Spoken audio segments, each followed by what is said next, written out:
BPL rolls on. This is going to be a seriously fun edition once again. Oh, that's a great shot. Brilliant. Can't do any more than that. Oh, gets the jack. What a shot. Here comes Nathan Black. What a great shot from Blackie. Outstanding. It's close. He's got him. Oh, that's a great effort there. He's good. Great shot. Brilliant. Wow. Disco Aaron Wilson. Have a look at that. He's really opened it up now. And it's the Steamers. What an effort from the Lions, but it's the Steamers that are the champions for BPL.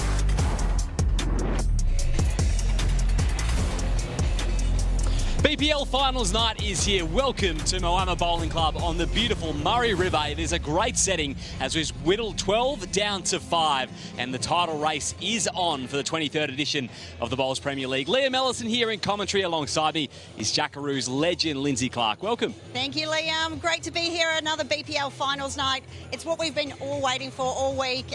5 of the very best teams, the very best players, and they're going to put on a red-hot show.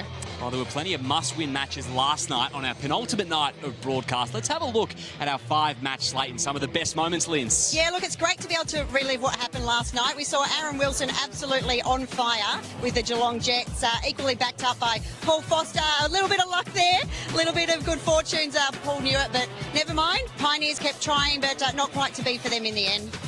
After that, it was the Tweed Ospreys and the Tassie Tridents. It was a real must-win for them to join Geelong in the final 5. Yeah, look, they really needed this win just to get the momentum going for the Ospreys. A lot of support here for them. Club Tweed really get behind their team, and, they're no strangers to this TV rink, and we're going to see them again later tonight. Yeah, we sure will. They locked in finals, and they sit in 3rd position. And it was the Perth Suns, and the Sydney Saints hasn't quite been their week, but they stood up here on the TV ring. Yeah, it definitely hasn't been, Liam, but it just goes to show, even if you can't make finals, these girls put on an absolute clinic last night. So 2 of the very best females in the country going head-to-head at the back end of that game was phenomenal to see. How about when Dawn turned 4 into 8 with the power play?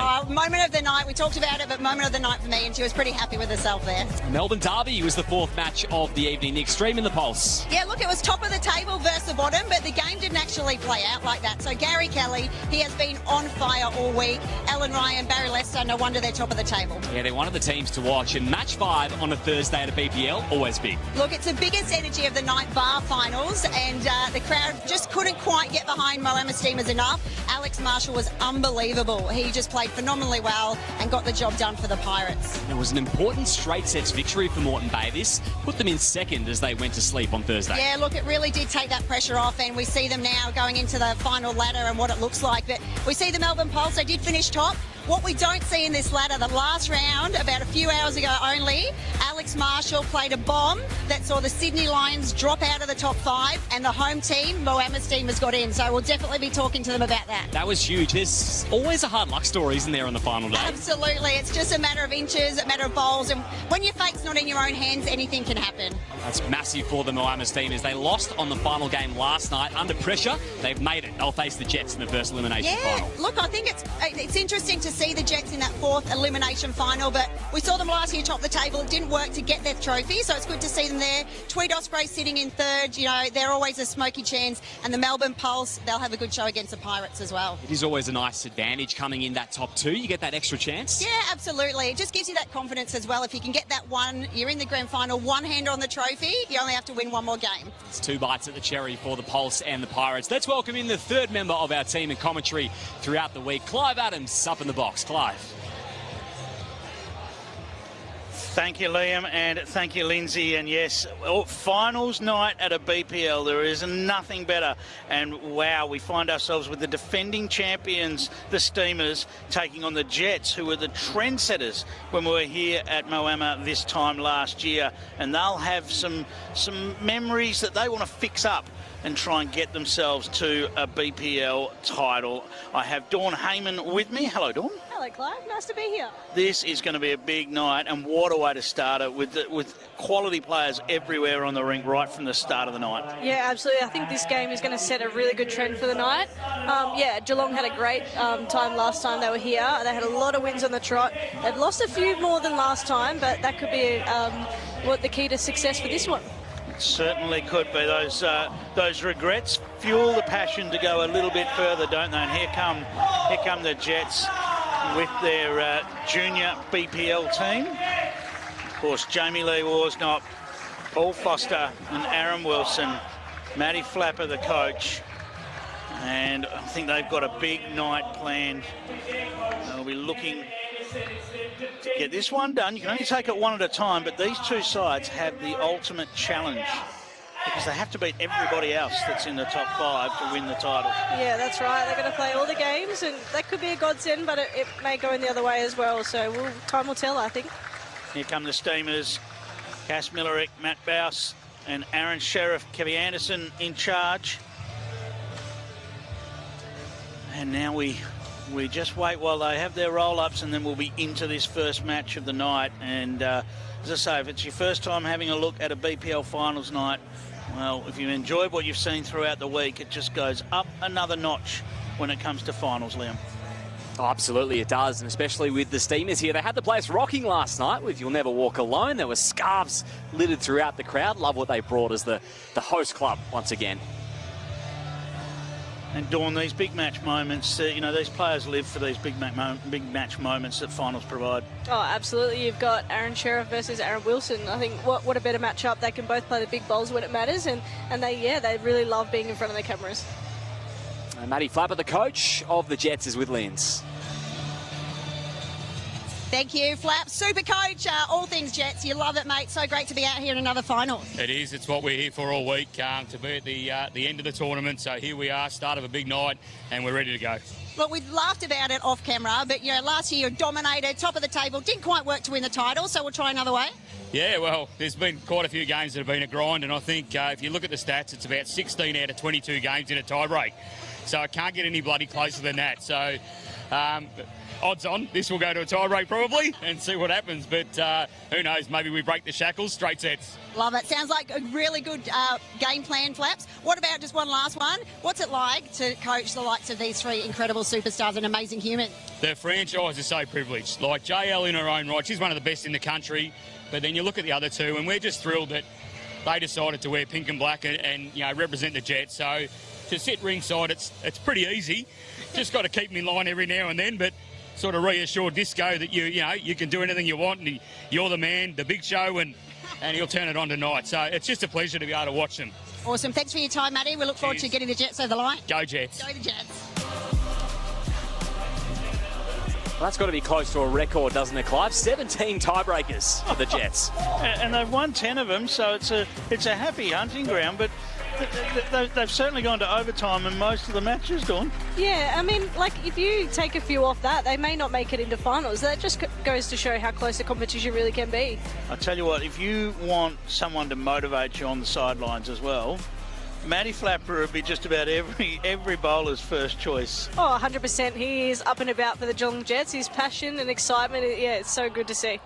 Well, there might be another bloke that's in that mix as well for motivation, because there's another one that loves having fun on the sidelines. He's a big personality of bowls. He loves his club, and he's going to have a chat with Lindsay right now. It's Kevy Anderson. Yeah, look, you could say he's the heart of Moama Steamers. Kevy, first off, tell us through your heart and your mouth situation. You had to rely on Alex's marshal last bowl. You did your bit. You got the wins on the board, but you needed him to play a bomb to get you here. Yeah, he's done it a few times as a tatty, so I wasn't. I'm not exactly surprised, but played a brilliant shot. Blackie got really unlucky, but it's BPL. Anything can happen, Lenny. We know what it's like, and obviously delighted to be here in front of the home crowd. Tell us, what's it like to be here on another grand finals night? Backing up last BPL's success, obviously. Not an easy feat, but you're here to do it again. Yeah, before the last one we went 3 or 4 without finals, and that really got the hunger back. We got Bouse into the team. He's been brilliant for Omar. Well, we've sort of scraped our way through the week. Obviously fell into finals, but finals night, anything can happen, Lenny. It's really, it's anything can happen, and I wouldn't put it past us, to be honest. Love it. Well, let you go get ready. Thanks for your time, Kevy. Good luck to you in the Steamers. Let's go. Kevy Anderson is the heart of Moama. He'll be stoked that they are back in the final 5 to defend their title. Yeah, absolutely. And let's have a look at how these two sides line up on the stats. We've got the Steamers on the left and the Jets on the right as we have a look through it. That set one performance from the Jets is a dominant stat in that scheme of things. Look at that, 16.5 versus 9.5. So that first set is going to be crucial, but the Steamers come back in second sets.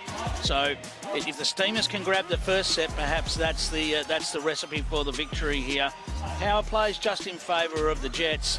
And the other thing we know from this matchup, well, it's not on that screen, we're very likely to see early power plays from Kevy Anderson and try and put the score on the board early. He certainly loves to do that. Double shots on offer when the players pull a power play. Walk us through the rules, Clive. Yeah, well, there's 3 players per team, but it is a pairs format. So each player must play 12 bowls in the match, including the substitute that will come off the bench. There's 2 sets of 5 ends in which to do that. And if we're a set apiece or we draw both sets, then we go to a tiebreaker and all 3 players get out there and have a shot for the win. The power play enables double shots when the coaches want to go for it, 1 per set per team. And the shot clock keeps things moving with 30 seconds on every bowl. A couple of timeouts thrown in there. They one each per set per team, where they can buy themselves an extra 30 seconds if they like. Another difference as well in the BPL, no jack roll as well.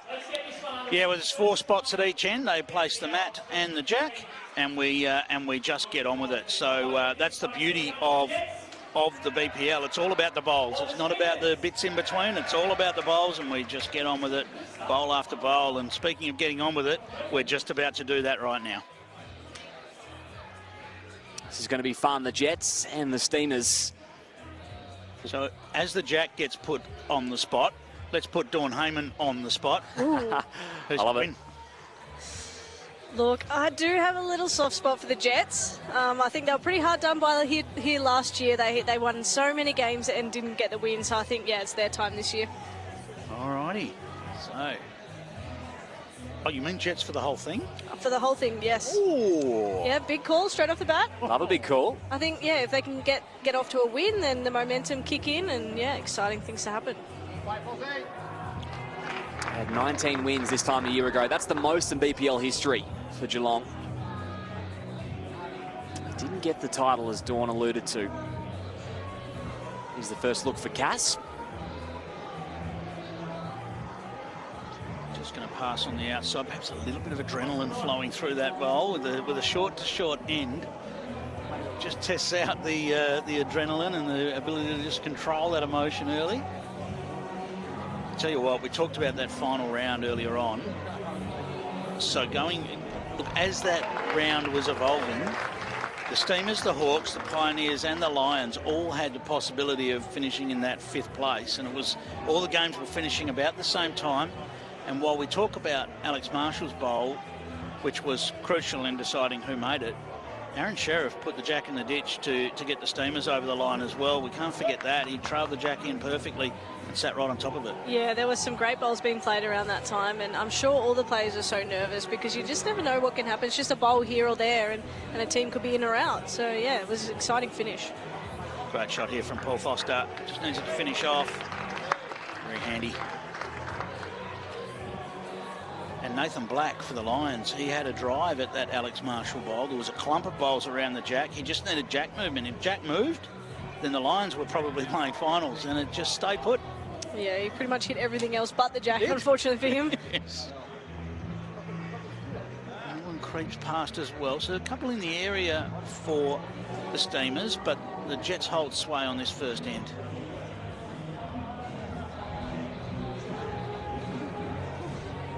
It was a good day this morning for the Saints, Dawn.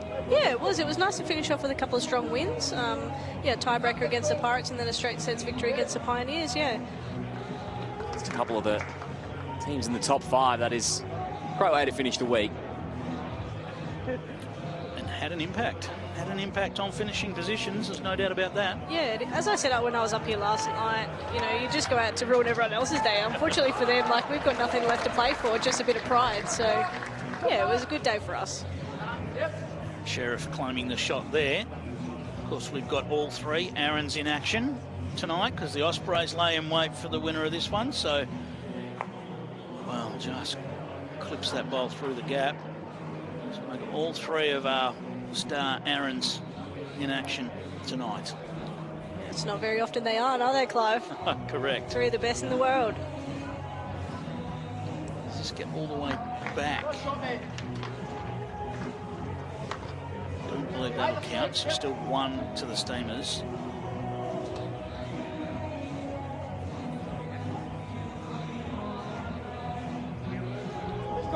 Aaron Wilson, this is close, Storm. He's on a good line. He's just all up to his weight here, and he's played it. And the finger's up. He's pumped.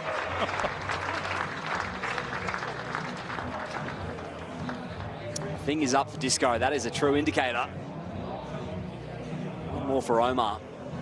We heard from Cody Marshall last night that he was fascinated with the line selection of players that just don't miss their line. And he used Aaron Wilson as an example, and he's spot on there. He's looked great the whole way up.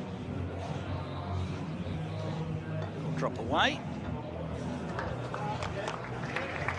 It's 1 for the Jets to kick us off in this first elimination final. There it is. Anderson have return bowl. They will take the power play, Moama. You got the stats there, Clive. Yeah, I certainly do. Does it tell you how often it's a second end power play? Certainly does. For the Steamers.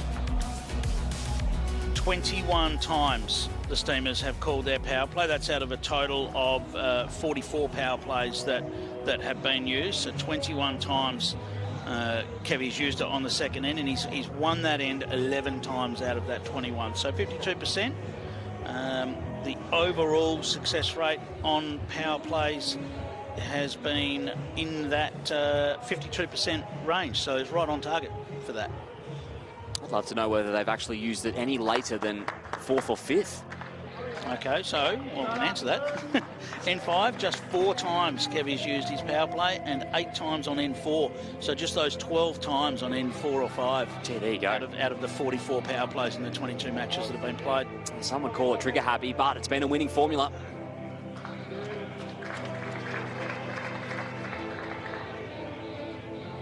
And there's one more stat that jumps off the page for the Steamers power plays. Only used 1 when they've had first bowl. So it's always been 43 out of the 44 power plays when they've had last bowl. Yeah, I think that the key with a good power play is to have the last bowl, because it gives the opposition no right of reply.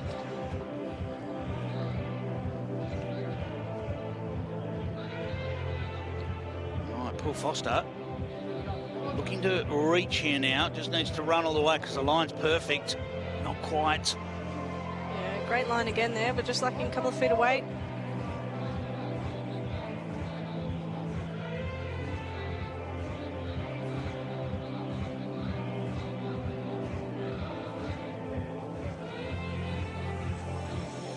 Cass looking to pass with this one. Prefer to miss that bowl now and just work past. Well, that's perfect. That's exactly where Aaron Sheriff. Yeah, absolutely. Played a perfect end. I feel like we say that a lot about Cass and her performance in BPLs.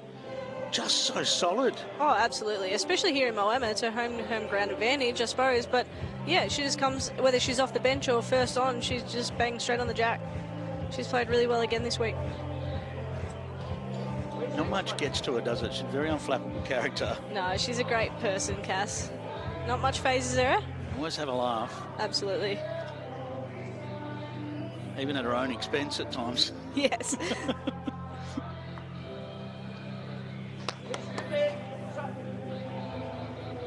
Might have promoted it for second.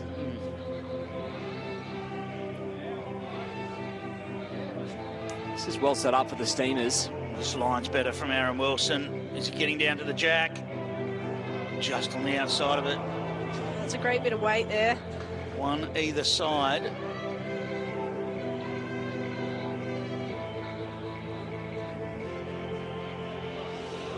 Just goes cut one out. Back to Omar. The line's looking good. This is very nice from Aaron Sheriff. I wonder whether there's a thought to just go for this. All 3 of those balls, especially now that's fallen down, all 3 of those balls can go clean. Yeah, we've seen a nominated kill, I think. Yep. Wow. Get the last ball, he can get all 3. Early in the match to be nominating a kill. And remember, this is a power play as well. Might get it. Wow. Chance to maybe make 6 with the power play. Incredible start to this match. Holding 4, there's virtually no danger. Yeah, I think we'll definitely see Sheriff adding another one here. Will Matt Flapper fire back with the power play straight away? We often see that. Now, is this going to get down from the wide line? It's definitely on a wider line, the first couple. Probably just more lacking the weight than anything there. It's a good result for Moama. They take a multiple on the power play. Puts them up 4 shots to 1 after 2. Oh, Matthew Flapper had the power play sign in his hand. Yeah, it's floating the idea.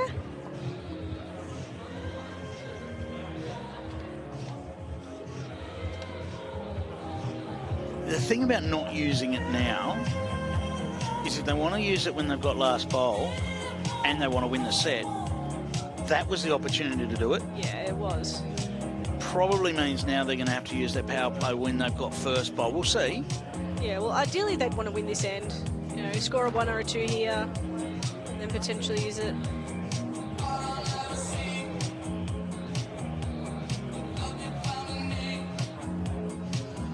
Stretched out the length.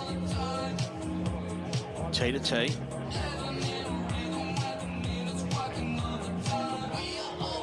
He's getting a feel for it.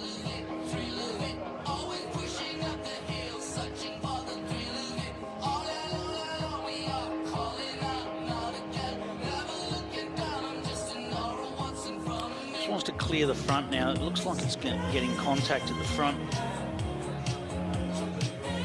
Unfortunate, the weight wasn't too bad. Probably still needed a foot of weight to get to the jack.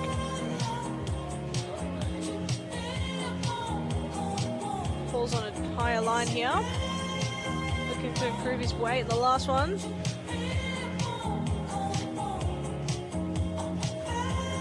Well, there's a common theme across those 4 bowls.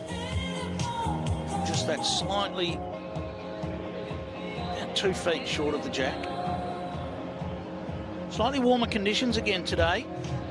Yeah, it's a hot one. May affect the run of the green. Yeah, I think it definitely is. I played our last round out here and I found it quite different to previous games. Cass passing through without touching anything there. Yeah, she played with the right way to try and promote her bowls, and she's given Sheriff a good one past the head.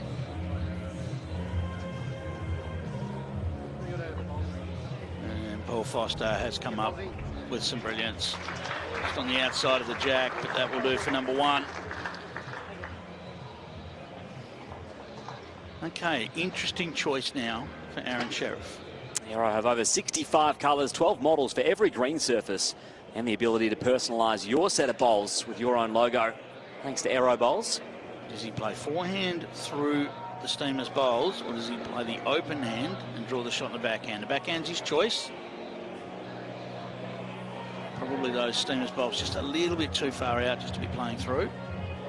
Yeah, he's got a nice open draw there on the backhand.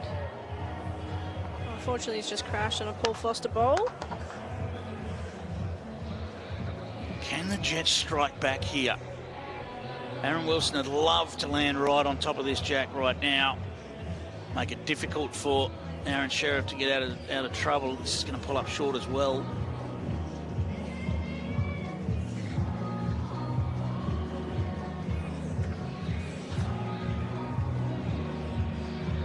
There's a bit of a forehand weighted shot available. I think that's what Aaron Sheriff's thinking about.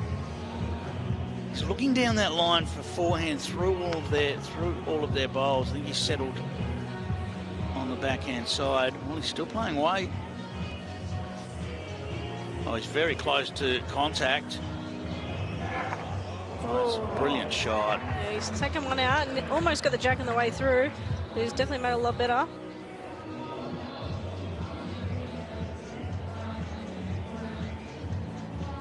Disco will be definitely looking to add another one here. He's very close. Just needs to get under those bowls. I think that's going to send Aaron Sheriff back to the forehand side. That last bowl of the Jets might count. Cass is having a good look.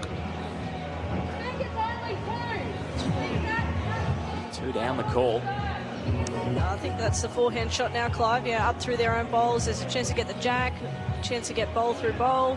Especially with both bowls up on their edge, so they're easy to turn like that as well. Any contacts can basically send those bowls in for shot.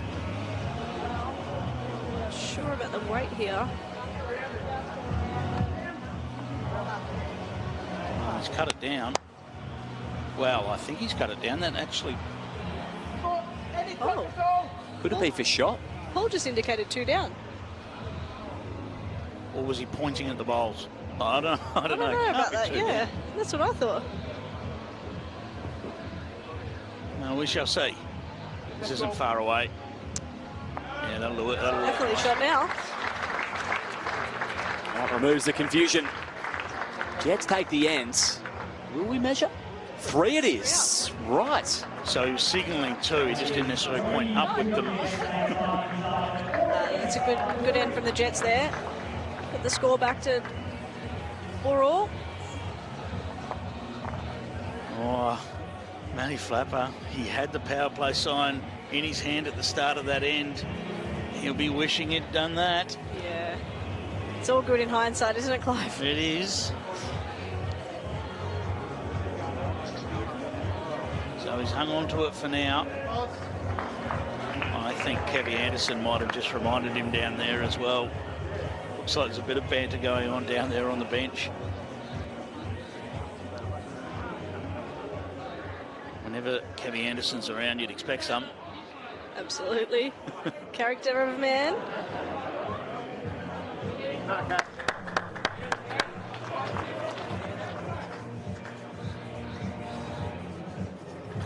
Even Stevens with the openers, both past the jack.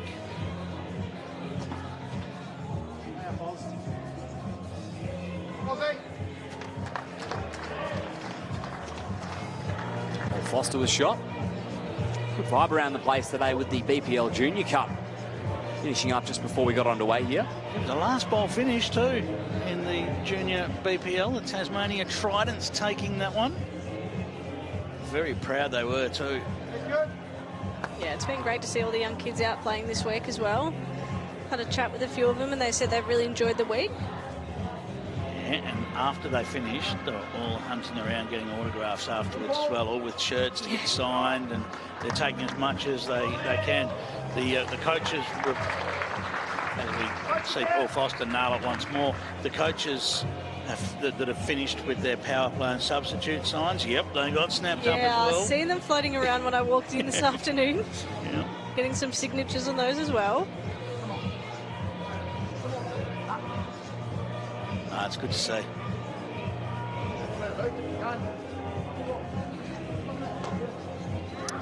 Slightly under from Cass. 2 up the Jets. Of course, if you're looking for your piece of BPL action, the BPL Cup is available for all club players from around Australia to enter the BPL Cup, qualify, and then you might find yourself at the next BPL playing on the show rink for your own national title.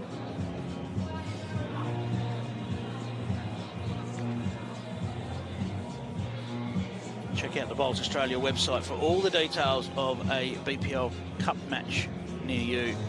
There's plenty of them around, and if there's not one near you, tell your club to run one. Have one near you.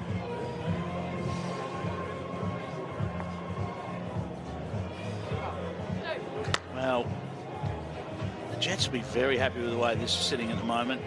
No aggressive shots available. Yeah, there's a few balls in the way on the line there, so yeah, all Aaron Sheriff's got is a draw. Disco's really close to trailing the jack here. Sitting in right behind it. It's a great shot from there, Disco.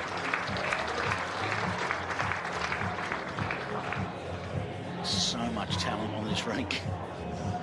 Just great to sit back and watch, isn't it, Clive? Oh, well, Disco's come to play, hasn't he? But, you know, this man also often comes to play. What a shot. Great shot.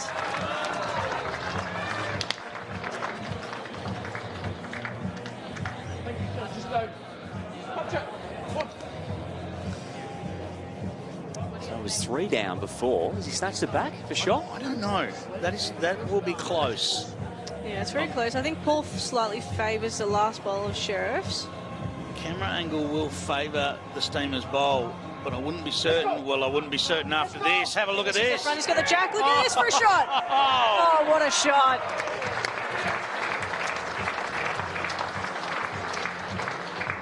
Disco with the trail.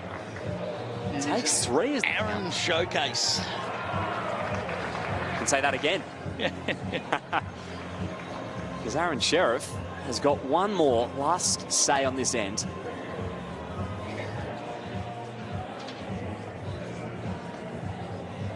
Could he do it again? Interesting footwork. He moved right to the outside of the mat to give himself a better angle to get round here. Oh, he's not far away here either. Very close. He likes it. Oh, the jack won't move. Grazed by. Oh, what's great end. So 2 is the count for the Geelong Jets. That was a fantastic end. Jets have their power play in their grasp. They'll pull it on the 5th ends. Won't be a factor.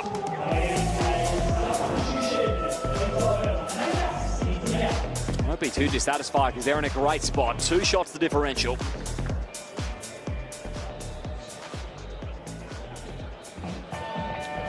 Bouse joins the rink for the Steamers. They're chasing 2 to square away the set. They can find 3, and they can still win this set. The Jets, we talked about first sets. They've been very, very good in first sets. It perhaps didn't look that way when they dropped the power play to the Steamers, but still 4 back. Yeah, big couple of ends on 3-4, getting a 3 and a 2 to take the lead. A great couple of ends for the Jets.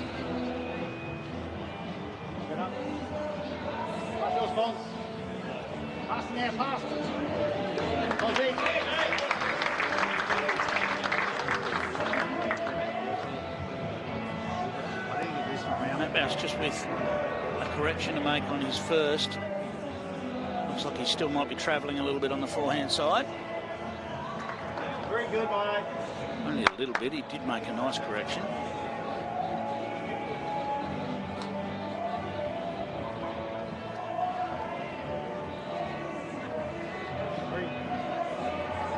Oh, Foster. There's the weight this time. That one's a little short. It's still a handy 3. Have shot. There's nothing for short here for Bousey. Dawn, he'll be looking to reach up there, nudge the jack, or sit the shot bowl. Yeah, he's got 2 balls passed with his first, so definitely looking for movement on this jack. He's not far away.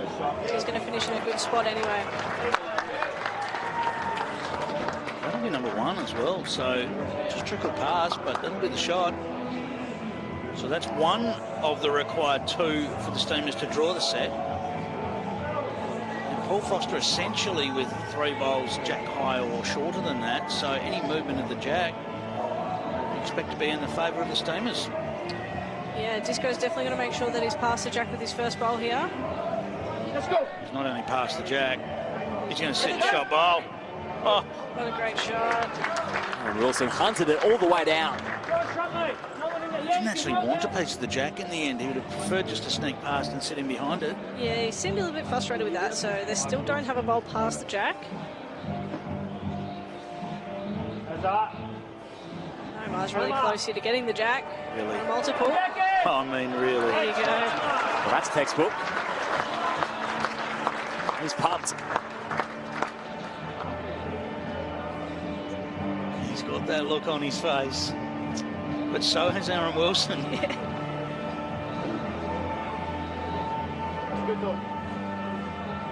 Needs it to pull up. Okay, that's a good one there. Get the ball past.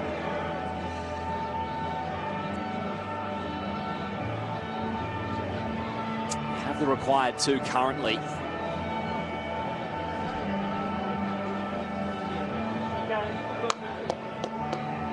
To put another one in there for 3, it won't. There's potentially that change of hand and speed change.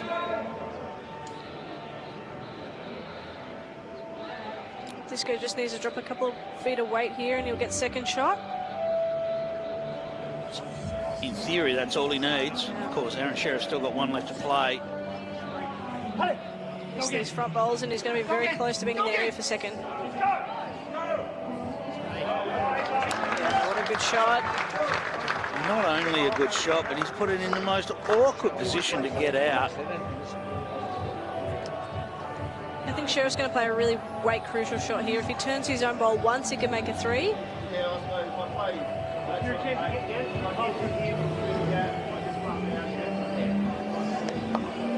the timeout as they look at the head ends. So another 30 seconds will be put on the shot clock. So just turn Steamer's bowl essentially once.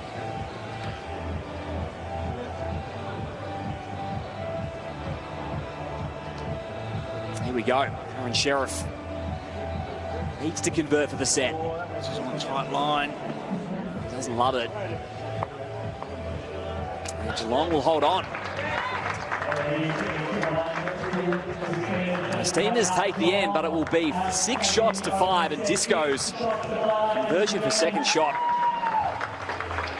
got them there in the end. What a start. What a start to the match. Nothing in it.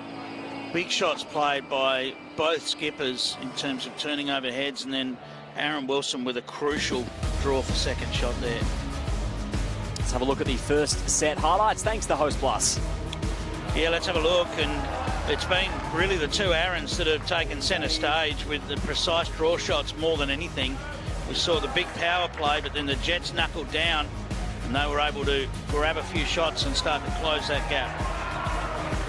Get it done, the Jets. They are flying in the first set. Dawn Heyman, thanks for joining us. Thank you. Second set after this.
Yeah, it's a very exciting time. Everyone buying for selection for the Commonwealth Games. So looking forward to seeing all those players in action this week, and wish them all the best for their selections. New format, indoor on carpet. Lucky Australia's got a lot to pick from. It's a pretty strong sort of nation. Just to be playing alongside them, opposite them, it'll be just, it's a privilege. I think it's just so great for our sport to showcase to the world how exciting bowls can be in this format. It's going to be really exciting to see them over in Glasgow, and having the opportunity to play against them in the BPL is just such a privilege. Whoever they pick will be one hell of a side to compete in Glasgow. They'll do great too. So many great players in Australia. Yeah, look, we'll just hopefully Australia does well and brings home lots of gold medals again. So good luck to the Aussies. It's an exciting time here in the Commonwealth Games year. Glasgow not far away. Right now we're here on the Mighty Murray for BPL 23. Get out on a steamboat. No, you've done that already, Clive. This week in between stats. It's probably been too many years, though. We need to do that another time. Lock it in. That's a great spot and host to this event. Moama doing a wonderful job. There's a tour coming up of Scotland prior to the games, is there not, Clive? Just to get a feel for it.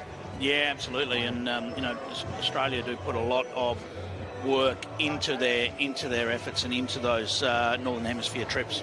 It's a great opportunity to get used to the conditions. Let's go down to Lindsay Clark, who's got a special guest from BA, Troy. Thank you, Liam. I do. These events, they don't just happen on their own. So I'm here with Bowls Australia Events and Competitions Manager, Troy Corber. Troy, your first BPL in Moama. We saw you for the first time in Brisbane. How have you enjoyed the week so far?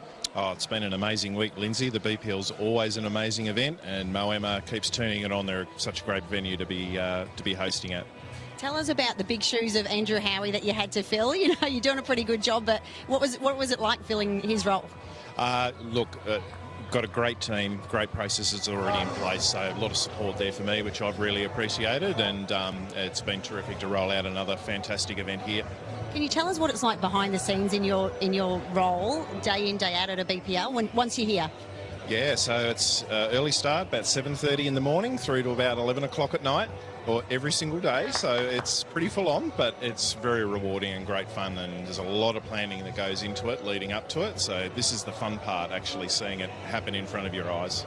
What's it like? You know, there's so many volunteers as well, so many moving parts, must be a lot to coordinate. Yeah, certainly, you know, we've got a lot of people involved at BA in organising an event like this, but certainly here at Moama, Kev and the team, they've done such an awesome job to support the event, and their volunteers and staff, as always, just put on such a great time for everyone that visits.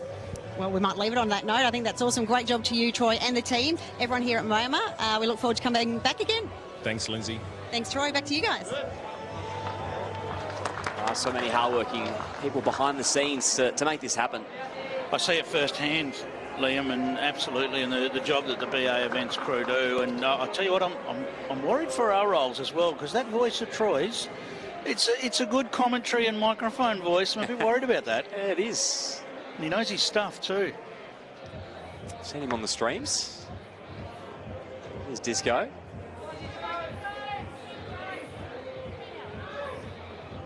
It's going to promote it, won't sit. That's definitely going to help.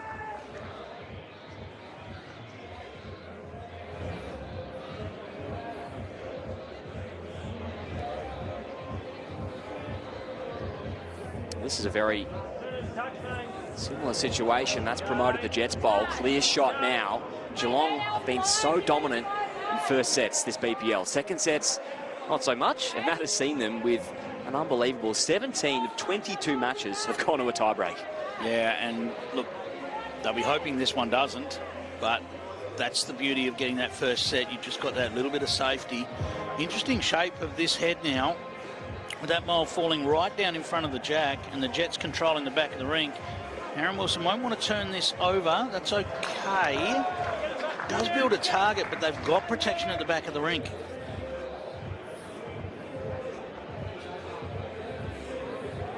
Big weight from Aaron Sheriff, looking to remove both bowls, just on the outside. Now, the key is he's not going to really be able to play that again because he's got nothing at the back of the rink. So if he's going to play that again, he might have to bargain on killing the end. He might have to burn his kill on the first end of the second set. It could be costly. Not much else for him. I mean, there's a shot to pop the bowl up onto the jack, and you have to be delicate. Aaron Wilson would love to just drop just in behind here. Wants to just skim past their own and just drop in behind. That is fantastic. That is just what the doctor ordered, Clive. I think we're going to see a nomination to kill the end here.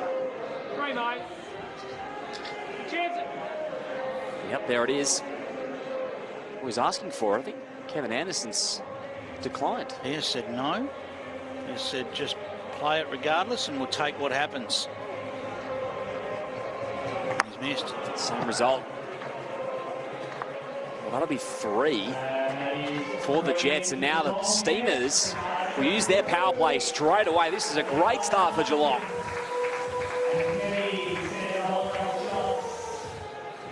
Crucial end coming up now for Moama.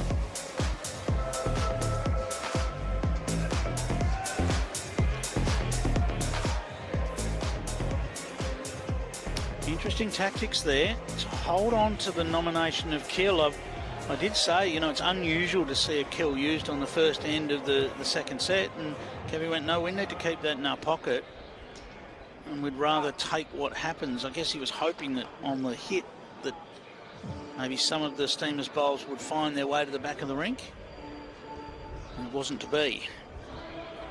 I mean, as I say, in the end the drive was missed, but it may have affected the line that Aaron Sheriff chose to play. He might have been looking more for the bowl than looking for the side bowl rather than the one that was sitting right on the jack. Yeah.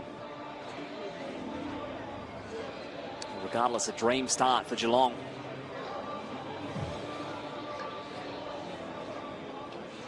That's the wait for JL. Passing on the first. Very similar.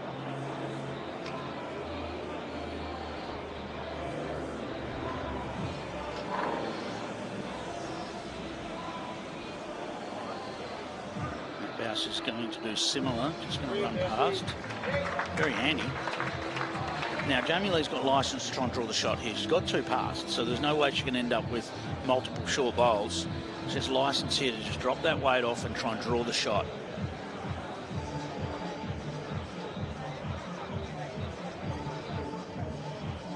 She's carried past. She's gone close.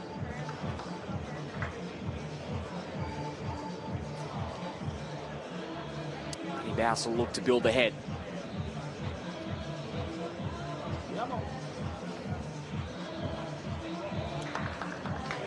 How much of this can he cover up? Oh, none of it. He's disappointed that he sat right alongside it.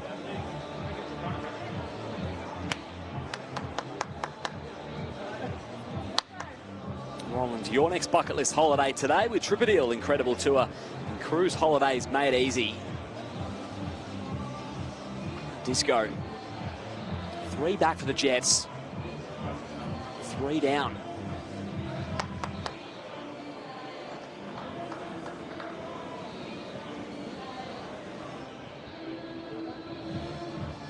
Interesting situation here, Clive, with the Jets up 3 against the power play. A chance to almost play it a bit defensively. You're not necessarily worried about winning the end, do you think? It's more about just avoiding that big count of 2 or 3 with double shots. Yeah, for sure. Given the fact they've already scored 3, yeah, keep this count to a minimum. That's going to be tough to do, but this has surely got to be weight. Surely got to be attack.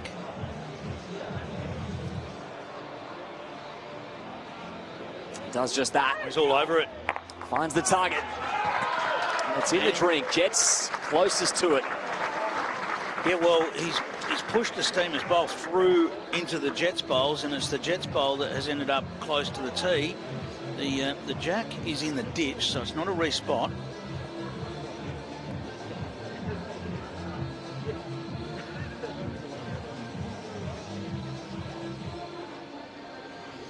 I don't know that that's stopping.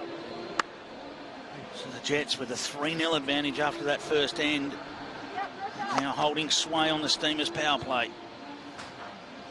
1 bowl each remains.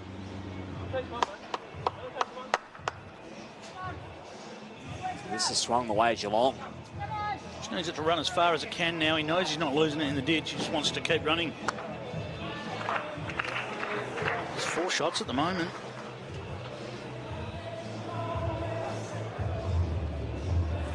Space to work with for Omar. Gee, there's a lot riding on this. There's space, but there's pressure as well with the fact that you're 4 down. How close is he willing to try and get?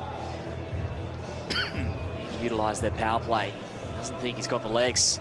No. This could be a big collect. Mark is getting ready for as many as 4. It won't be 4, but the 3 is a big chance. Jamie Lee Worsnop confirms it. 3 for the Geelong Jets. They lead at 6-0 after 2. Shots on number 2, that is 6-0 in the second set after 2 ends. Jets hang on to their power play, 6-0 after the 2 ends. Hang on to their power play, knowing that if they lose this end, they can fire it straight away at that point. And this is a big, big task now for the Steamers.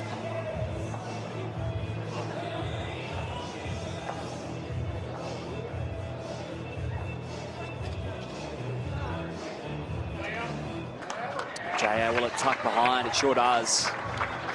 Very handy.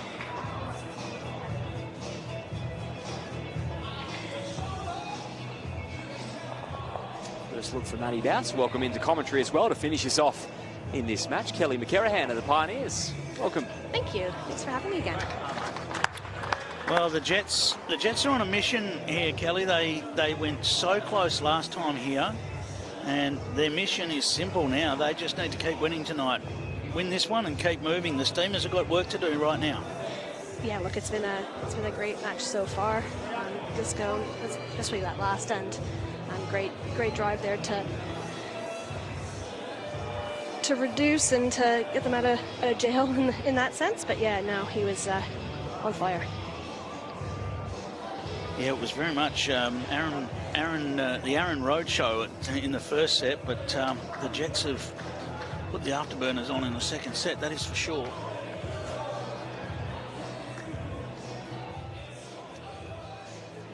Close to shot for Matty Bouse. Dominant spot for the Jets. Yeah, they've got a nice little lead here. Jamie Lee just trickling by. Yeah, it's simple as. There's 3 hands left, and the Steamers are going to need to win all 3. And they need multiple counts pretty much on all 3 of them. Like we were talking about the other day, it's, you know, the luxury of winning that first set just sets you up so well for the second set. And there was nothing in that first set. I mean, 6-5 result in the end. Just a bowl here and there. Yep. Story of this tournament. We're talking about that last round because the Pioneers were still a chance. It was you needed a fair bit to go your way, but it sort of did shape that way in a large way. You had a chance with about an end to play on every game. Yeah, we weren't that far away. It was it's been great to be a part of this week. It's been fantastic. Right. So 2 to the Steamers at the moment. We've already had one Aaron Wilson bowl negotiated. Aaron Sheriff won't be far away here. Now does he open? No, he doesn't open. No, it's pretty good. Doesn't fatten that target at all. I believe that'll be 3 at the moment. Big ball here. Stalking it. Yeah. Oh, fist bump. It's a great shot in that moment. He is switched on tonight. There is no doubt about it, Aaron Wilson. There is a look in his eye.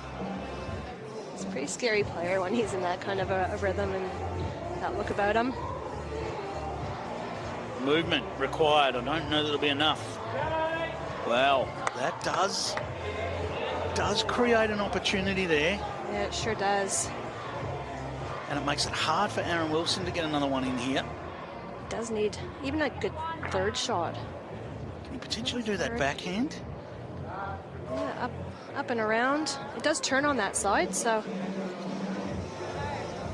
Hasn't really been a look at the backhand. Now Aaron Wilson is having a look at backhand. I think that's where he has to try and get to. Or does he try and playing a little bit more weight up here on the backhand? Try and get them out a little bit. Don't really want to lose their only ball, but interesting shot. So bowl up onto Jack would be okay for the Jets as well.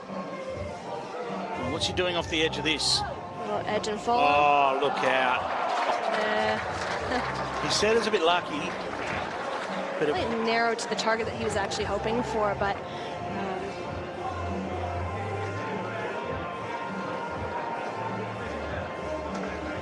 Sheepish grin on his face disco. Just tucks in as well. Not only was a bit fortuitous, but you know where he ended up was in a great spot. Bang, clean. Just missed that. Wow. That's 2 for the Jets. 2 more to the Jets. 8 shots to nothing.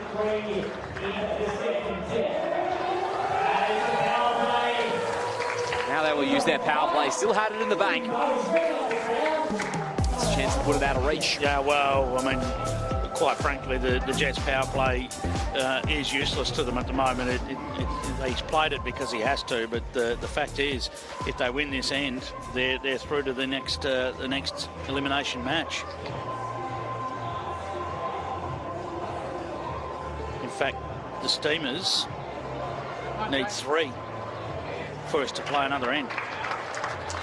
Because if they're 6 behind, a draw's no good. They won't play the final end in that situation. So they need 3 shots to extend us to the final end of the second set. Yeah, not an easy task, that's for sure. Great start. Right, it's a great start. Yes. Yeah, absolutely. When you're looking for a number. Yes. Jets have won 6 ends so far in this match. 5 of them have been multiples. 3 of them threes. Yeah, which is unusual. We didn't see many scores above 2 last night at all. I think at one stage it was only a couple. I don't have the final stat on that, but I'm sure it was only a 2 or 3 above a score of 2 for the entire evening.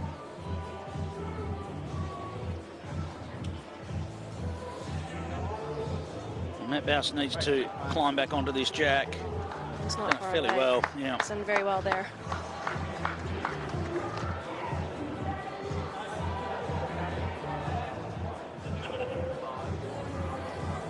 What's a tournament like this do for you, Kelly? Does it leave you craving more? Oh, absolutely. Yeah. No, it's been such an amazing experience this week being a part of it. Like I said the other day, you know, in terms of being sidelined and watching and supporting myself, just to be a part of it, it's just been unbelievable. Oh, Matty Bouse knew as soon as that left his hand that he was quick. One of those scenarios you want to give your ball a chance, because the last thing you want to do when you're chasing a number is drop short, but just overdid it a bit there. Sheriff a little stranded coming down the ring, just stood off to the side. Players are fine with all of that. They're fine with players using each other's clock and things like that so they can get up and down the green. The nature of a time clock, isn't it? That we're all pretty respectful for the fact that we're under that time clock, but Sometimes I do see questions about that, and are players okay, you know, walking up and down the green while the other players are playing? But they'll stop and be still while they're actually playing their bowl, but there's no issue with starting to walk down. not at all. Every player understands that you have to do that. Especially in this format.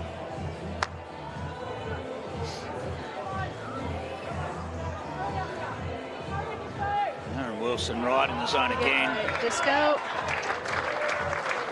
He's had the answer every time in this match. It's going to make it pretty tough. Aaron Sheriff's going to look to try and sit that bowl, try and get it back out of there. Very close to doing so. Not far away here. Found its way to the jack. Bowl will be out of bounds. They do still have that kill after they thought about using it in the first set.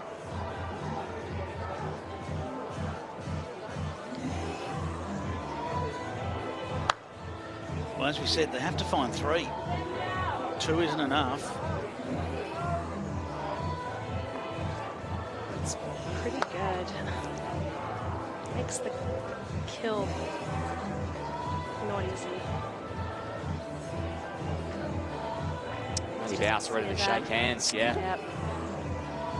That's going to do it for elimination final 1. It was a very entertaining first game. That's definite, yeah. It was.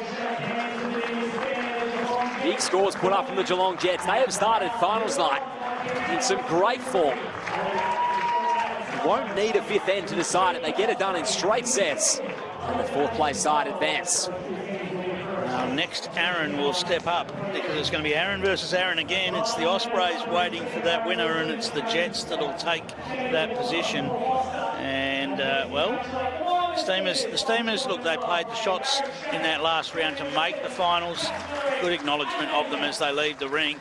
And the Jets will leave the rink, but they'll be back very, very soon. They sure will. They're going to go behind the board, behind the curtain, and we'll see them very shortly against the Tweed Ospreys in our second elimination final. Just one net set point separated those two.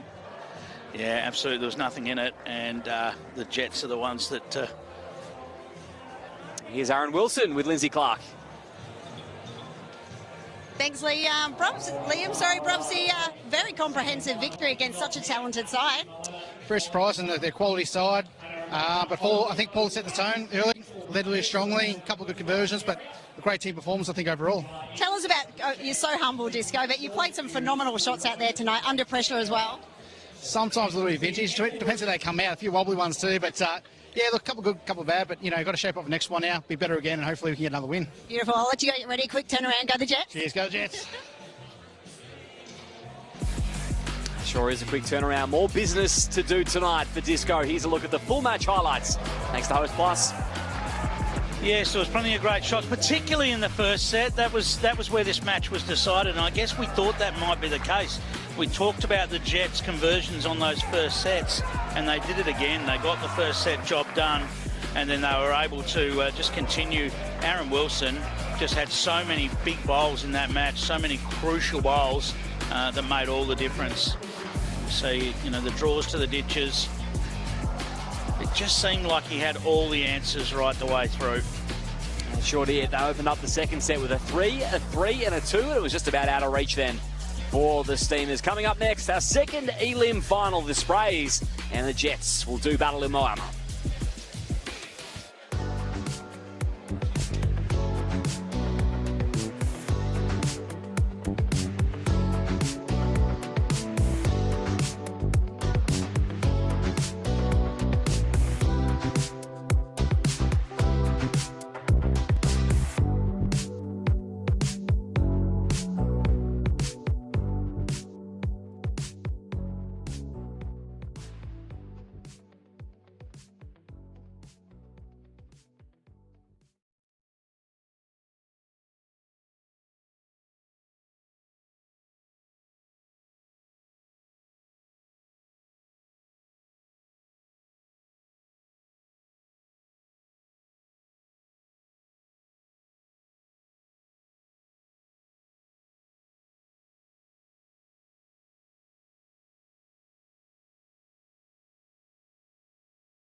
The Tweed Ospreys, the 5-time champions, the most in BPL history, take to the carpet. And it's not done yet for the Geelong Jets. No rest for the wicked. They are straight back out onto the rink with the hot hands after what was a dominant victory over the Steamers to continue their campaign. Winner advances, loser goes home. And watchers from the sidelines, Liam Ellison, Clive Adams and Ryan Bester, Sydney Saints coach, with us in commentary for this one. Welcome. Yep, thank you. Should be a cracker game. Certainly Yeah, should be. this is one of those ones where you debate whether you're better off having been on the rink or are you better off having had that little break. And a lot of players would say you're better off on the rink and continuing that momentum run, Ryan. Yeah, 100%. Even the 1-2 game, also you're playing to win it, but if you lose, it's kind of a silver lining that you get to spend a couple of hours on the same rink. So we'll see if the Ospreys can get off to a good start. Obviously, they probably have Corey leading, who's one of the best players in the world, so it should be a fantastic match. There's all sorts of factors that come in this format because the Ospreys haven't been on the rink. As the Jets, do you think about an early power play? Do you think about trying to make a move early while they maybe just scratching around finding it? I don't know, but there are tactics that are available. Yeah, well, obviously watching the first set last time, I think they were down 4-1 and didn't play the power play and got a 3. Yeah. I was sitting beside the Moama bench, and Kevin kind of said, "Oh, lucky they didn't play the power play there." And Matt Flapper had the power play sign in his hand, and he just put it back down again. Yeah, but obviously Corey, Chloe, and TZ, they live for finals night, so they'll know what to do to be ready for this game.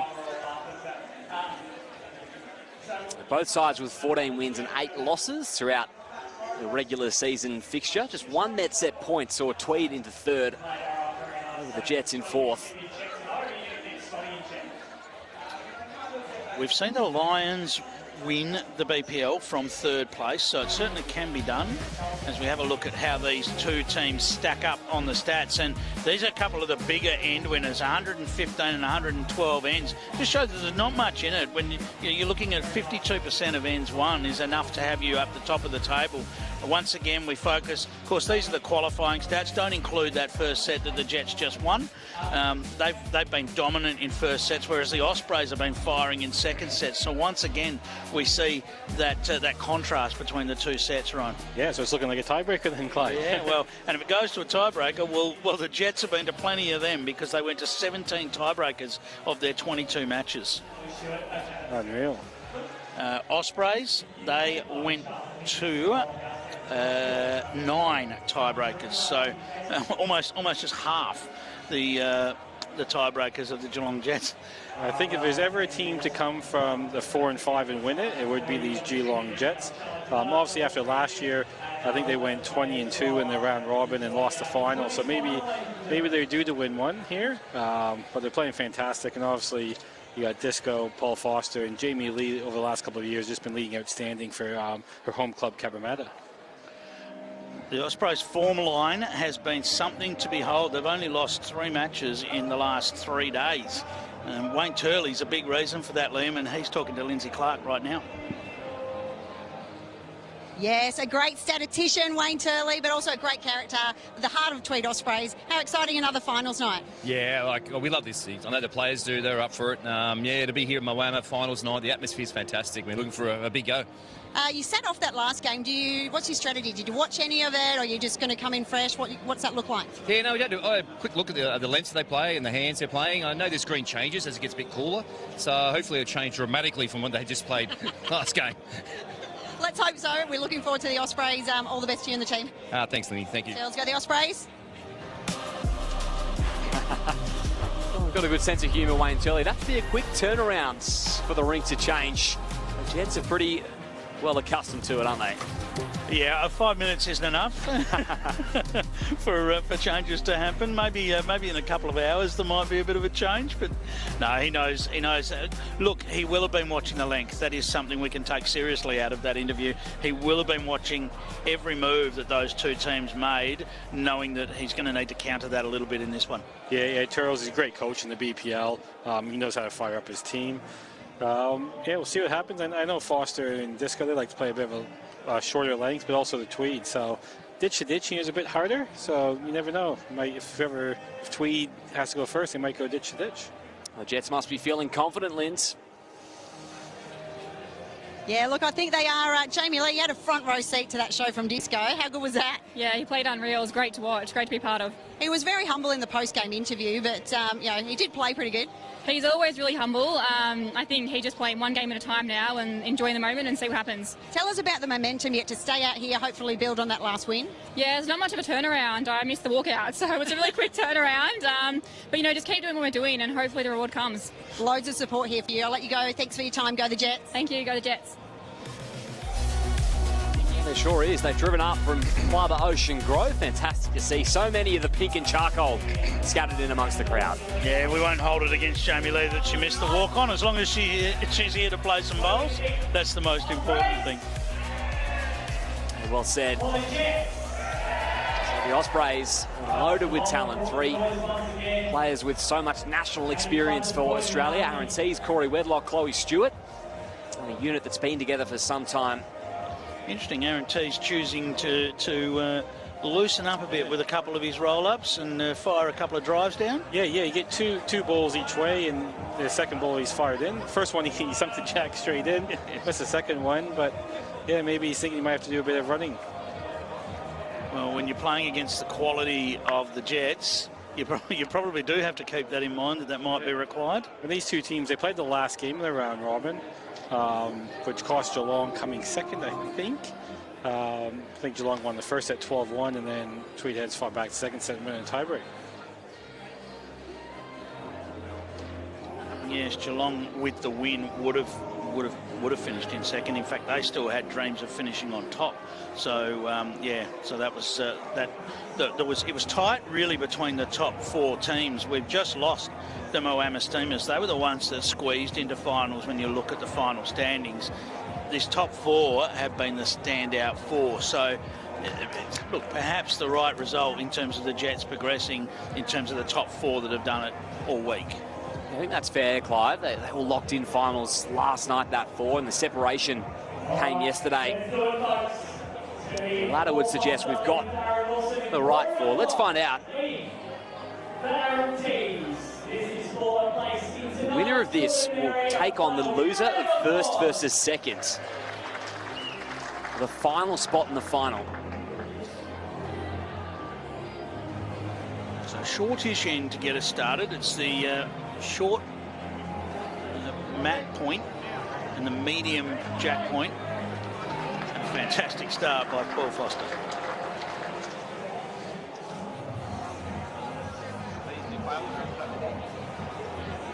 Corey Wedlock opening up for the Ospreys. We're leading up for Aaron Tees. Of course, Aaron Wilson at the pointy end for the Jets. What a start by both players. Yeah, 2 of the best leads to ever play the game playing here. And both want to outdo each other.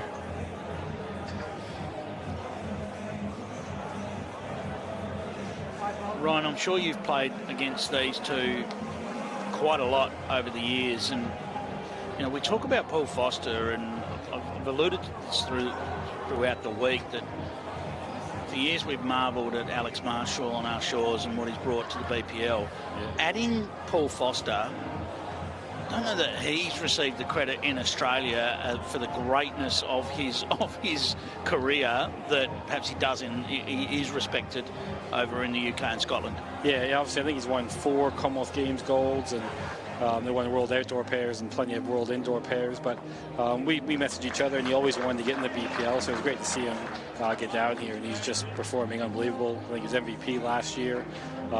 He's just been one of the best players in the world for the last probably 25 years, the same as Alex. Yep. Corey looking to put that ball back after Paul got rid of it, and he does so. Absolutely brilliant, Corey. I think that's what's great about these two guys. You know, the skips kind of always get the glory in their name, but they always say, you know, leads determined to win, skips by how much. Then, you know, Corey doesn't mind leading for Australia, winning gold medals, same as Paul doesn't mind leading for Scotland and winning gold medals. Just going to drop under for Disco, but he's going to hang around for shot. Not quite.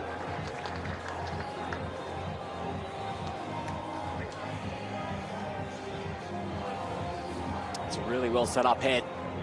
Aaron Tees. Well, he's got a bit of carry on this. What's he doing with the jack? Yeah, he went with it, so it worked out. It's quite a little better. This level, you always want to do it before your opponent.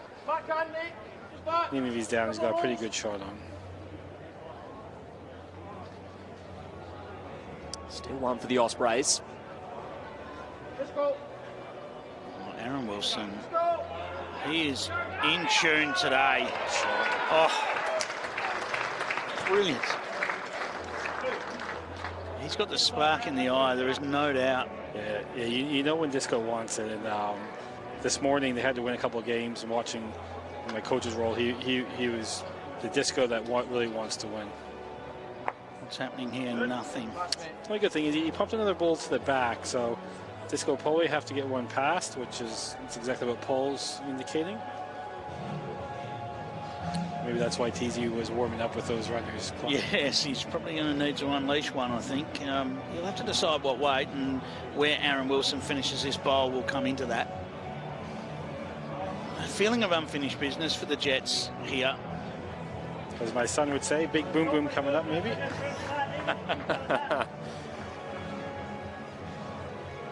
How's he going, mate? Does he like it on the bowling green? Oh, yeah. I think he wanted to watch their daycare this week, probably. I think I knew the answer to that. Well, it is big weight. Oh, he's got the jack. He's flicked out the back one, so good call there from Paul, getting Disco to cover the back. See Geelong with the spot. But dropping one the first end, it's not the biggest deal in the world for tweet hits. And if you're looking for a quick fire power play like Kevy Anderson's been doing, you came to the wrong place, because the Ospreys are not in that mind frame whatsoever. It's been unreal. Every time you have a big scoreboard here you can watch, and every time Moama loses the first end, then they're always up 8-1 or something like that. They always win their power play, get a big number. Great shot there from Foster.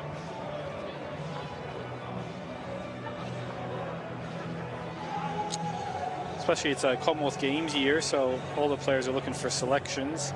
And obviously Australia and Scotland are probably the two best bowling nations in the world, so all the players want to perform and let the selectors know that they're ready for Glasgow in about 5-6 months. Well, Ryan, you touch on that, and what we've got to remember is really the BPL's never been more relevant in terms of formats. You know, we are going to see a similar format, okay, with a few little tweaks here and there, but we are going to see a similar format at the Commonwealth Games. Yeah, it'll be very exciting.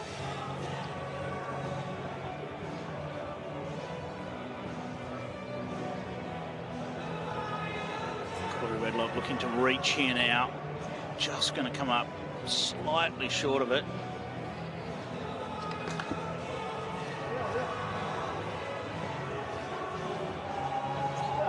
Yeah, stay on the backhand. Just has to.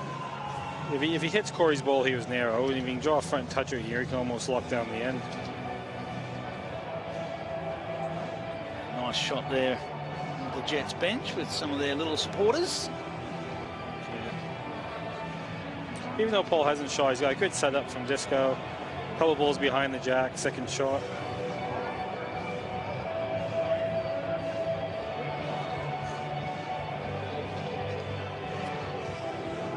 From Corey. Yeah, perfect leading. Behind, one was shot. Two up the sprays. Interesting that Aaron Wilson's looking forehand here by the look of his body language. That somewhat surprises me. I think it's a two-ball plan. If he can rumble up and get onto Paul's front one, even if he doesn't get the shot, he'll open it up. Who is to question Aaron Wilson and the way he's going about it right now? Because have a look at this. Oh, absolutely perfect there. This is where Paul's two back balls are just in perfect position here. He's on tonight, Disco. Oh, I think Corey just wants to hit the outside Corey's ball, get on the jack. For sure the shot maybe in two.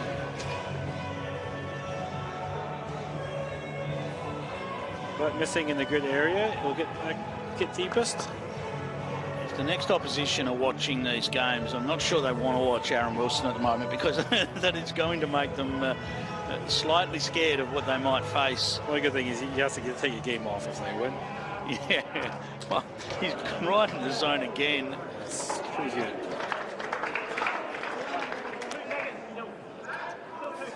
I'd be driving at this. If he gets the outside of Corey's, can kill it, something up through it. They have the deepest ball now. not the choice from Aaron Tees. Looking. He gets the Jets bowl. Where's that going? Probably not enough weight to do anything with it. I think they might try to get deepest now. Yeah. Same as last end.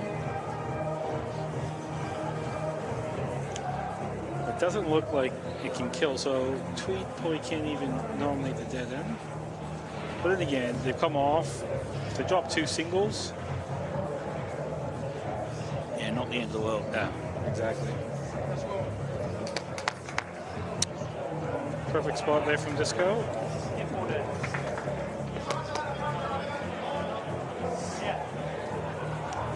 So is there a thought of not absolutely belting it?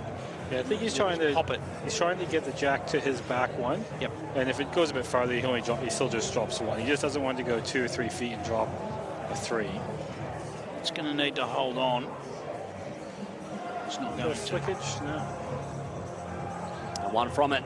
Now Turles, he likes to hold on to that power play, which is what he's doing. There's no chance Turles is going to power play on the third end.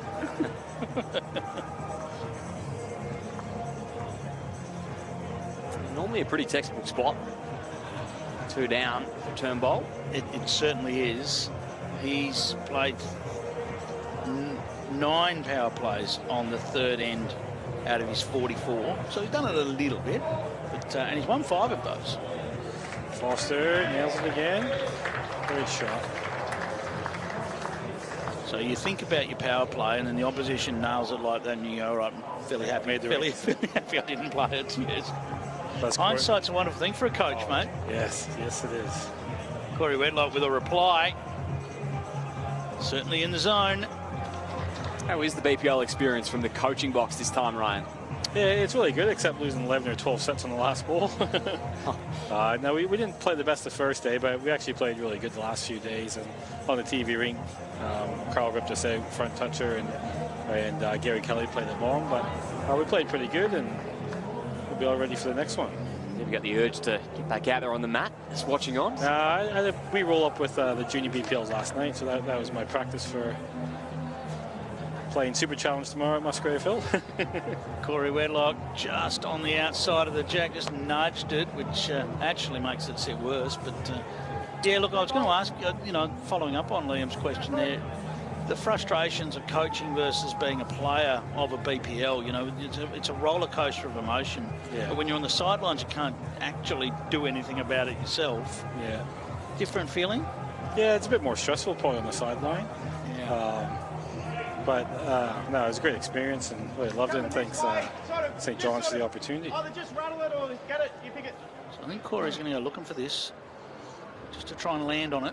Nothing major, just looking to try and land on it or pass. Oh, he's super close. Just has to hold it a little bit here, Clive. Getting movement. Sprint it.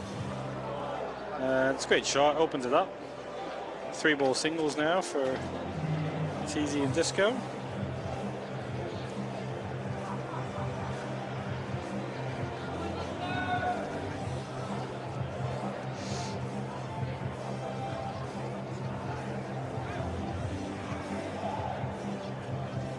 This side of the ring, it's a little bit quicker. Let's go. He's looking pretty good here. Throwing to the fresh target, Disco. Bad. Any temptation to sink the jack here? I think there is. Looks a bit tight. Hoping to one out of the way. Now there's a lot of pressure on here now. But even if you tweet heads, you're looking. You might just drop a 1 here, get it to the next end, win the next 2 ends to win the set. So yeah, with the power play still to be played. Well, how much of the jack is this getting? Not quite getting to it, but it's covered it up a little. I think this needs to be a draw shot. He's got, yeah, I think he's got it.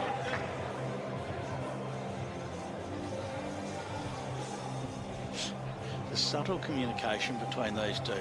Aaron T's just wanted a guide there, so he just stepped his foot outside on the mat and just said, give me a guide. And Corey knew exactly what to do. It's 2 players that know each other very well. Just on the outside of it.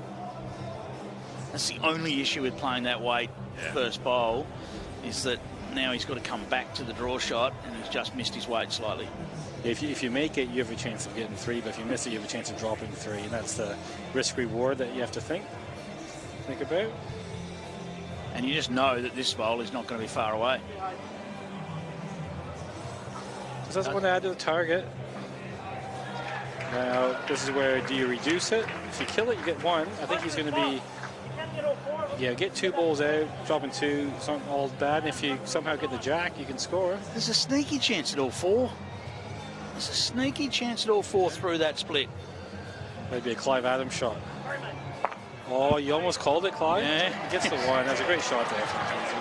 You're never safe with him on having last ball. Important conversion on the drive. And Tees will take it. 2 shots to 1, the scoreline. Here comes Matty Clapper power play. Oh, Ryan, thanks for joining us. No worries, thanks. Enjoy the rest of the night. Should be a fantastic show of balls. You too. Enjoy the spectacle. Power play here. Double shots on offer for Geelong.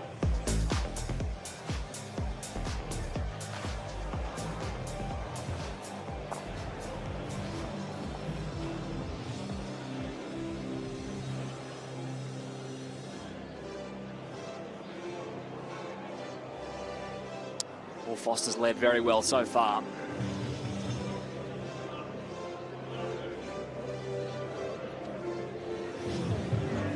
He's not far away again with this start. It does need it just to finish off, but certainly a very handy start.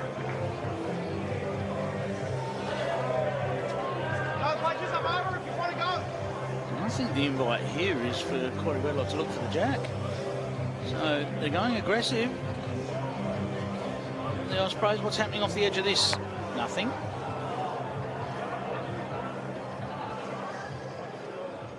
Unusual tactics. It's quite early in the end, isn't it? Well, it is. I mean, he'll have confidence in Corey's third bowl that he can drop one close. And Paul Foster's done exactly that. I don't think you'll see him chasing the jack again.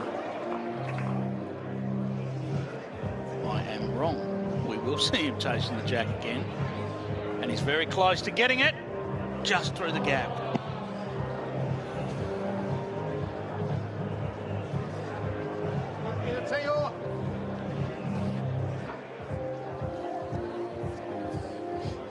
So it's seen Paul 2 up. Appreciate the ambition from the Sprays here. Intriguing end. Straight Power away. play. Yeah, sorry, Liam, straight away.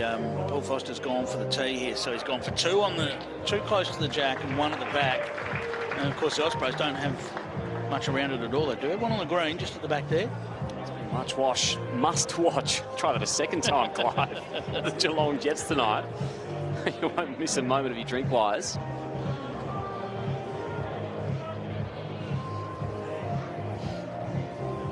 Well, Aaron T's clearly backing himself on the draw because he was happy for Corey to use weight.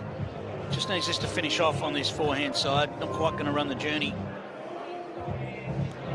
There's a huge opportunity here now for the Jets. This is their power play. And if they could find 3,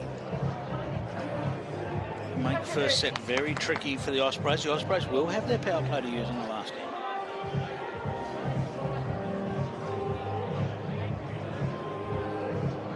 He's right in the zone here. How does it sit? Lovely. And it is. It's going to be tempting to chase again. Aaron Tees will be looking to follow that up and try and land that shot bowl. It won't be a draw shot. He's going to need it to get down.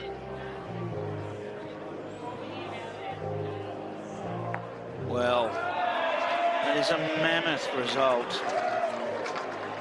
Isn't what he was after. No.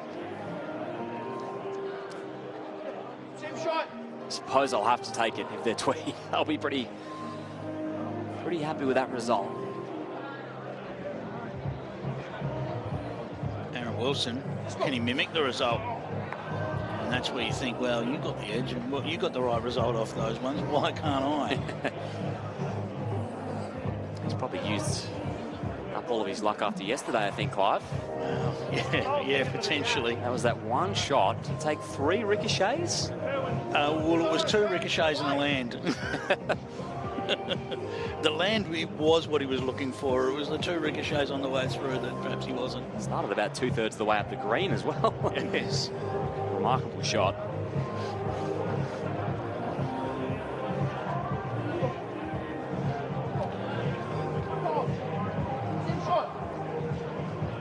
So looking to get the bowl out of there or splash the jack.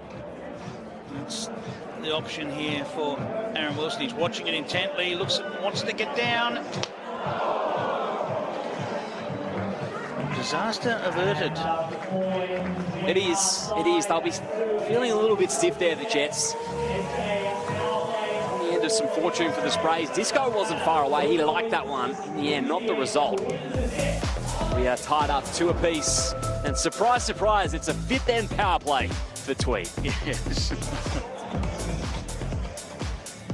This one will go down on that list of power plays, that have been used when they don't have an impact on the result of a set. And Turley knows those numbers very well. 19 times in the tournament out of 44. Tells you they're in front a lot. That's what it does tell you. It's a great point. They've just got this sense of calm out there, and I wonder whether the power play is a small part of that, Clive. They've just got that in their back pocket the whole time. When you know your tactic and you don't vary your tactic, then the players just know what to expect all the time. Great shot. 2 great shots, really. A great shot from Paul Foster there. These players are at the peak of their powers today on finals night. Well, you've got the 4 most informed teams left.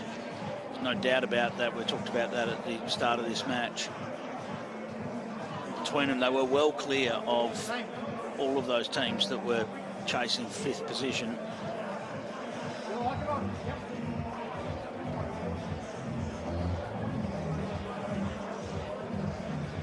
Whoever wins this one gets a break. And we've determined in our next match who goes straight into the grand final. We sure do. It'll be the Pulse and the Pirates up next. That 1st versus 2nd. It'll be another beauty. Yeah, won it. A fantastic week for the Pulse. They did drop 2 today. And Gary Kelly's been a star on this show rink, and Alex Marshall's a star everywhere he plays bowls. Corey Wedlock looking for a piece of the jack. Not quite. Biggest names in the game are here. Paul Foster, one of those.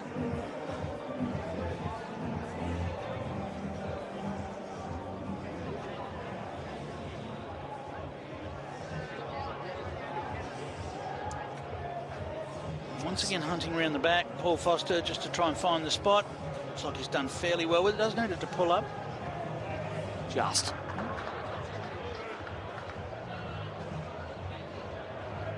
Sets them up with shot. Summer sounds better when you can hear it. At Audica, discover the benefits of expert hearing care tailored to your needs every step of the way.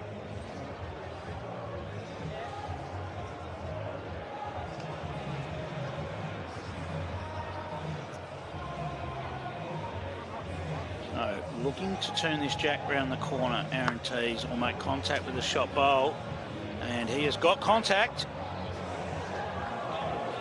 And that's close. Great shot.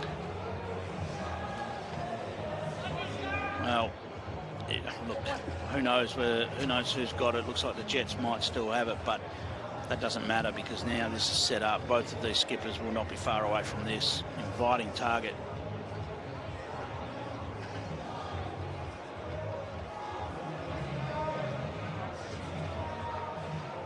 Straight away. You can say that again.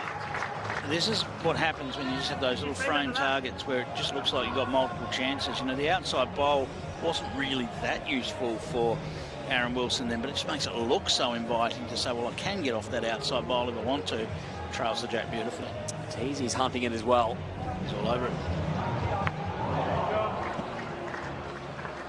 So remains in. Yes. Which means that's probably 2 to the Ospreys at the moment. Way out left near the boundary peg on the right side of it. Now we're drawing to the plinth. You back Aaron Wilson to pull anything off the way he's going tonight. He likes it as well, following it all the way down. Oh, brilliant. He carries really nicely. Brilliant. Look, we know you can draw right to the edge there, so Aaron Tees can draw this shot. Oh, that is a wide line. That is a very wide, trusting line. He's overdone it.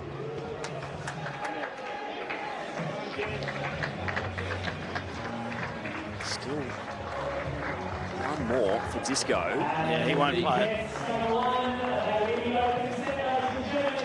They will take it.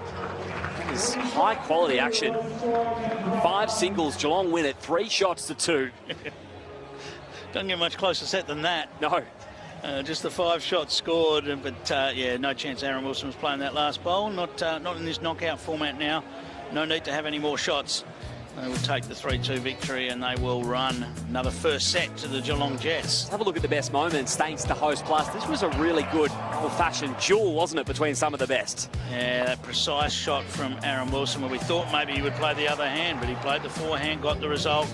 A big hit there from Aaron Tees, but it's the Jets that overcome that slightly lucky result and move on. They are flying 3 sets running for the Jets here, 1 to come.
I think it's just good fun. Good fun for the crowd, you know. Obviously, you can get a corporate box and have a few drinks and Yahoo. The whole town, the whole community comes alive. People from Melbourne travel up, end of the week. It's just great to be a part of. I mean, hopefully where they're playing so we can excite the crowd a bit. Yeah, Friday night's just an amazing feeling once you're a part of it. I know you build up all week. That's the end goal. You're zoned in on that one rink. You've got grandstands either side. The noise is amazing. Coming down and watching Nathan Black win titles is the main key. I think everyone just loves to watch it. Yeah, it's one hell of a vibe when it comes down to it. The best teams, the best players are on show, and it's always a spontaneous night when it comes down to the bowls, and you never know who's going to win.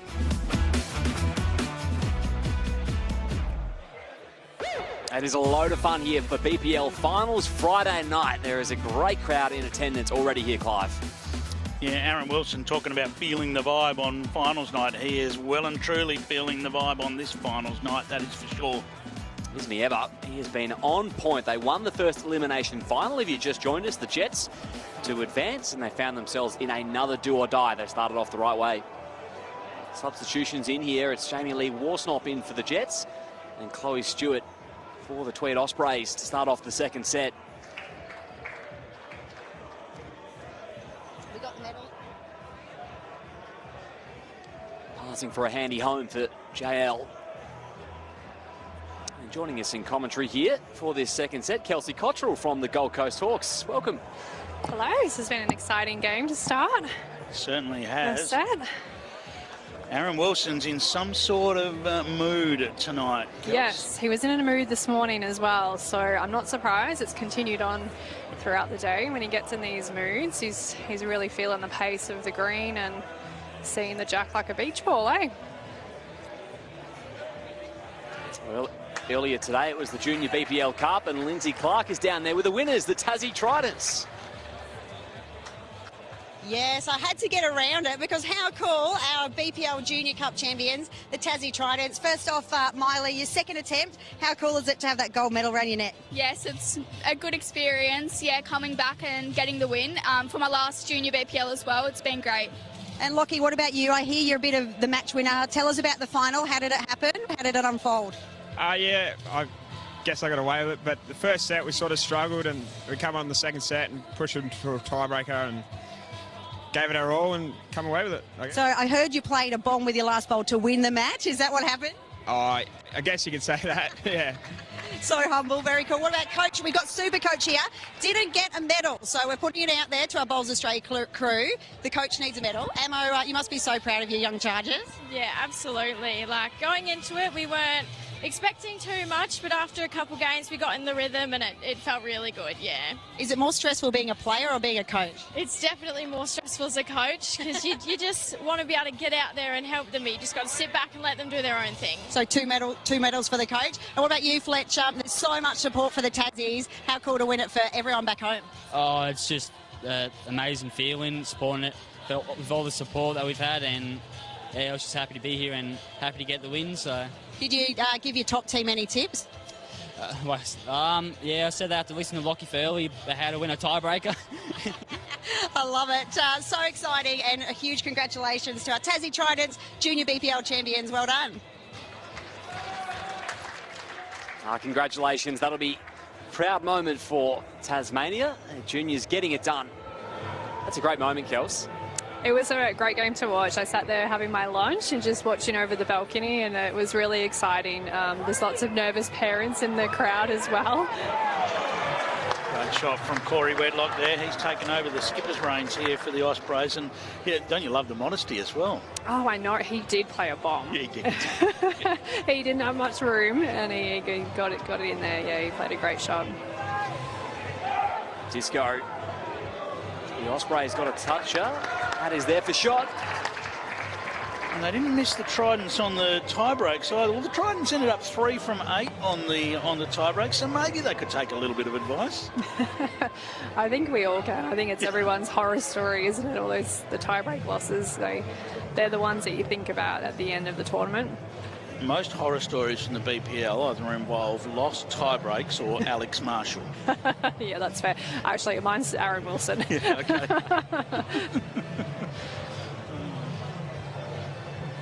A few people saying that tonight, the way he's going.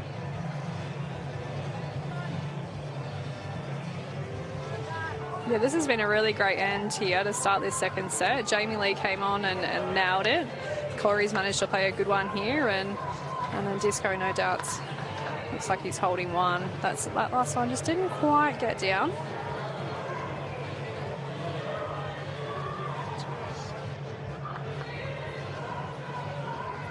Jets up one, last chance.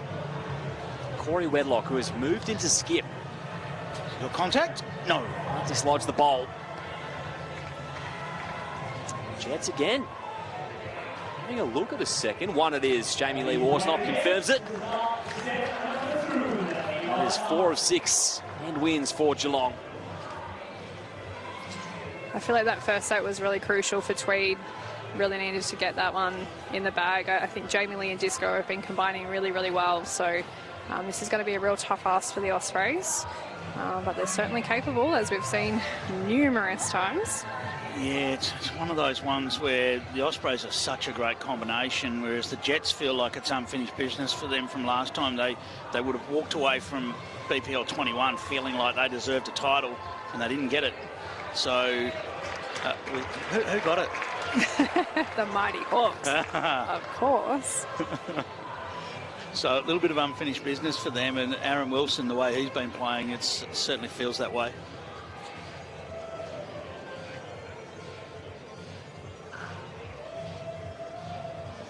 Jamie Lee's all over it to start.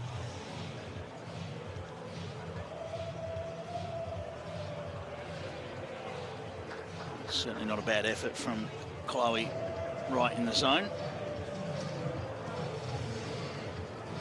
Jamie Lee would love nothing more than just to drop in the way of this jack, maybe just tuck it around the corner slightly. Lots of these forehand shots look like they're going to trail the jack and just don't quite get down to it. And there's one of them, but a nice spot for later on.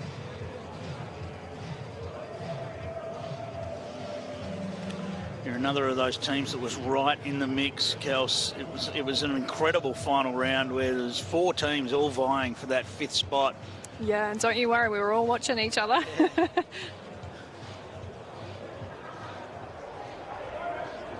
I probably, I mean, obviously, you know, bleed for the Gold Coast Hawks, but I also bleed for the Sydney Lions. That's twice that it's come down to Nathan Black's last bowl, and he's played a cracker and not got the result, you know, to get them over the line and into finals. He played another good one, but yeah. It was a right on target drive, but the jack was still sitting there when he was finished, and that's what he didn't need. It was after Alex Marshall. After another Alex Marshall horror story. Yeah, absolutely. He had, what, just under a foot to draw the shot? It was way too much room for him. Well, this will be close. The way Chloe's have held on previously, this will be very close to landing the shot bowl.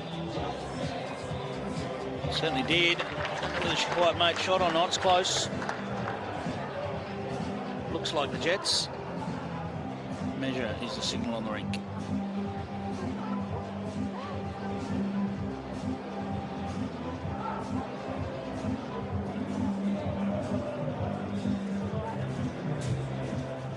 Both leads have created a similar story here. 2 past, 1 on the jack.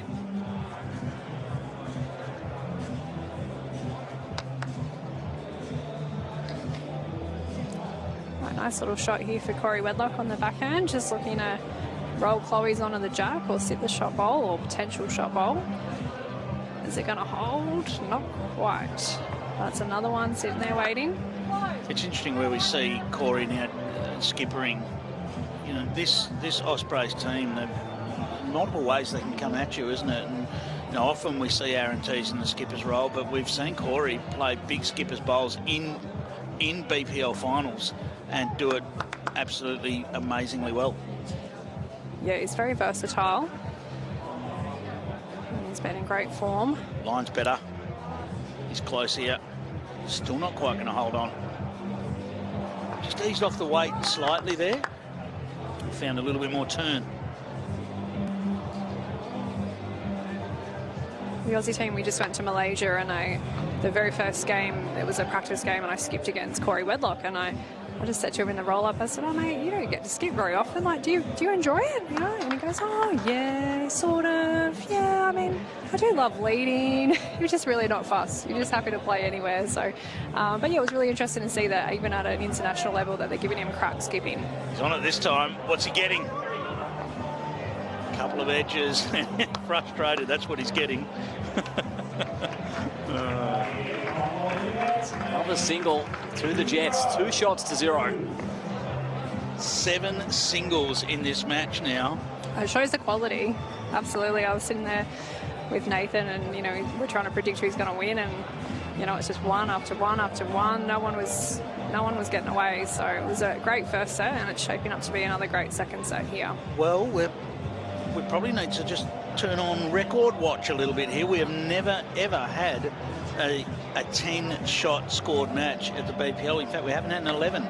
12 is the minimum scored in any, and we've had that 3 times. Once just the other day. It's in contrast to the first match of the night as well, which was multiples galore.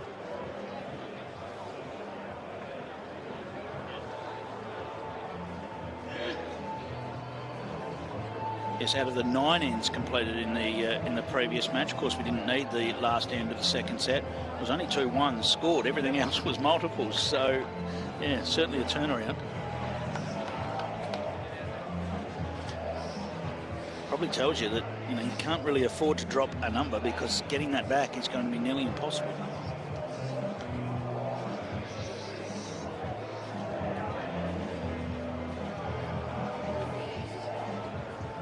Lee right in the area again. Nudge the jack round the corner. Beautifully played.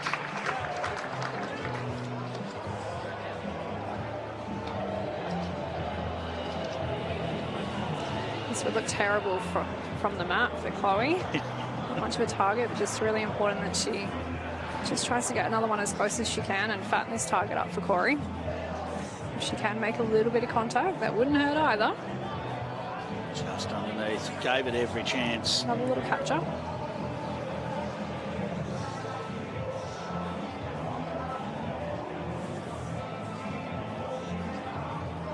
So that Malaysia trip, that was just part of the selection process for Commonwealth Games? Yeah, it was. I think it's been a really nervous week for all the Aussie players in contention for, I suppose, the next round of trials. So we started off with 10 guys and 10 girls and a group of parabolers as well, and we headed to Malaysia with 6 and 6. So yeah, it's just we're starting to whittle down the next series that's being selected next week. We're down to 4 girls and 4 guys. Week. Yeah, so yeah, definitely some nervous energy in the camp this week, which, you know, potentially may have, you know, been for some people, you know, may explain some performances, good, bad, or the other. You know, there's just a lot riding on selection, and these BPLs are very important now, given that the Commonwealth Games has moved to this fast BPL style format. Yep. It's a somewhat brutal process, isn't it, with the numbers so small? Well, it gets even more brutal because I say we go to 4 and 4, and then the cull is 3 and 3. So yeah, very brutal in the next few months. We know how good the culture is in the Jackaroos outfit, and those that miss out are going to be very disappointed, but they will be cheering on Australia when it comes around in a few months' time. Oh, absolutely. We've all spoken about how this is just the most amazing opportunity for bowls. You see Corey Wedlock having a run here. There's some movement. Still under the jets, I would say. Jamie Lee set a measure, but that does look like one to the jets on our vantage point.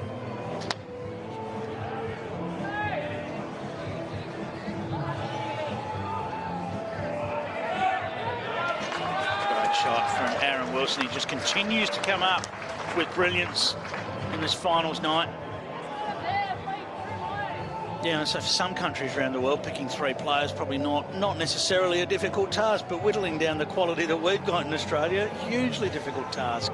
As Corey Wedlock looks for contact and doesn't get the contact he desired. He may have opened something up at the front for himself for the next one.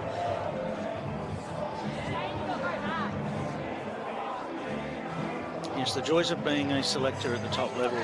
Yes, it's hard enough at the top level.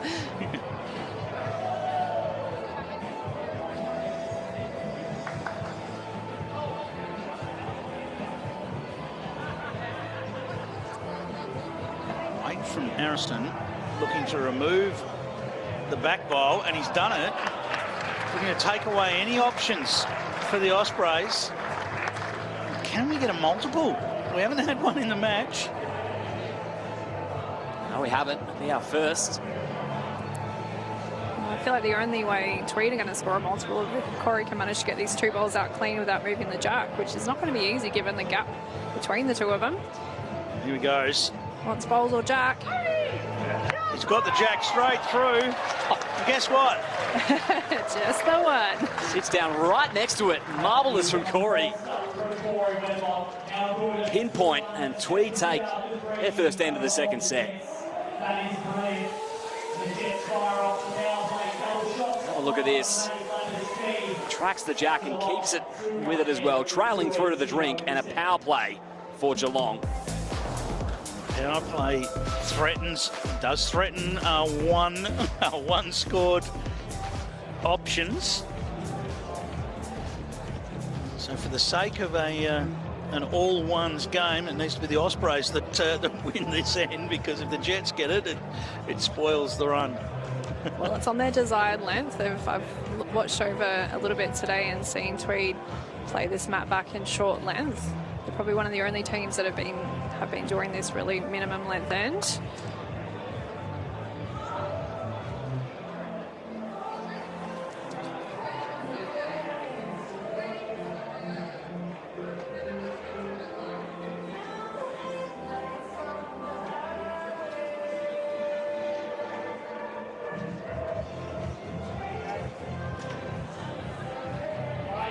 Jamie Lee's been on so far.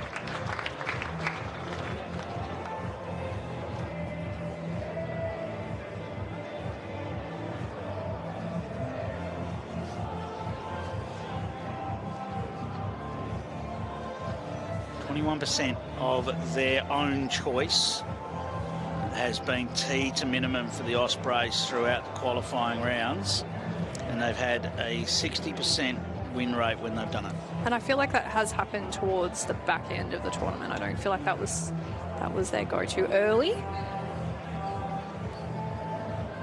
Resorting to some of their previous tactics in past BPLs. Yeah, well, they always were renowned to be that minimum length team. One title's doing it.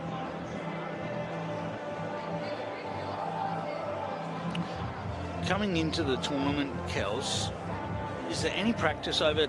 Do you look at this length and practice it? Because it is rare for us to play 21 metres. We don't do it that often. No, we don't. Mostly can't roll it. Yeah, I mean international. And most of the games that we play now, minimum length is 23 metres.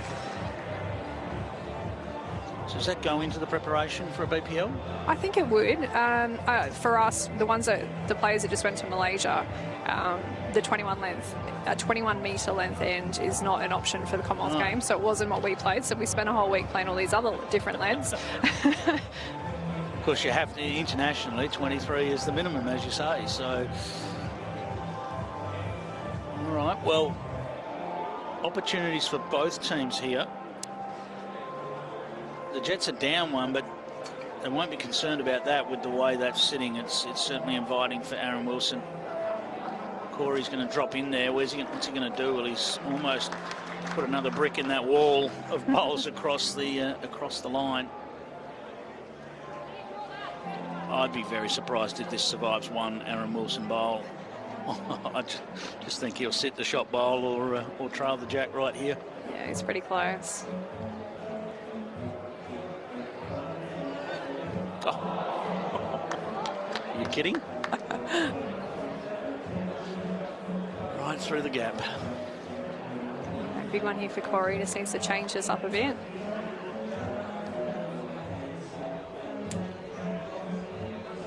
So he just gave it that little bit extra weight just to trying to change his angles, trail the jack first. He's finishing a good home.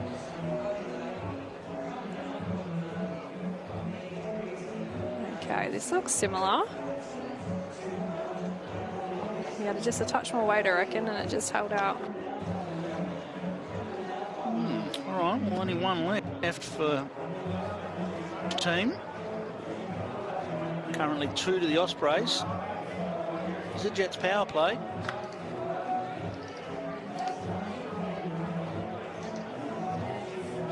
Still, Corey has to look to change this somehow. Yeah, I think so. Oh no, is he going the back? He is going the back. Oh. Not sure he wanted to. Look, you look at his demeanour. Do you know, I was just thinking if Disco does go the jack, that back Geelong bolt could go off the rink anyway. So I think Corey was a bit reluctant to go to the back then, but let's see what happens. Let's see if it was the right call. It'll be a handy plan B. He's just left the target there for Aaron Wilson. No. Side of the bowl, sprays. Should be 2. Will it be a... No, 2 it is. Our first multiple of the game. That means Tweed will take the lead for the first time in this match. 3 shots to 1. And once again, they go 3 shots to 2. Yes.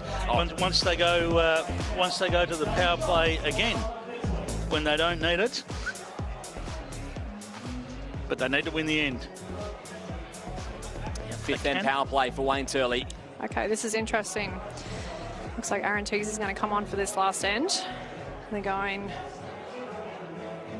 with their absolute strongest combination to try and get this end and get them to a tie-break. So while it looks like the Ospreys are in front 2 here, they're sort of not. No, they're still chasing. Because they have to win the end. If they lose the end, Jets get it. Even with a drawn set, that's enough for the Jets. So it essentially scores a level. It's a bit weird. It's the way the sets play works.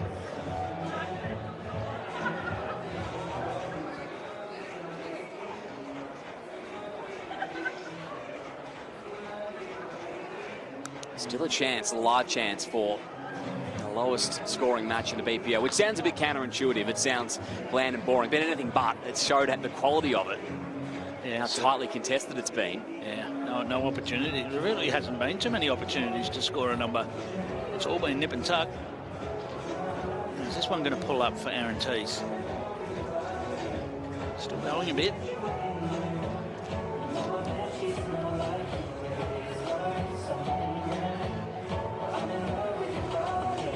Art of correction, big part of our sport right now. Jamie Lee can nail the jack. She could go a long way to continuing the Jets BPL 23 campaign.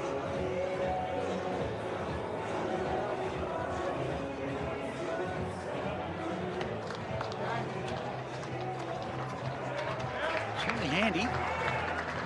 It's handy, but I think there'll be a few more inside that before this ends out. Tees off the bench, has played a couple of heavy ones, probably, no, definitely the shortest length he's played in this match. So he just needs to slow it down.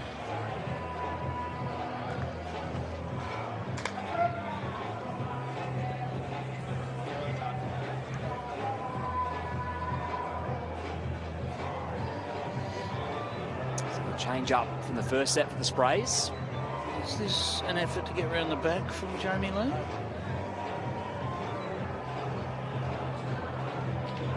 Well, she's landed in a handy spot to just cover that trail a little bit. Went up to 40 million with Keno Go, 18 plus only. Gamble responsibly. Just taking away the obvious sort of reaching sort of trail type shot that Corey had. Probably brings him back more to just a pure draw.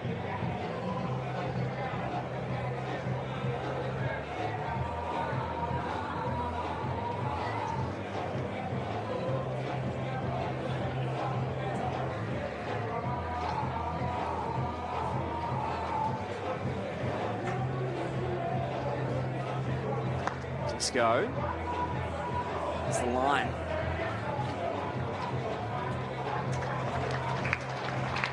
That's another to the count. This is really good for Geelong. They've got a couple, but there's no target. No, there's gaps. And this length is definitely in this direction. It has tricked a lot of them already. You can easily find a gap, but Corey Wedlock doesn't look like he's finding a gap. He needs to run. Not quite.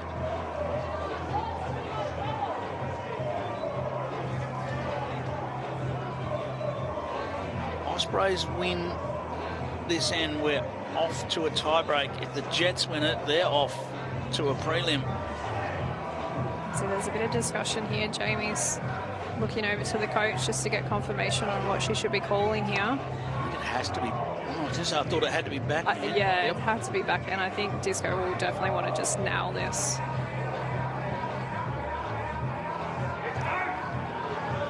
Well, Disco likes this. How's the juice? Oh, it's got there. You'd have loved it to fall over. It does leave it just sticking out a little bit and give Corey something to play too. Just a touch. There is still a little bit of a gap there, but yes, Corey will need to still play this perfectly. And just hit the ball, or just a little, you know, even if he wants to play it with just a touch of weight to make sure he gets there. He's got a good catcher. Fairly certain they would have called a timeout here. The shot clock is ticking down, but he's in no hurry, so I'm sure they've called a timeout. There you go.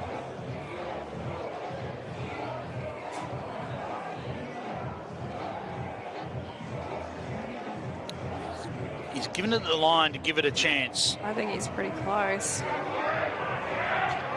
Oh, look at that. Wedlock. Wow.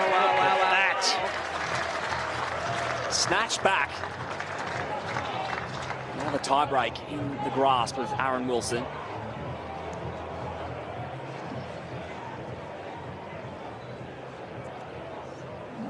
Rip the bowl out, get the jack for the win. There's Wade. Close. Gap. Oh, wow. I didn't even think there was a gap there. Oh, gosh. We are headed to a tiebreak, ladies and gentlemen. Wow. At least we know Disco's human too. He does miss occasionally. Not by much. Can't believe it. Not far away. Would have been straight sets for the Jets. Not to be. 5 shots to 2. Here we go. So, as we know in the tiebreak, all 3 players will now hit the rink and they will play one end of 2 bowl triples. They can play those bowls in any order. And the winner will move on to a prelim. This is the moments that it comes down to at a BPL. And this is the most nerve-wracking time for a coach. They all so desperately want to win this toss. Stay in control. Looks like it is okay. Well, the signal's already been made. So the Jets are playing first and they are going to go jack in the ditch. The crowd loves this one. Paul Foster is going to attempt to bury the jack in the ditch. He did it earlier in the tournament and sat right on top of it. We rarely see it. Even when they get the jack, they often don't land right on top of it. No, there's normally a bit of room and then we have the old draw off to the ditch. How's he look? Paul Foster. It's just outside it, yeah. Oh, that was not by much. Now, yeah, Tweed going to have a crack as well. I've got a feeling Wayne Turley touched his nose there. That was the signal. Yep, go it. I think that's wide. It's definitely wide. They're going again. Oh gosh, well, I haven't seen this. Normally now we swap and the leads go back into lead and we start drawing again. But okay, here we go. Who knows what we're going to get? This is closer. It's definitely tied up. Paul Foster, he's got some of it. Language. Wow, now the draw to the ditch begins. Yeah, plenty of room. That Paul Foster bowl will not play a part in this one. That is a good 2.5 metres away. As you said, Kelsey, that is the most common result we get in tiebreak.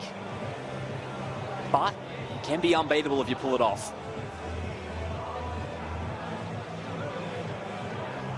You survey people, they're either fully on board with that or fully against it. There's not many that sort of go, oh, I don't know. It was kind of funny. We played Sydney Lions. It must have been yesterday, and we went to a tiebreak. And obviously, I'm up the end with Karen Murphy and Nathan, and the toss is done. Sydney got the mat, and they start talking. The boys, Kane and Nathan Black, start talking about the possibility of bringing the mat up, and you can just hear Kaz at the background going, "Nope, we won't be doing that." I'm like, okay, she's the boss.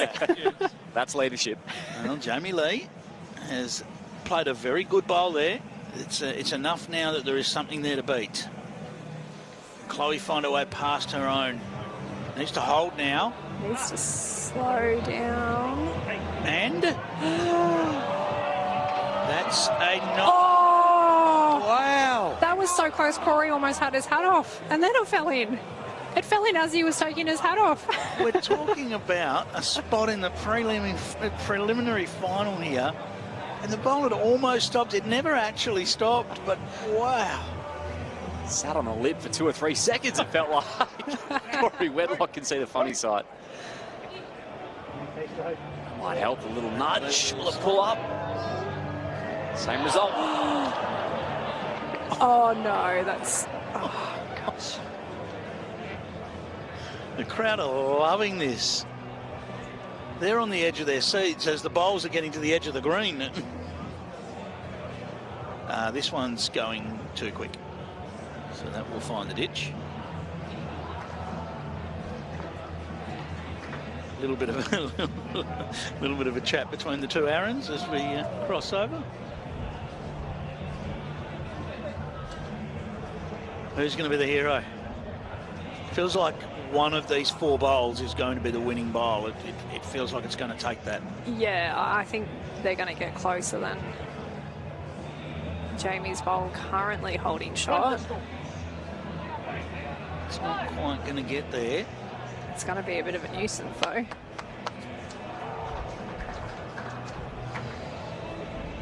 Okay, Corey Wedlock. Saved the day last end. Can he save it again? Just shy of 1.5 meters of room. But when you're drawing to the edge, it essentially halves that room that you've got than if you were drawing to a jack that's on the green. Well, his track's good. He's definitely missing the front. Is he going to stop?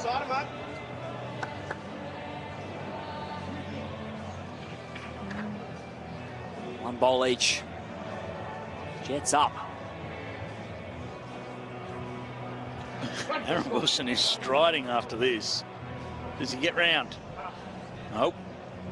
Well, here we go. I feel like Corey would expect to draw this, but you still have to execute it under the momentous pressure.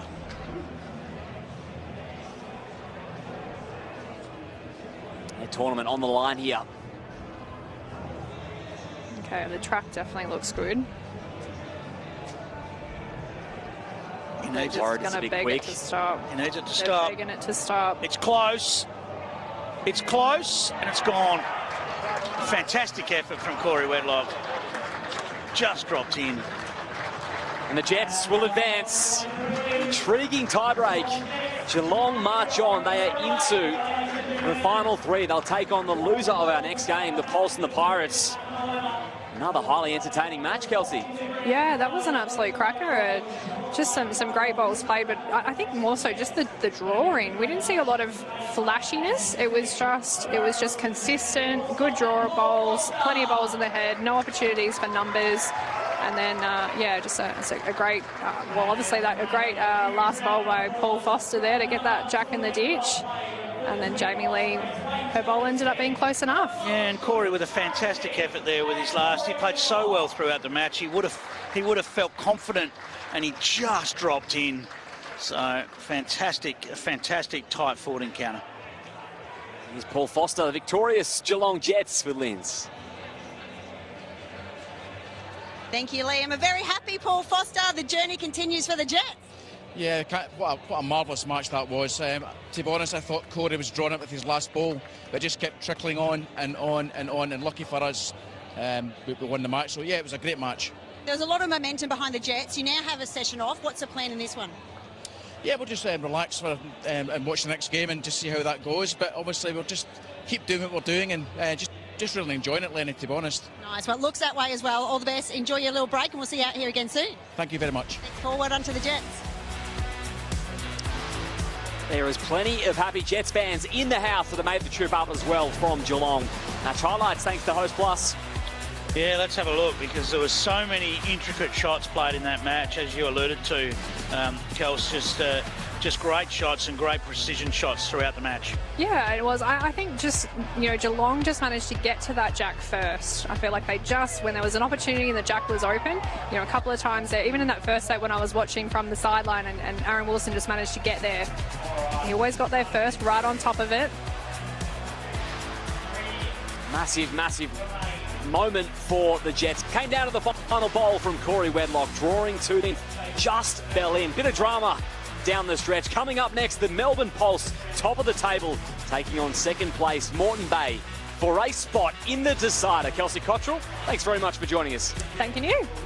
Looking forward to this one. BPL Finals continues just after this at Moama Bowling Club.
Third final of the night, it's the semi. Winner goes straight into the decider. First versus second. The Moreton Bay Pirates taking on the Melbourne Pulse here. It's been a fantastic opening to finals night already. Geelong advancing through 2 straight eliminators. Liam Ellison, Clive Adams and Christina Van Nierop from the Perth Suns joining us in commentary for this one. Welcome, Chrissy.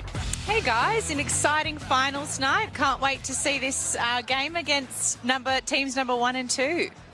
Yeah, well, the Pulse in particular have been up the top the whole time, haven't they? There was a real fight on for this second position, and it was the Pirates that managed to clinch it, and now they'll look to make their pathway straight through to a grand final. It's an exciting time for both teams. Yeah, definitely. Such an advantage finishing in the top 2. You know, you get that second chance if you lose, so yeah, they'll be battling it out right now. I'm excited about the clash between Gary Kelly and Alex Marshall as well. They've both been in super form. Gary Kelly, even saw Gary Kelly dancing on the intro. I mean, what's happened to Gary Kelly? He's normally this intense individual, but he's very relaxed. And Alex Marshall, we've seen him on fire in the last couple of nights on the show rink. Yeah, I was just discussing the MVP players, you know, who we're thinking will be in the All-Stars team, and that were my 2 picks for the men. Gary Kelly's been phenomenal all week, and Alex Marshall hasn't been far behind him, so it'll be interesting to see the result of that too. We'll find that out at the end of the night, Liam, the All-Star team. Yeah, we sure will. It's interesting to see who's got picked there and how the MVP voting pans out. Walk us through the format for the MVP voting for those that don't know. Yeah, so the coaches vote at the end of each match. They vote a 3-2-1 together. They vote a 3-2-1 for the 6 players that are involved in the match. So 3 players get votes, and that's how that gets filtered back and all tallied up only across the 22 qualifying rounds. So finals performances don't count towards the MVP or the All-Star team. Lindsay Clark has made her way to the Moreton Bay Pirates bench. Linz. Oh, look, I have, because the coaches, you know, it's so tiring, they can't come to me, so I'm over here. Super coach Aaron Hewson must feel pretty good, mate. Second on the ladder, finals night, 2 bites at the cherry. It's unreal. It's what you aim for at the start of the week. Top 2, give yourself 2 cracks. The guys are going really good. We've just got 2 more games to go, and we can have a bit of a celebration later. What's a team dynamic night like? Sorry, you know Ryan Burnett really well as your club mate at Pine Rivers. You know Alex Marshall, obviously, he's been to a lot, and Jesse from a Queensland player. What's the dynamic like? Our 2 leads have been outstanding all week. I don't like to give Burno a rap, but he's going better than I thought he could. And when you've got the best player in the world playing last, it's pretty easy to sit here and just hold the signs up.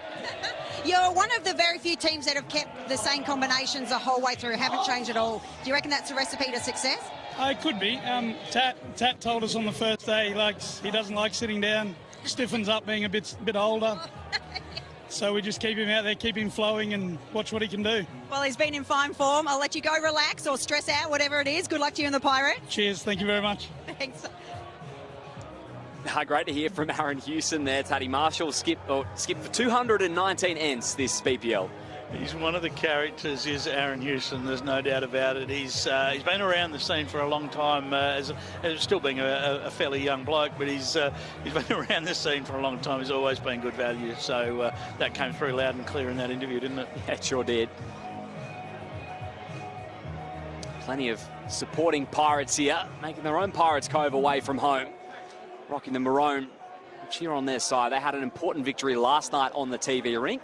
Straight sets over the Steamers. Yeah, the players completing their roll-ups here. Chrissy, it's just an important time just to relax into this one, isn't it? That's what this roll-up really gives the players, just a chance to find their feet. Yeah, just get a feel of the green. I've found that each game the green changes a little bit depending on, how hot it is, the humidity. So, yeah, just to relax into it. I think that's the best thing. You can't be too tense. Finals night, so I know they'll all be a little bit nervous, but I'm sure we'll see some great bowls. Well, it must be pretty easy watching from the coach's box for Jeremy Henry this week, Linz, the way they've been going. Yes, Liam, look, I'm not sure any coach has ever said it's an easy job, but Jezza, the Pulse, you've been in fine form all week, pretty much from night 1, top of the table. How good a job is it? It's been stress-free all week. Usually we're scraping for every point we can get, but the team's played really well this week, and Gary Kelly has been outstanding. Tell us, you're not unfamiliar to the TV rink. We've seen some phenomenal Pulse performances out here. How important would it be to get this first match under the belt? Oh, it's really important. You know, you win this game, you're into the grand final. You played well all week. It's given yourself this opportunity. So if you can win this, you're one game away from the title. So really big game. Have you guys been keeping the same team the whole way through as well? So Barry starting with Gary and Ellen coming on off the bench? We've changed it up a little bit. You know, we've been usually matching Ellen up with some of the ladies playing against each other. So, but really, we've just changed it up a little bit. But they've been playing well, so it hasn't really mattered. Yeah. Awesome. Well, I'll let you go relax and get ready, and we hope to see Pulse in the grand final. Hopefully. Go the Pulse. Go the Pulse. One of those sides with really nice continuity across their three. Yeah, the qualifying round match between those two teams was an absolute burster of a match, and we'll talk about that shortly. Let's have a look at how these two teams line up against each other in terms of the stats coming out of the qualifying rounds. And again, you see these teams that are at the top. Look at those ends one. The 53% ends one is a key component.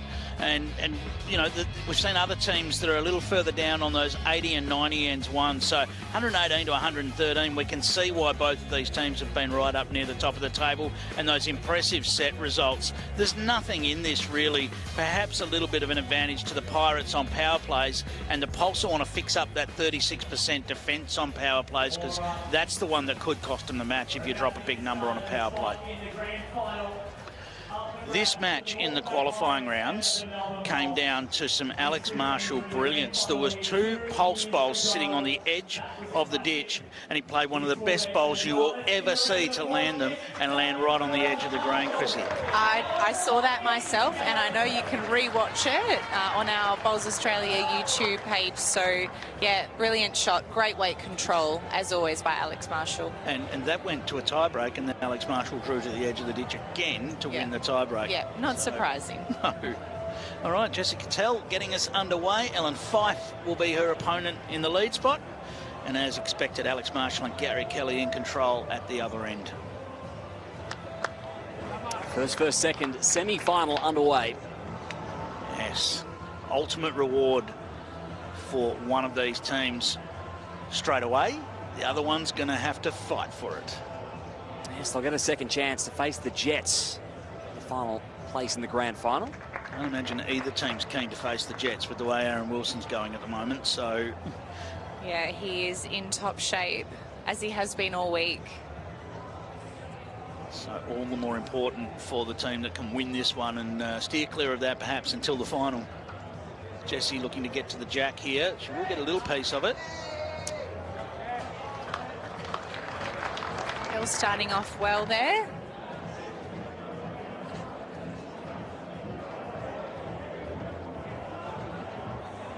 Only seems fitting that we've got Chrissy up here for an Ellen Fife matchup.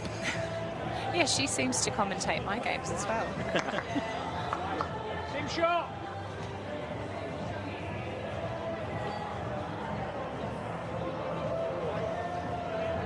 Jessica Tell's had a great week for Moreton Bay. 55% of sets she's involved in. And she's another one that I think will be close to the MVP for the girls. From what I've heard and seen, she's led really well.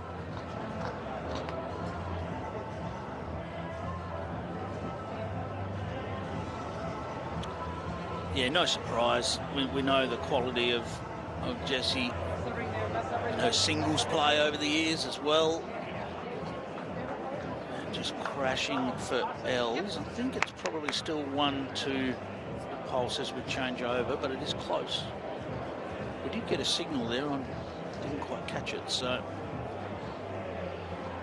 Still a very nice shot on here for Alex Marshall as he walks down. He's got chances to nudge the jack. He's got chances just to pop that Pulse bowl out to the side by making contact with the front Pirates bowl. Yeah, set up really well for him at the moment. It's a good track.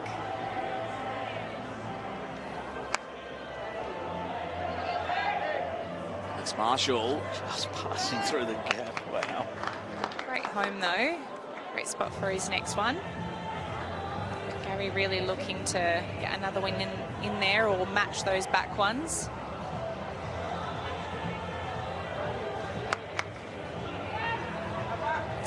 Kelly. Let's look in the semi-final. He's right there, adds another. Well, it's a handy place to have landed because he's landed just in front of the jack, so it just changes some angles around a little bit here. Alex can still pop the jack out into the open. Well, that's tight. That's going to be tight. So he knew very early on. Gary Kelly might change the backhand side and look to get out there now.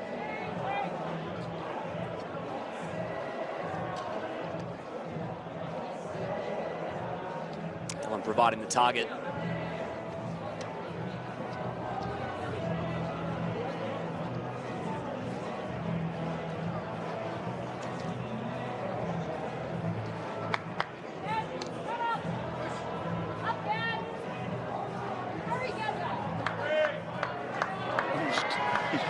He's drawn another counter. It was a super shot.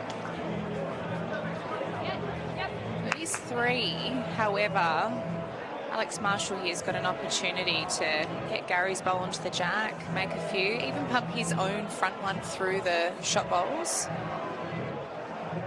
Okay, he's got a bit more weight, so I think he might hold for a chance. Little edge and down to the bowl. Oh, wow. Gary Kelly looking very disappointed there. It's just enough, I think, to get the shot. Yeah, look. It was in the area. It was very much in the area, and, you know, if you missed that target wide, you had no chance of that. So just caught the little edge, and, well, a fairly large edge, actually, and down onto the bowl. Look, it was right in the zone for the target that he had.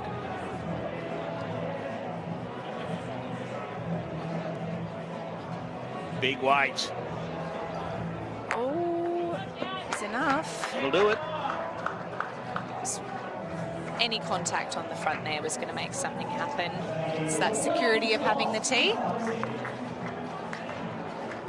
That bowl possessed. Melbourne Pole started off with a 1. Yeah, I mean, they would have liked the 2 or 3 that they had, but yeah. One shot to get yourself started. Signalling the tee, picking her length, what she feels confident playing. It's one thing we actually spoke about. I said, what's your game plan? Ellen and I rooming together. I said, against the Pirates. She said, oh, well, next time, last time we played them, she said, we played tee to tee and just made it a little bit trickier for Alex Marshall to get to it rather than the short ends. They're preferred, so they're obviously sticking with that game plan. It's certainly been a tactic that's been discussed over the years. Yeah. Everyone knows how good Alex Marshall is on short ends. A lot of the World Bowls Tour stuff that he's been so successful on is primarily shorter ends. So that theory of can we make it a bit harder for him tee to tee is one that's been talked about. It doesn't always work because the guy's still a legend, you know. Doesn't keep him away, but, you know, if you get there first, you make it a lot harder.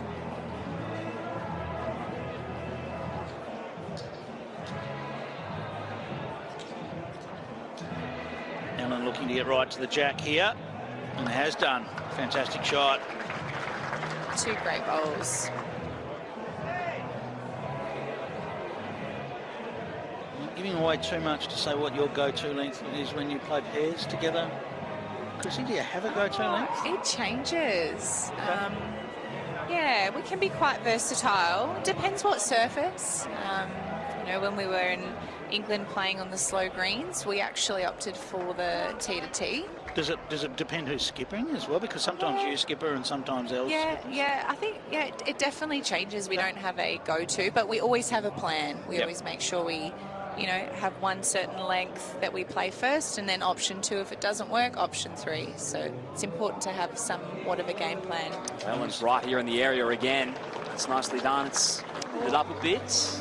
That's the only issue. Yeah, I was going to say she'd probably be a little bit disappointed opening that up, but she's got three great bowls in the zone, so sets it up for Gary.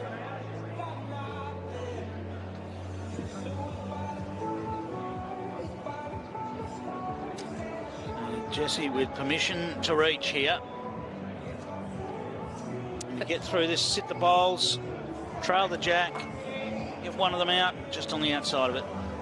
For those that don't know, Jessie used to be a beautiful dancer. Yes. Hence why you noticed with her setup and Very unique delivery. Yeah. Yes. Yeah, it's very dance-like. Looks very pretty.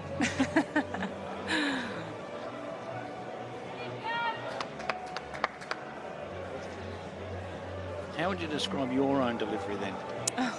I think mine's quite boring, to be honest. Okay, we'll go with that. Carl, you know, I'll tell you something. Carl is very good at imitating deliveries because he loves watching bowls. Yeah.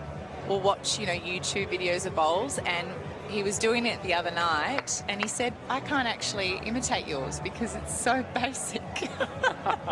So, yeah, nothing interesting about mine, sorry.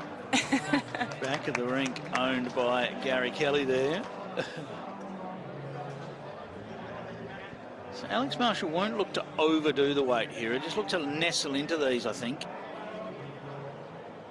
Nestle in or trail the jack. Oh, Alex Marshall. Close. I mean, really. What a shot. 2 down to 2 up. Easy as that, hey? Jessie sat up here a couple of nights ago and said to us that she can rely on Alex Marshall to play the perfect bowl at least once every end. Yeah, wow. Well, I'm not surprised by that at all. There it is. Well, I don't know what he's going to do with his next two, because there it is already. Gary Kelly might have something to say about that here.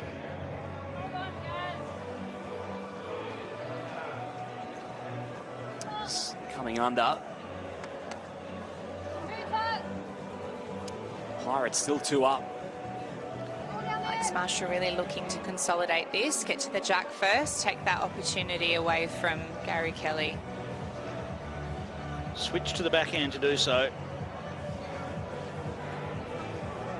He's trotting after it. When he trots after him, they're generally in the area.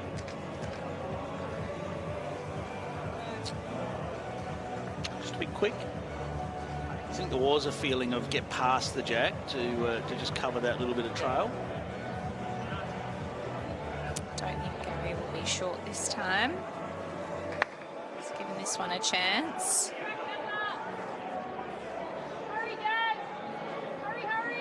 Needs to clear the front. Back to 1. Half the damage. Now it's in the hands of Alex Marshall, though. He's down to 18 seconds on the shot clock as he gets back to the mat. He'll know. He's played under shot clock circumstances for many years now. He'll know that he only needs 10 on the clock when he gets on the mat, and he's not got an issue. 5 seconds left as he releases that one.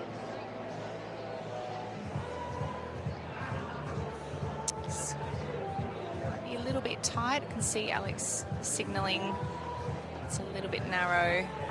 Weight would have been pretty good.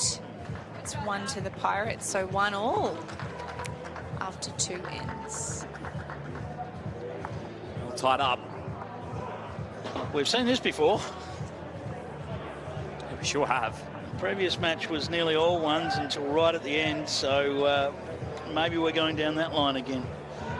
We almost had a record-breaking performance with the Ospreys and the Jets. They just managed to get a couple of multiples late, so... It's the thing of finals nights. You always know that the games are going to be close. Great start again from Jessica Tell. Interesting to see the 2 leads using the opposite sides of the rink. I was just thinking the same thing. I guess it's, you know, the preference, the games that we've played on this TV rink throughout the week, and, you know, whatever you feel most comfortable with. And for different players, that might be even down to different bowls and different bowl types, whether or not you're using a turning bowl, whether or not you're using a straighter type bowl. Different hands are going to suit different players. That's right. Don't know if I'm just imagining. Great shot here by Jessie, but I was finding that playing on this rink, the hand that Jessie's playing felt a little bit quicker to me, and the other hand that Ellen's playing just that touch slower. So That could also be part of the preference for some of the players. That's been the general vibe Yeah. from all of the players we've had join us, as Els lands right in the zone there. Ran too far for shot, but right in the area. Also, we're not aware of necessarily players' favourite hands. They may have when you do your drills, you find out your strengths and weaknesses. There might be an opportunity to capitalise on those as well. That's right. This is very close again from Jesse.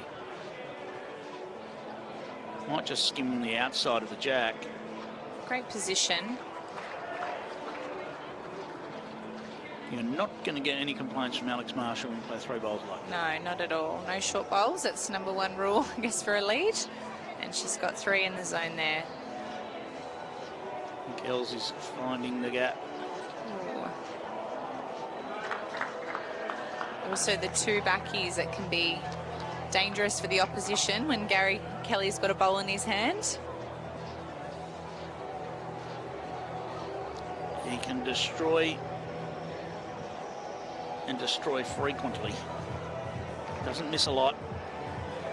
Alex would like to tuck this jack in a little bit. Try and get it behind those 2 bowls of Jesse Cattell that are on just on the alongside. Try and find some cover. Needs it to hold on. Straight shot.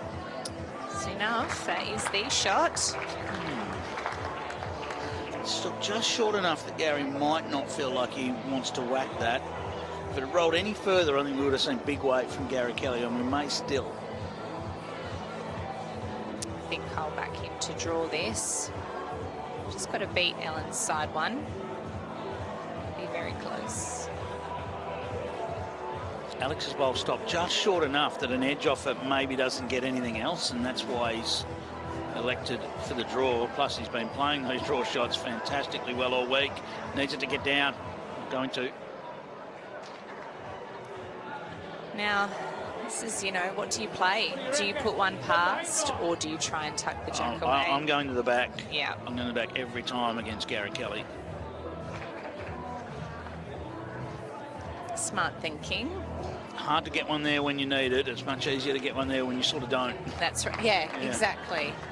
I definitely found that skipping a lot easier when there's less pressure and the jack hasn't moved yet to nail the tee. He's very tempted to go for this. He'll give it a chance. He's going to go for it. It has to be with this bowl, not his last.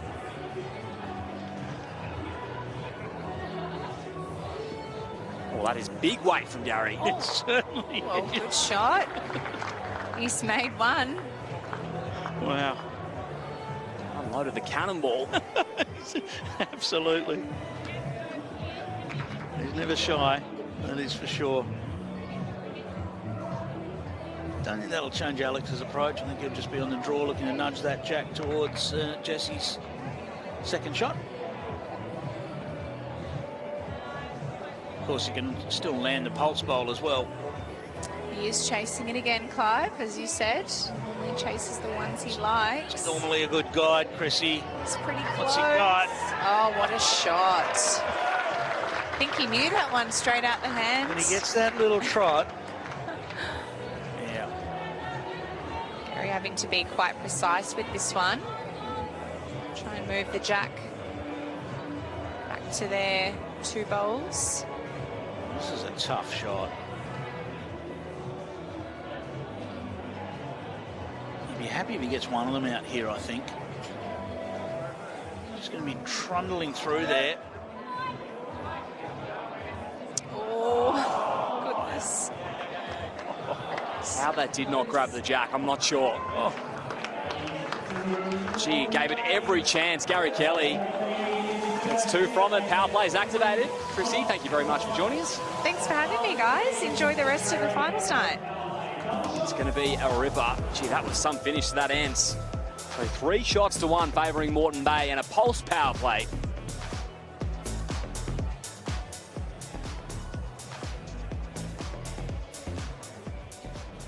Yeah, the time is now to go for double shots, Clive, for Melbourne. Yeah, absolutely. I mean, again, one of those textbook ones, really, isn't it? And this end could go a big way towards, the Pulse being able to claim this first set. it's a must-win end for them, not only because they're down 1-3 now, but because it's a power play. They haven't been far away. I mean, Gary Kelly was as close as you could get just then. I mean, Els with a nice bowl. She's going to get a little piece of the jack and stick with it.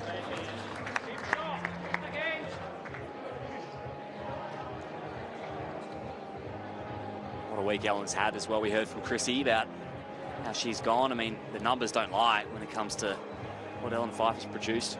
Yep, 64% of the sets that she's been involved in, she has won, and by involvement we mean play at least 3 ends of the 5-end set.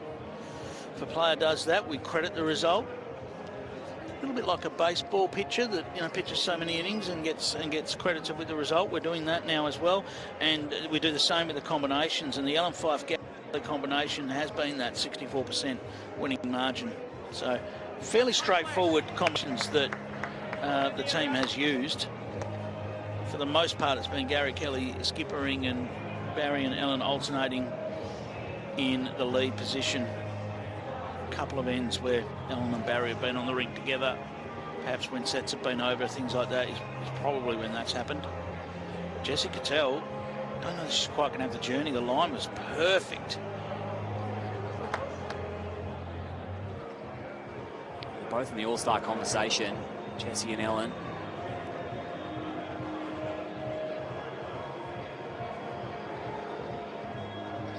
Those nice set rolls, the Melbourne Pulse. Ellen Fyfe, what a shot. Brilliantly played.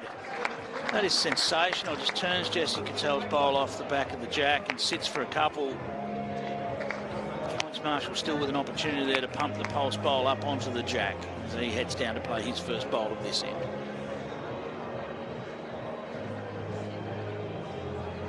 It's lovely lead bowling. Ellen Fyfe with shot. Visit Aerobowl's website to configure a 3D model of your Aerobowl with your own Actuality logo. Dream it, they'll print it. I think Alex is going to get back to the second shot. How much of it?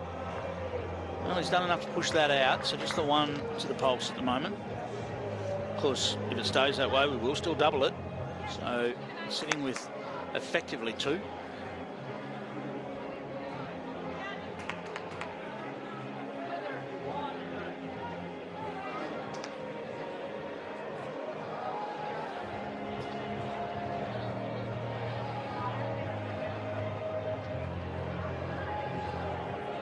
Using their own power play that they've been so effective at, Melbourne, throughout the week.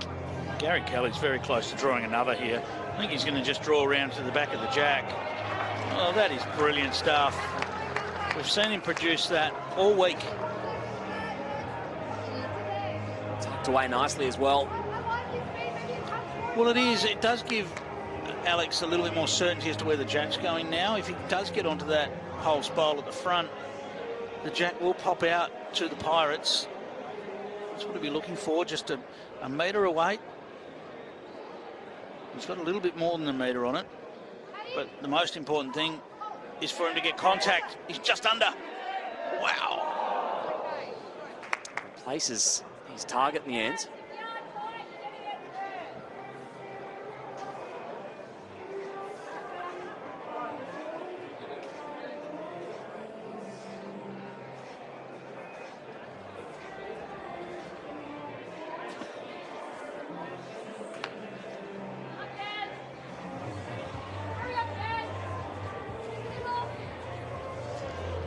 Just on the outside there.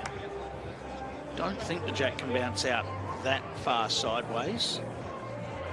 You'll see Alex playing the same shot, just looking to, you know, really, I mean, they can afford that jack to roll right back to the 3 Pirates bowls. So keep similar weight that he had with his last.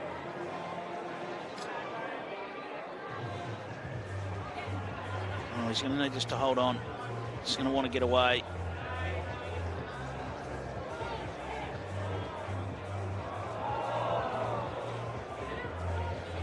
nearly got a result, but he wasn't really getting a result off that edge.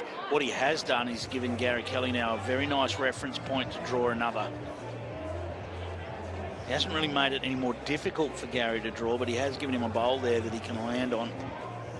And this is now huge. Isn't it? These opportunities can be pretty rare when you're 2 up on a power play. Last bowl, got to take advantage. It's in very safe hands. That's Gary Kelly delivered. Oh, he likes it. He's trotting down. Can he add a third and make it 6 effectively? Oh, it's got the legs. Oh. You bet he can. Oh. Gary Kelly delivers. And it's 6 for the Melbourne Pulse. And they take the lead, 7 shots to 3. The Pirates will have to fire off their power play in response. Absolutely.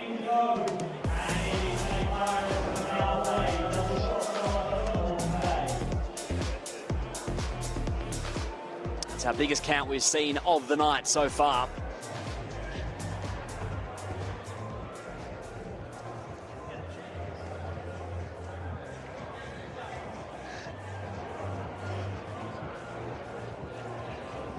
Wow. You use your power play and you whack 6 onto the scoreboard. See what the Pirates can come back with. They're going to need to get at least 2 to draw the set. Of course, 3 can reply with 6 of their own. They could win the set.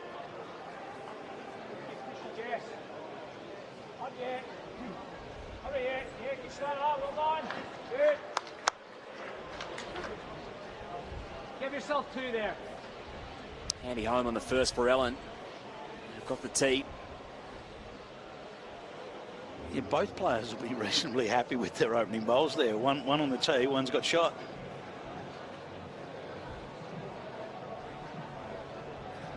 Ellen just needs this one to pull up because we know it just runs on a bit down there.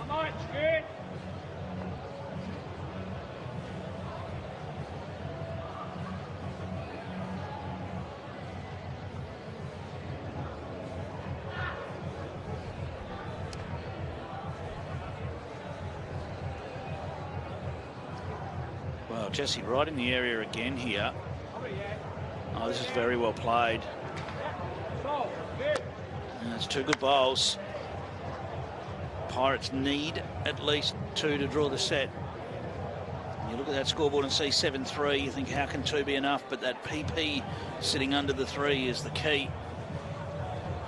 It's a Pirates power play. Well, it's just that little bit quick again, so. The call from Alex here is for Jessie to come down there and see if she can just turn her own bowl to the line. The problem at the moment is that, yes, she's got a couple, but Gary Kelly's got access to that jack with all sorts of varying weight, and the Pulse own the back of the rink. So already the Pirates, Alex will be thinking, oh, don't want the jack to move. Jessie doesn't want the jack. She's left it alone. Very good. Well done. It's interesting head, this one. Pulse with 3 back. Moreton Bay up at the moment. The power play roll into your next bucket list holiday today with Tripadil. Incredible tour and cruise holidays made easy.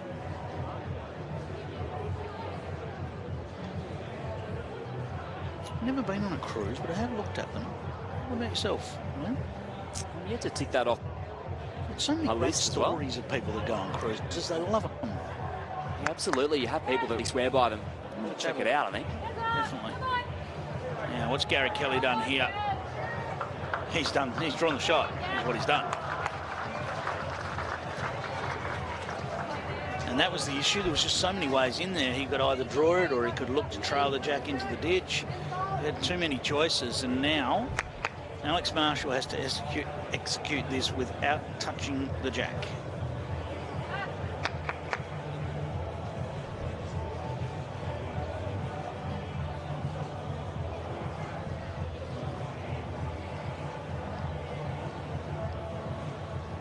There's a look for Taddy. Sure he's holding. He's getting at the wrong edge, I think. Johnny's got it clean. I thought he was just getting that to jack for a moment, but he got it clean. Just held on enough. hands the reins back over to Gary Kelly and says, see if you can do that again. That's 4 up.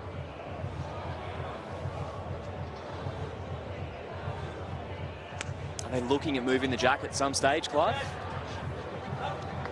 Sorry, Liam? Are they looking at moving the jack up at some stage? Yeah, well, there is. Look, I thought he might have been tempted to do it there, but not quite. And he'd be disappointed that he's actually come up short. I guess he was just trying to replicate his draw shot from the previous.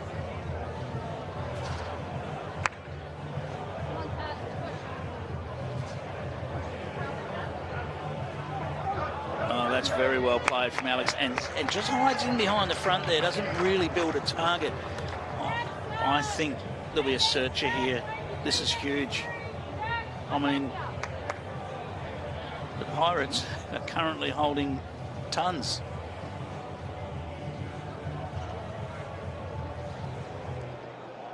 Oh, that's going to need to get back. It's trying to. No. Wow. So 4 up. A shot in hands. How many is it? I think it is.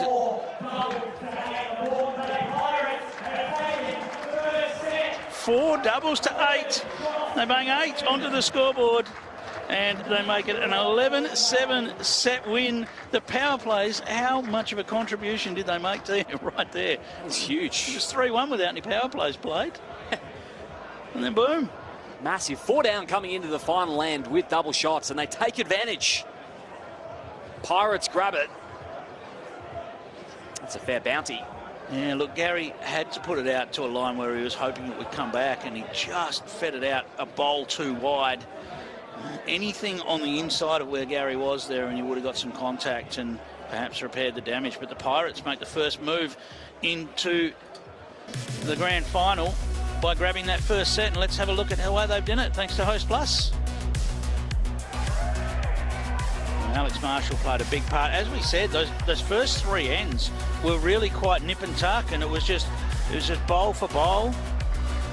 And then we saw the big scores pile on when the power play signs came out and the sirens went off, and that's when the scores happened. Well, they'll be hoping to do it in straight sets to put themselves into the decider. 1 set to come just after this on the Murray.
The Australian Open's not just a bowls event, it's a whole experience. People travel from far and wide across Australia and also overseas. It draws a massive crowd. I think every year they break entries. It's over like 1,000 entries in the singles, I think, most time. The Australian Open is one to play against new players and, of course, your rivalries as well. It's such an exciting event. You can meet your favourite players there, play against some of the world's best. They've added a few events like the mixed pairs in this year, so a lot of couples and family members can play with one another on the green. If you haven't played, you've got to give it a go. It's only just down the road, so what do you got to lose? If you're not already entered, get your entry in quick, because they will fill fast and you'll have one of the best bowls experiences of your life. Registration's open now for the Australian Open coming up mid-year on the Gold Coast, culminating at Broad Beach Bowls Club. What an event it is, a chance to come up against the world's best. It is truly open. And Aaron Sheriff is the 4-time singles winner in the men's side of the slate. There really is such class all over the place. In mid-June, and back underway in the second set. Here's Ryan Burnett inserted Barry Lester as well, the substitute for the Melbourne Pulse. Ellen and Jesse did their job as well and truly. And a highly entertaining first set that we just witnessed. Pirates take it. It's a handy open for Rhino. Well, doesn't it just show you the impact of the power plays? I mean, we just had ones and twos scored for the first 3 ends, and then, wow, a 6 and an 8 to make all the difference.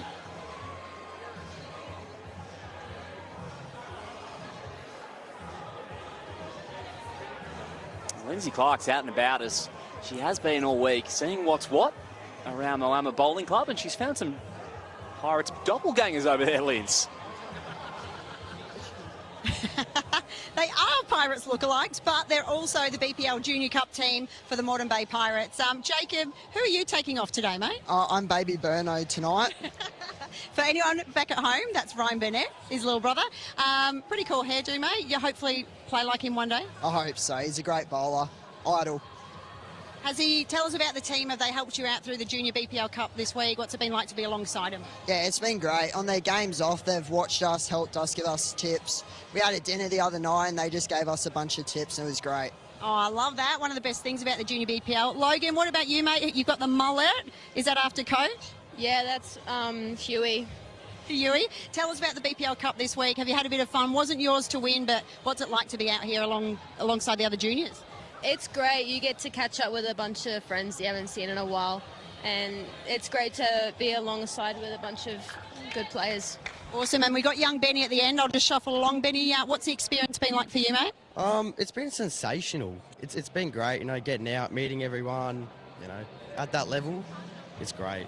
Look, you probably weren't even born when Alex Marshall was like the peak. I mean, he's playing amazing now, but how cool to have him along your side, along your team? Exactly, it's lovely to have him there. He's always so supportive. Okay, we got the Jets coming in. You want some action? And so it's been a good week? Yeah, no, it's been great. So. What do you think of Moama Bowls Club?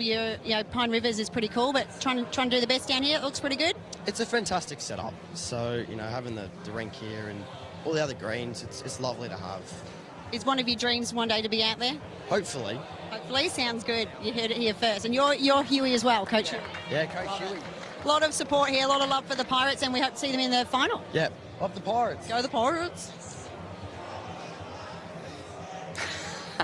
That's a few pretty convincing doppelgangers there, Clive. Absolutely, and sounds like they've had a great time. Real satisfaction in what they've seen and witnessed, and out of that interview there. No, look, all of the juniors have just been immersing themselves in it, and it's just been amazing to watch. And speaking of amazing to watch, Alex Marshall doesn't quite make shot out of that one, but it's only one. To see the players interact with the juniors as well, there's been marvellous interaction. It really has been great, whether it be simply for an autograph or whether it be for a more detailed conversation and, to hand over some more knowledge and so forth. Yeah, we've seen them walking out with many of the franchises, spending time on the benches, chatting to the coaches and players there. Here's Gary Kelly. Just with a pulse at the moment.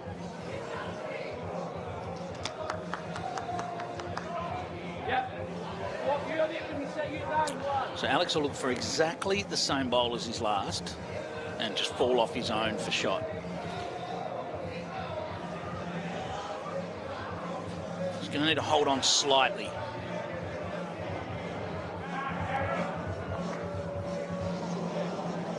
Might be back to 2 down with that. Unlucky.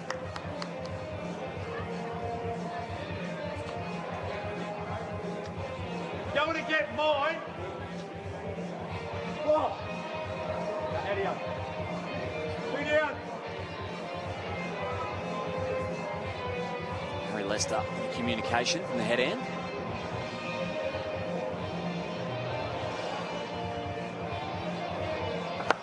Just looking to predict that next move from the Pirates. Yeah, Barry didn't want to have anything open that head up. At the moment, that ball's sort of aligned with the jack. He just didn't want to see that ball move out and suddenly look a lot more attractive from the mat end for Alex Marshall. When you're playing the quality of Alex Marshall, you've got to appreciate when it's difficult for him, you don't want to set anything up. There is a pocket of bowls to play into here on the backhand side, and that's what Alex is attempting to do. It's all about finding the right line here. Don't know whether he's quite round. He's not.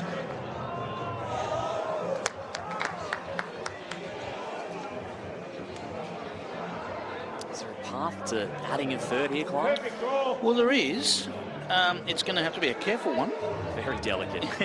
Got that Pirates bowl just sitting behind the jack, so any movement of the jack is dangerous.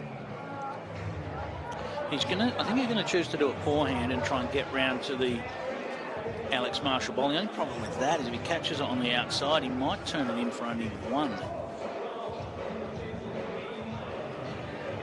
I think there's a fair bit of safety in this line. That was a very safe line. You can see why. It's a quality end for the Melbourne Pulse. They'll be happy with that. 2 from it. He started off the right way once again.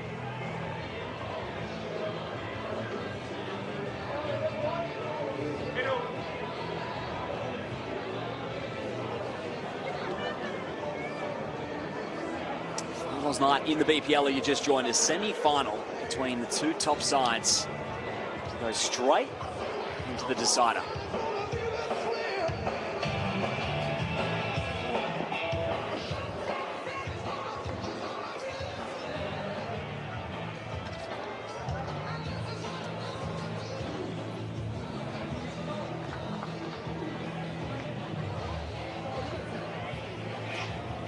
Parks one back to start it off. It's Baz. We'll keep the Perth Suns flavour going. We've got Carl Healy joining us here. Welcome, Carl. Yeah, thanks for having me. What a great game this is so far. Well, we saw the impact of power plays in the first set, didn't we? I mean, it was quite, you know, 1s and 2s, and then the power plays made their move. Shows you're never down and out if you've got a power play in your pocket. Yeah, whether you drop a 6, I mean, the Pulse dropped a full, you know, a 6, and you think, well, can you come back from there? Well, you can when you throw 8 back the other way. The beauties of the BPL. Exactly right.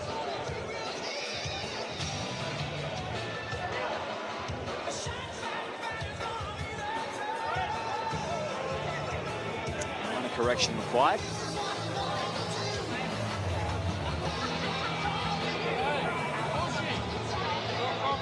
The Pirates have gone pretty well since they changed the format up.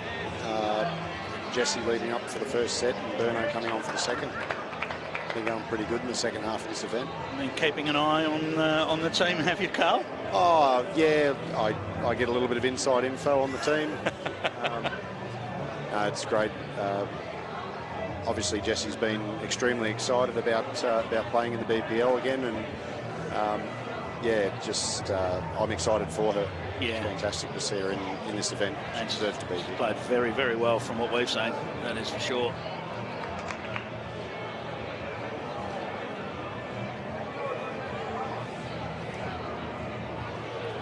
She's got that exuberance about her, and that brings something to this team as well. You know, you've got an Alex Marshall who's just been there and done that so many times. You've got an enigmatic Ryan Burnett. You never know quite what to expect from. Yeah, well, she's sort of the cherry on top to that team, really. Yeah. She completes it. So, yeah, it's exciting to see how they go. We're going to see weight here from Gary Kelly. Does he just blast this?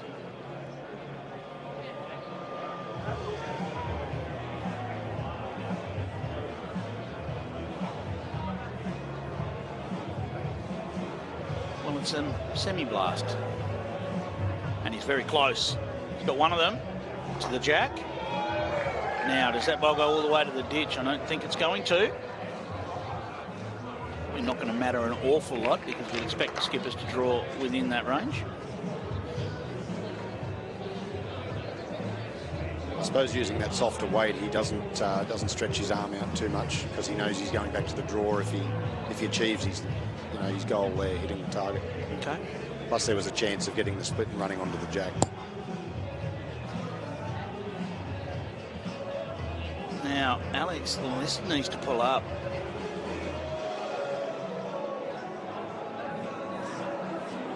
Alex a bit surprised at himself there that he's gone in at such pace.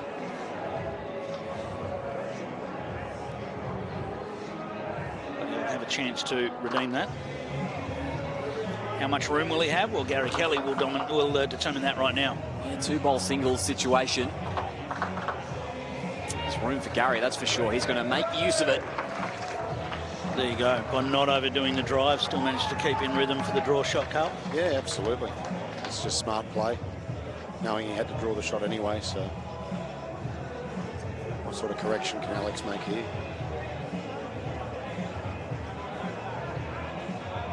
It's not terrible. It's the one. Might see Gary tempted to swing down through that gap at the front.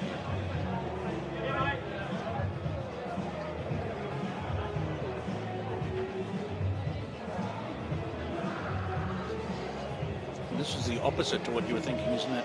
Carl, you were thinking forehand to land? No, I was thinking the backhand through the gap. But, Okay. I think he's just hoping to correct on his last.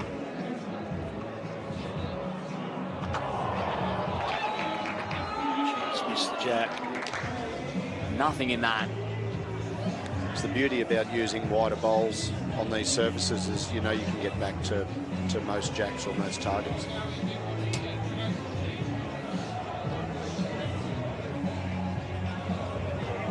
Very workable for Alex to try and double the dose.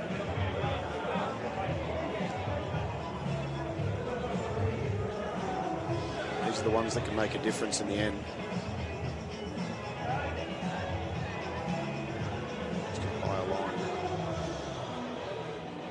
Going to swing back inside.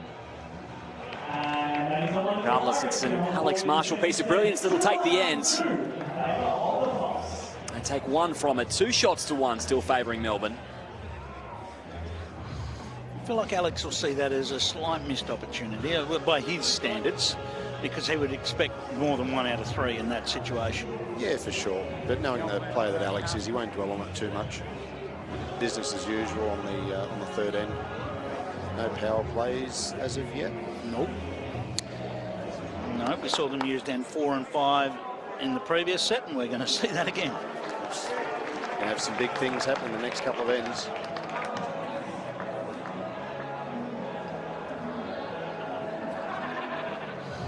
Oh, well, right on a line for Ryan Burnett there. About a foot short of the jack, so Barry's got room, but the hardest jack to draw to is a jack that you can't see. Tends to make you play a little bit more weight if you're not careful. Yeah, well, these ends the jack rarely comes forward, so give yourself a slight chance. You turn the front bowl over, you build the head up.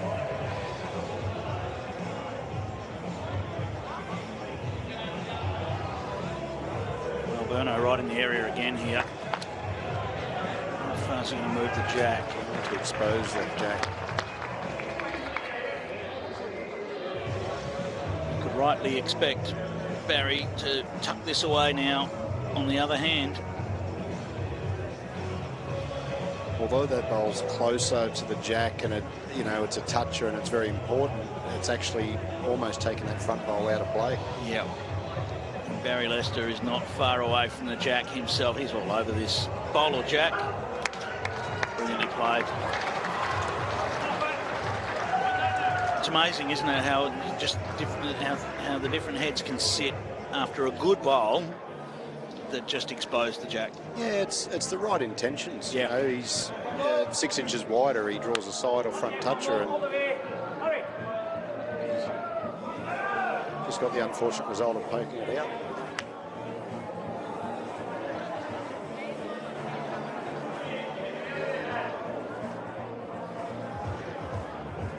Of course, we saw the Pirates willing to change their tactics up a little bit last night when Jesse was playing so well as the lead. We saw actually Ryan come in and play the last end of the first set that sort of didn't matter so much, and then go back off and let Jesse play another 2 ends. It's great to see. Yeah, it's you know, every team sort of tries a few experiments with a few different things. But that just shows if someone like Jessie's in really good form, they'd want to utilise her in the second set. Absolutely. So that ability to pivot and change what might be your exact plan and say, well, hang on a minute, one player, in this case last night it was Jessie, is going so well, let's adjust our tactics and go with that, because at a BPL it's all about going with your gut and going with what's working. Yeah. It's also it's like a free kick of giving your player a roll-up end on that rink. This will be interesting to see how this end evolves, because there is a sneaky shot on the forehand to pump through those pulse bowls, and they're all sort of lined up. But Gary Kelly will want to get another one in there that doesn't quite sit in that line. It's an unusual shot for Alex to play, but there are other players in the tournament that would go for that. Yeah, look, I think the way Alex is playing, I think the backhand works more for him, just to either reduce or get back to the jack. Well, Gary might use these himself here. Let's close down that forehand. Potentially make 3.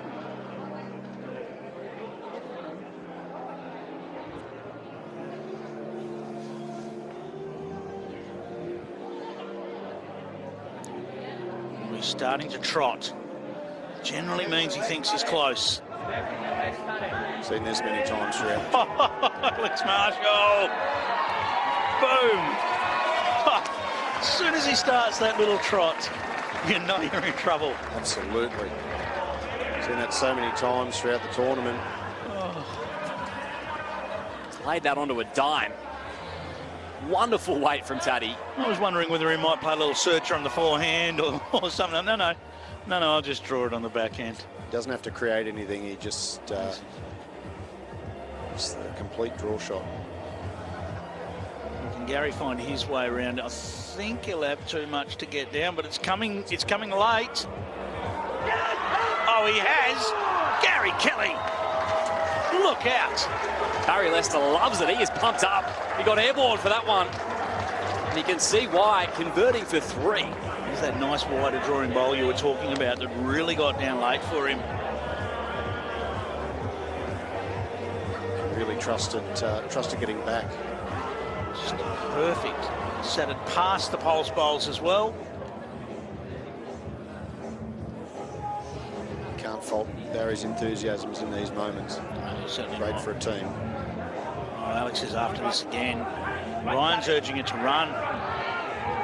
I might see a bit of emotion back here from Alex. That is super close. It's an amazing shot. One to the pulse still, I believe. It's the marker's call as well. Wow. What an end. Are we being entertained? It's not even a power play. No. It's amazing. The power play's to come. Stay tuned.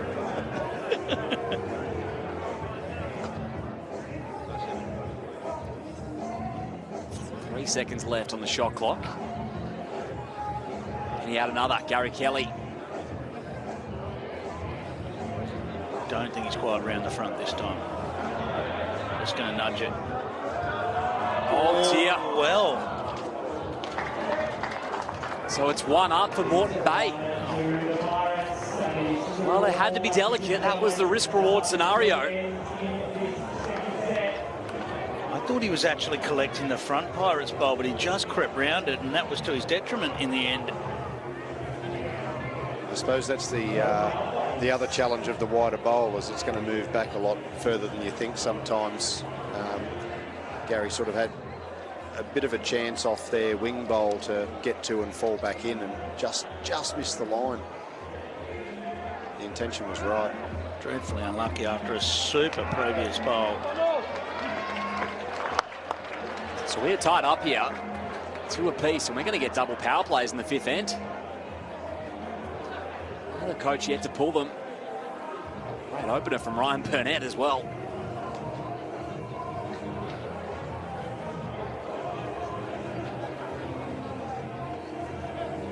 Thought we saw a cracking in just before. We're in for some finish here. Yeah, what we're seeing here from the coaches is the insurance aspect of power plays. So at 2-all, they both opted to say, no, I want to hang on to it and have the insurance of having a comeback if we lose this end. Yeah.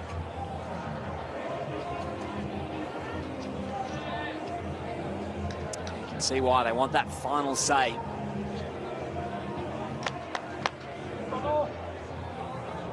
Watching how that last end unfolded, you just never know what's going to happen until the last bowl's played. So insurance is very important here.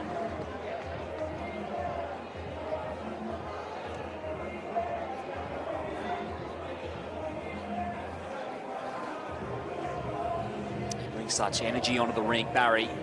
It's massive in these finals nights especially.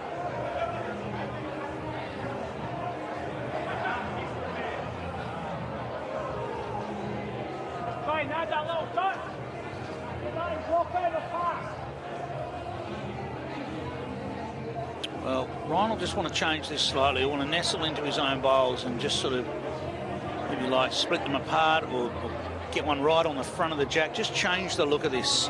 One thing I've noticed about Ryan is don't watch his body language. If it looks like he doesn't like it, expect it to be right in front of him. Okay.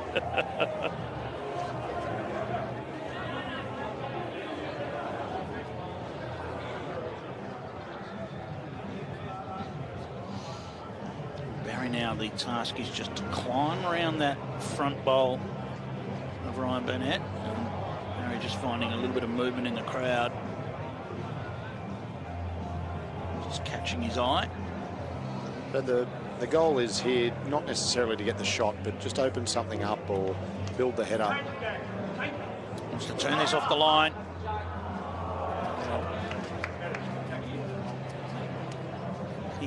He has opened up a path to the jack. Yeah, he hasn't made it.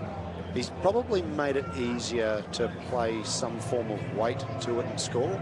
Yep. But it's a tough draw shot. So it'll be interesting to see the weight Gary chooses to play. We'll have to wait until after Alex. Yes. Straight to the spot. Yep.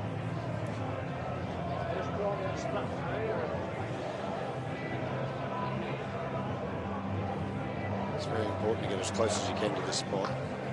Alex has just stayed up there.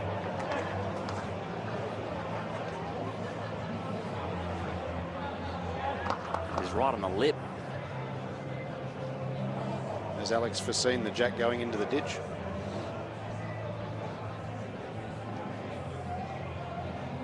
Is always in play. Gary Kelly pulls out a drive. And on the forehand.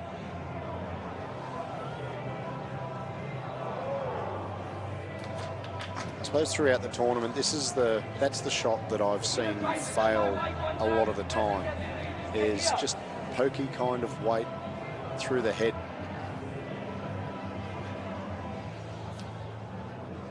In this direction, we've seen so many of those bowls on a nice line up there and just hold to the outside of the target. Yeah. It just shows the trust in the bowls to get back, but with the length that we're playing and I suppose the nice speed the green is, just fails to bend back. I think Gary's backed the weight off here. The most minute of corrections needed for line. Oh, he's very close here. He's very close.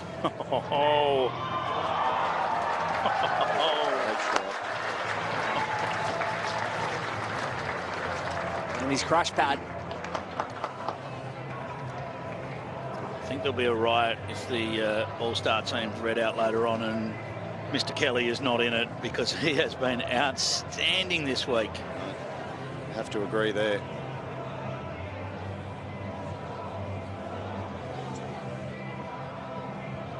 Does Alex Marshall have a response? He normally does. He often does. Oh, is he getting down to it? Oh. It's moved the jack. It's wizardry. It is flat out wizardry. Unreal. Just pops the jack over to the Pirates bowl. And Alex Marshall bowl at the back of the rink looking super handy at the moment. Look, I'm just thinking about it, Clive. What's the benefit of playing a shot here and dropping any more than the one? So yeah, okay. So the shot clock has expired and they have forfeited that bowl. That's a deliberate act to forfeit the bowl? Well, I think so, because both power plays are still in play. Yeah. So they just have to win the end and have last end anyway. And have last bowl. That's right. Yep. First time in a way, it's the first time we've ever seen that. Yeah. But that's for anyone watching at home, that's actually a really good tactical move. As much as we don't want to lose ends, it's a tactical move. Not worth the risk of dropping a number, so we've got double power plays here in the final end. It'll come down to this. Pirates hoping to get it done in straight sets. A pulse victory will send it to a tiebreak.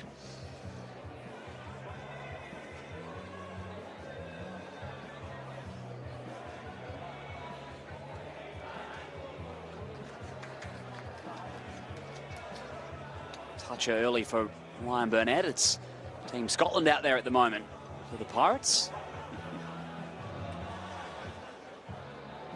Gary Kelly from Northern Ireland as well. Bit of a Northern Hemisphere flavour. It's clever, experienced thinking when you don't have an awful lot of time to think about it, Carl. That's right. Exactly right. Just thinking about one of my favourite jokes. 2 Scotsmen, 1 Irishman and an Australian walk onto a green at Moama. I've got nothing else for that joke, but it's got to start that way. A fantastic product we have here when the world's best are hitting it out. In fact, when that happens, it's anything but a joke. It's a high-quality game of bowls. Right.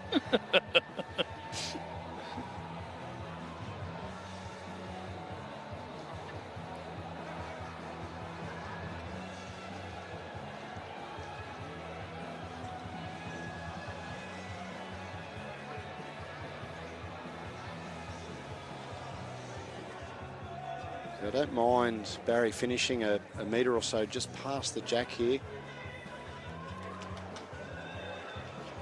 Sometimes it's easy to make those corrections.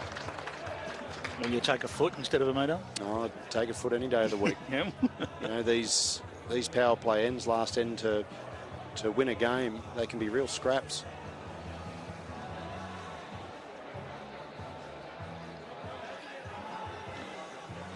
Ryan Burnett is right in the zone here. This will come curling back. Look at this. Super shot from Ryan Burnett. Just what Dr. Marshall ordered. He likes it. It's around nicely.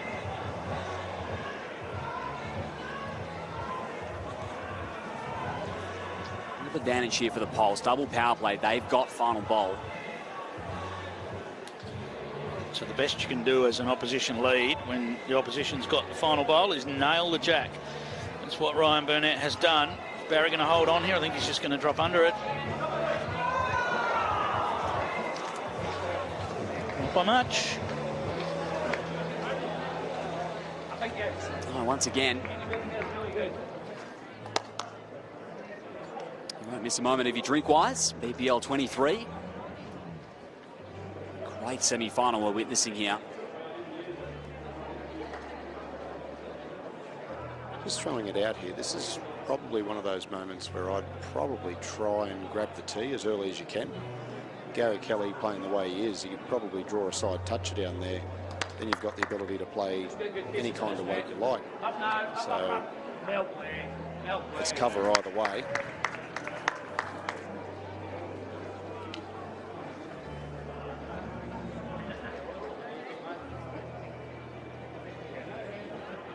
probably unintentionally, Ryan Bennett's got the drive covered. He'll climb it now, but stand into a handy blocker.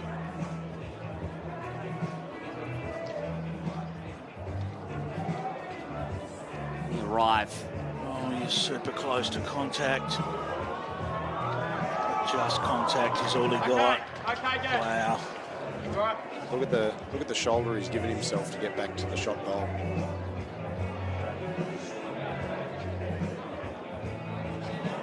It's twice in a row the Pulse have been right there.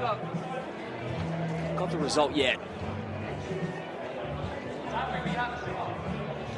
Gary Kelly's given himself an option with bigger weight, as you said, Carl, because he can get off the edge of that and get back to the Pirates' bowl and just flick it straight off the back of the jack. Nothing else will move. It's very interesting. If Alex gets the spot here, Gary might have to nominate the kill, and then he loses his power play.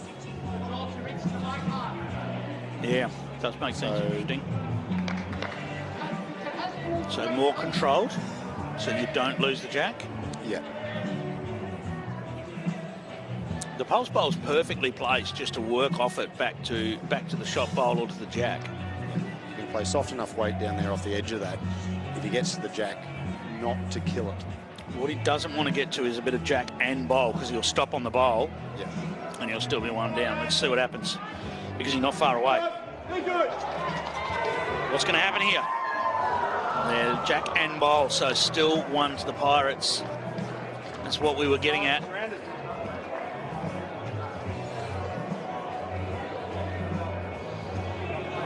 He just either needed a much bigger piece of the jack or to be working off that angle. But he's given himself an opportunity. One bowl left each here. Remembering, if the Pirates win the end, they're through to the grand final. If the Pulse win the end, we've got one more in, we go to overtime. It's an extremely interesting shot here. Obviously, Alex would want to get as close as he can to stop Gary from drawing the shot, but framing the jack here, just don't know. You've got to choose something to play, and I suppose a front touch would be better than anything. It's very close. Where's he landing? Oh, there's a target. Well, yeah, he's got... They line up as well. What are you thinking? There's no way he's going to draw. He's going to play weight. I think he just has to try and pot this jack. Nominate the kill as well.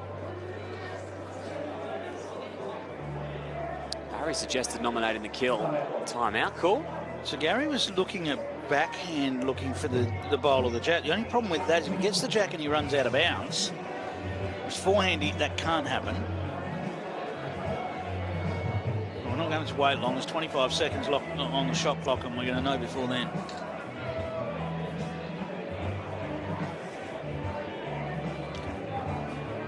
If it's forehand, it'll be with weight, because he can't play a draw shot forehand.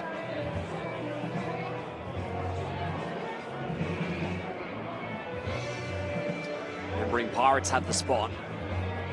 Searching weight. Needs it to hang on now. Needs it to hang on. Not quite. Fantastic. Hunting it throughout. The Pulse were not far away. The Moreton Bay Pirates get it done in straight sets. That was a really high quality first versus second final. Pulse's campaign is still alive. They'll face the Jets next up to get that final place in the grand final against Moreton Bay. Yeah, another entertaining match. Plenty of fantastic bowls played there. Of course, those power plays made all the difference in the first set, and then the Pirates just piled on the ends. They won the last 4 ends of the match to secure a grand final spot. Yeah, great performance, and you know this is what they've been doing throughout the competition. Certainly the second half.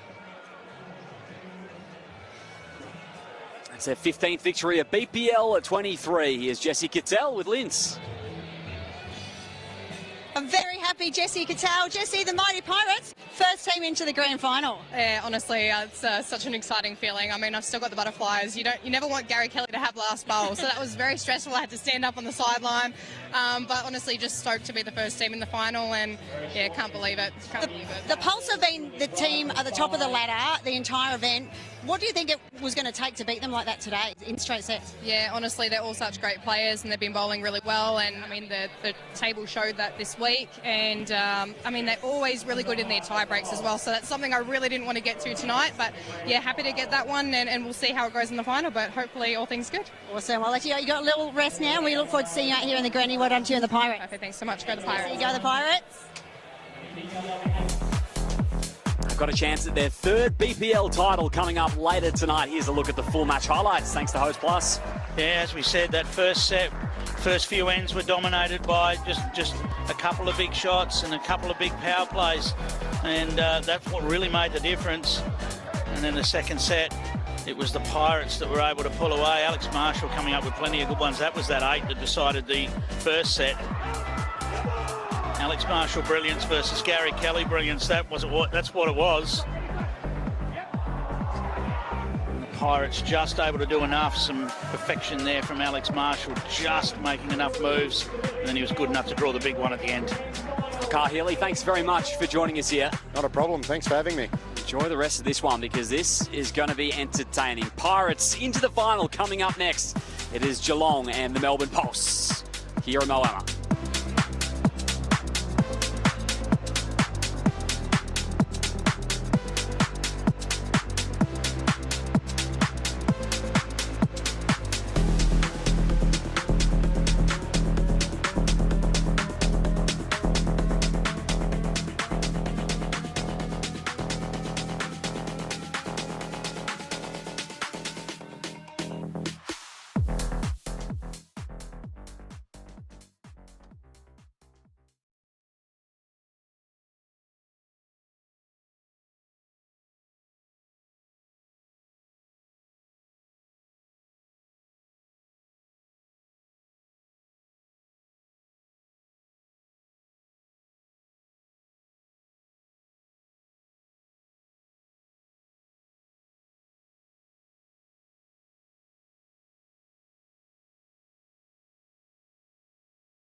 Now it's over to the prelim. The Melbourne Pulse retake the stage straight back from out of the curtain.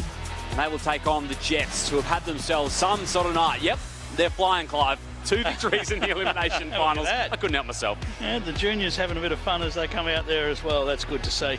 You know, look, both of these sides have been here before. They've been to the pointy ends of this tournament. Some with some success. Of course, we've seen the Pulse have won the tournament before. The Jets, they've got unfinished business and they're plotting their course. Yeah, they sure do.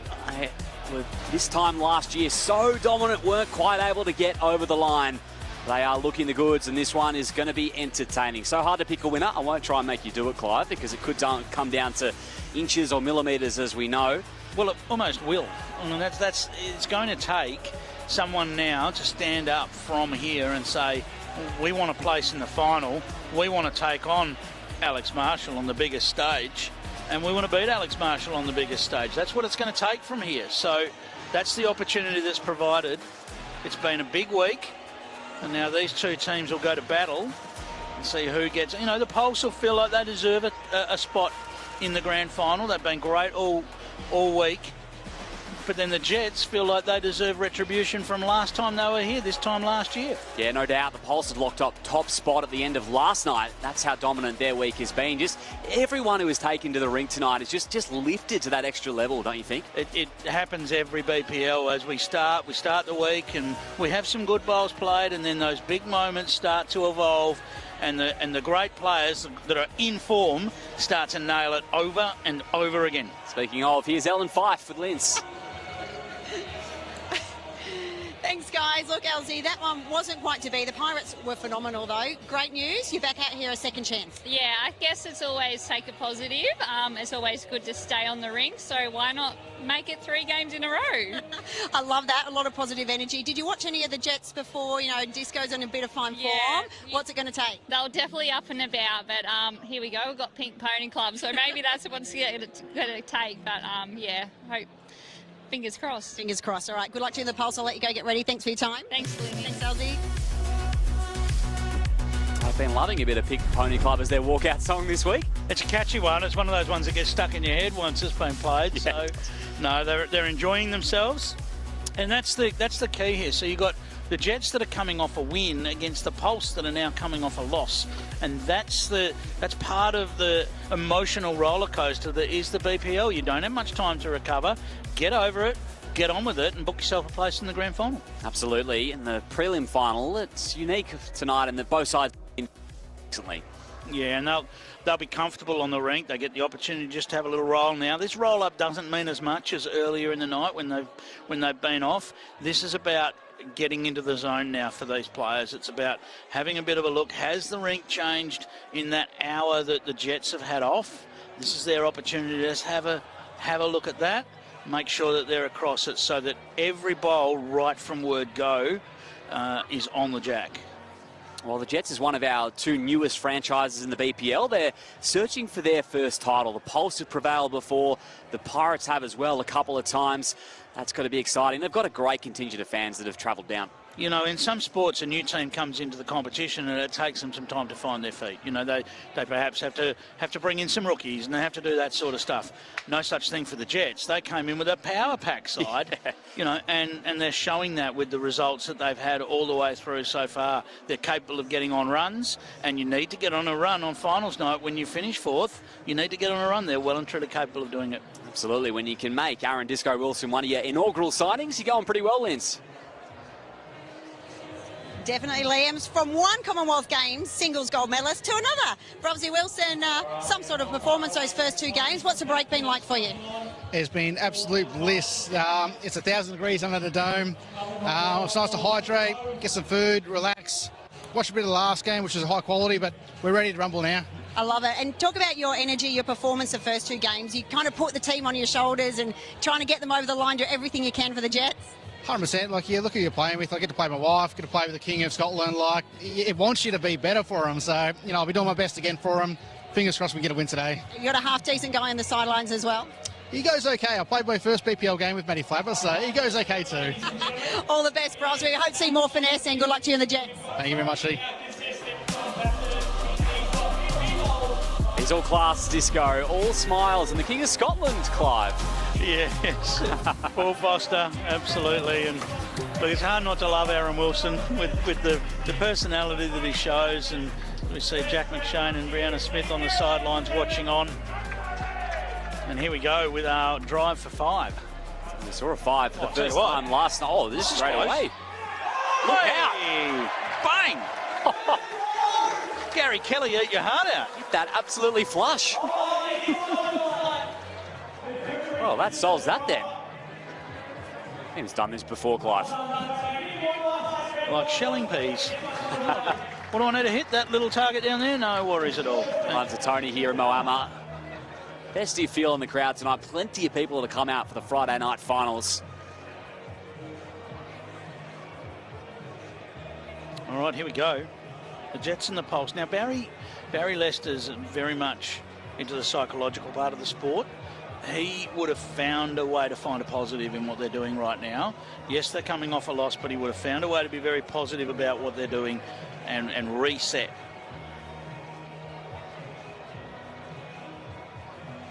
Paul Foster.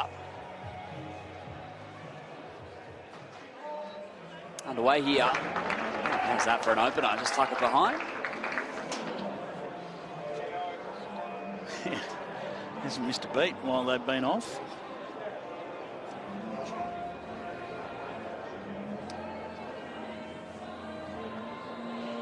Nor would you expect that. They would have had a little trundle out there in the break, out in the other rink. The challenge now is what to do if you're the Pirates. They'll be off to the side, trying not to invest too much time in this match.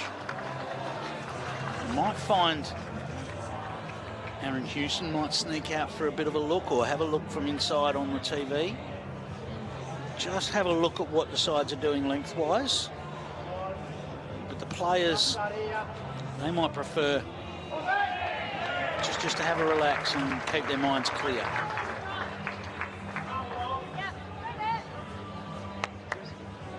Fife joins the fray out there.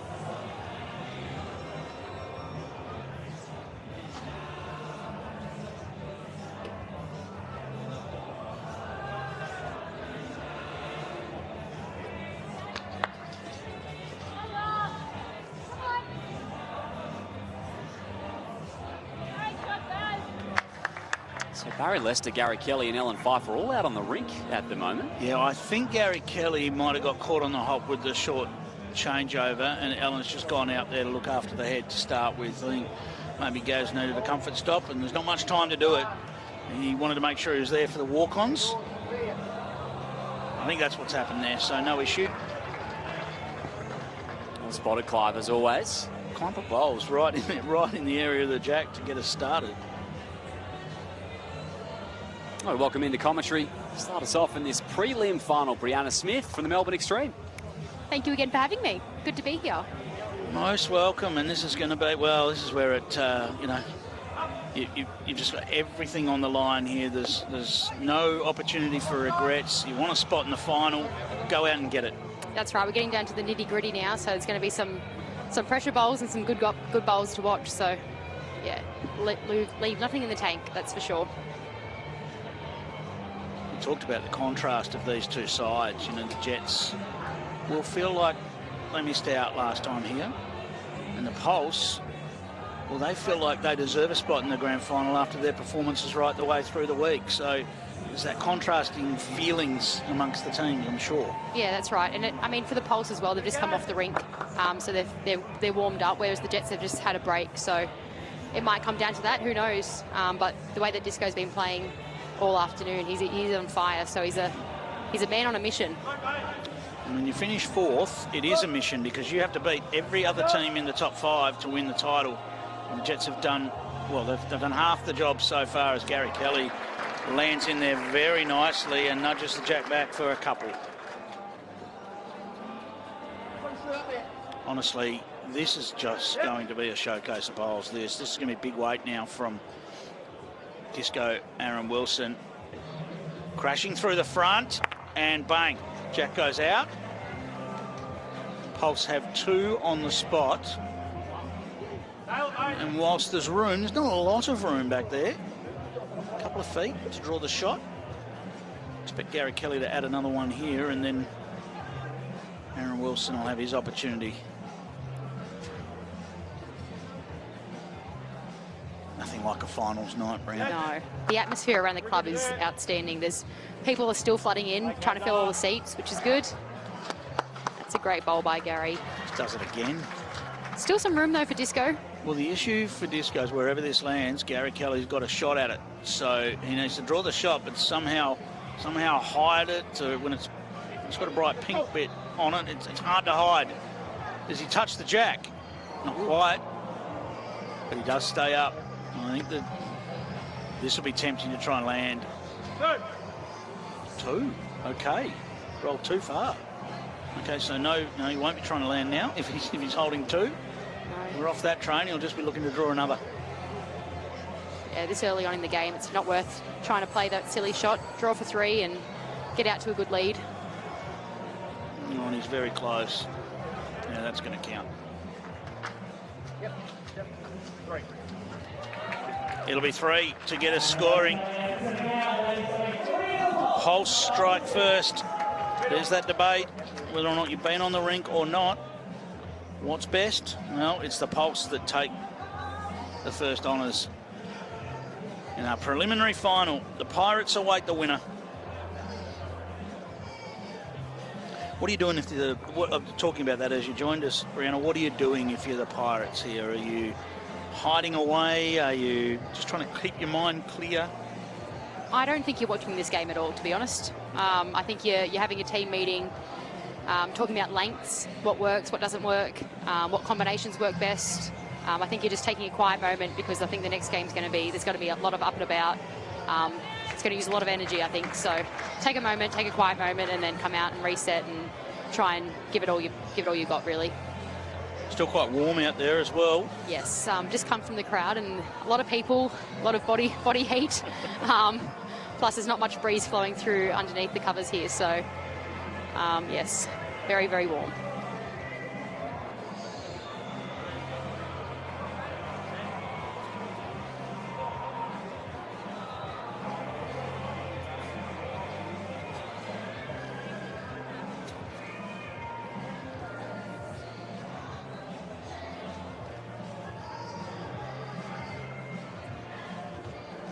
Lester looking to work down just on the inside, or he's going to get to the outside actually of his first one and just turn it in.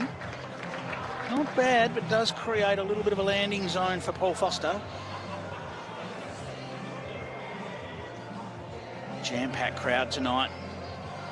Grandstand's full. There's hardly a gap in the grandstand seating. In fact, there's people that have overflowed on each end of the grandstand that are watching on. And on the more corporate side, well, that is chock-a-block full as well. It's fantastic. Great atmosphere here at the Moama Bowls Club. Barry looking to change this up a little bit. Just a foot away, just looking to turn things a little bit and change the look of it. Hoping to get one past there. Not ideal, but I mean, he is holding, so take what you can get at this point.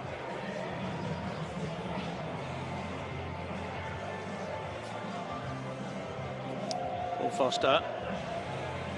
Just inside his own would be great. Any little bit helps. That'll do for shot.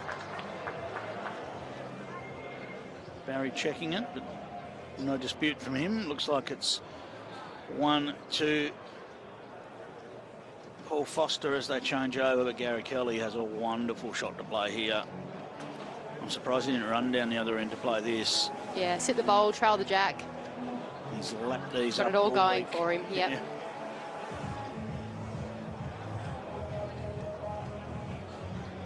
Swooping bowls that he uses.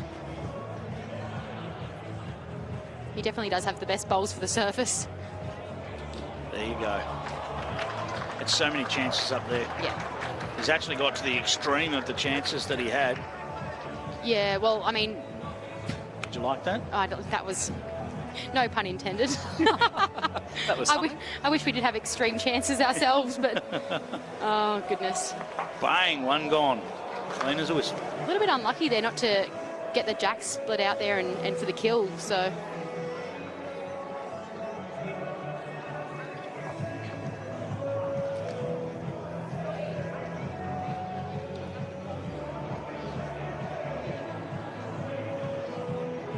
Well, Gary can play fairly confidently. He doesn't want to squeeze the jack. That's almost the last bowl effort. He's going to go around the back by the look of it.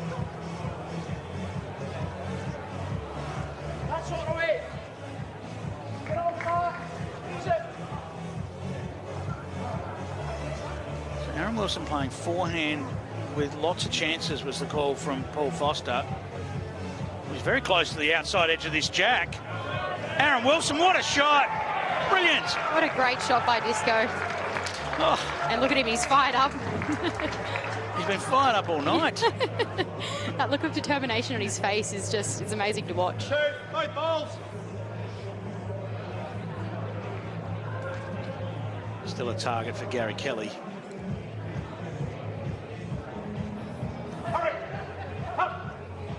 Wait from Gary. Hunting that target. Right side of the bowl, not quite. Knocks out one. Oh, there's a sneaky little trail of the jack available here for Disco. Little touch for four would like a big confidence booster, that's for sure. And they dropped 3 on the first end, so it'd be a huge way to reply.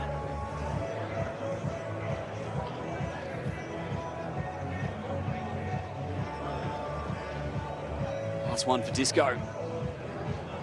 Talking about the speed here. Just underdone it. Remains one for Geelong. They're on the board in the prelim final.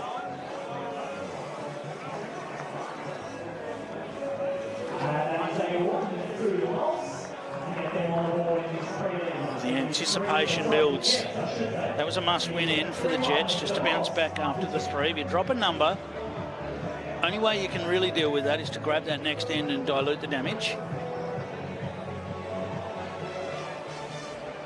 Allows you to get your length back as well. Play what you're comfortable with. Nice bit of sun just disappearing.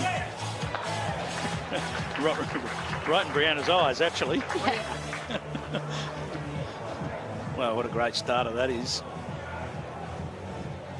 Paul Foster. Starting to cool down here under the canopy after what's been a really hot day. Murray River. And another challenging one for the players. Although that the games to play today, so they might have got a shock when they came out for the afternoon games, because it actually warmed up from about 3 o'clock. It was quite pleasant most of the day, but then about 3 o'clock it really got warm. So we start here at 4 o'clock. We've ticked along now to nearly 8 o'clock local time. The sun just starting to disappear. You're 2 feet.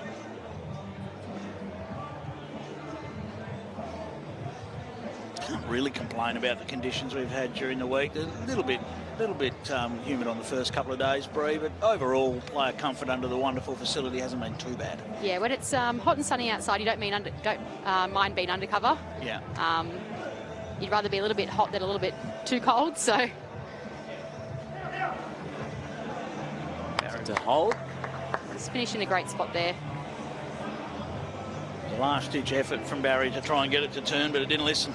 They really do.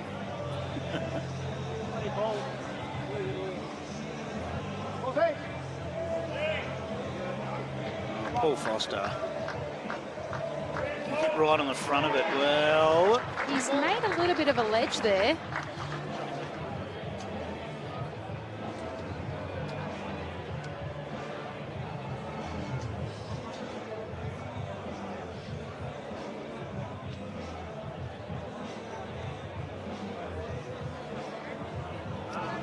So Barry doesn't like the line. It's not going to stay up.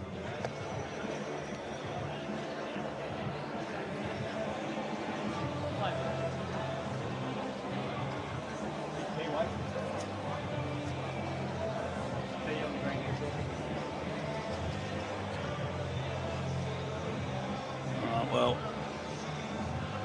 it wouldn't surprise me if Aaron Wilson tries to change the speed. He knows that Gary Kelly's going to use some weight at this.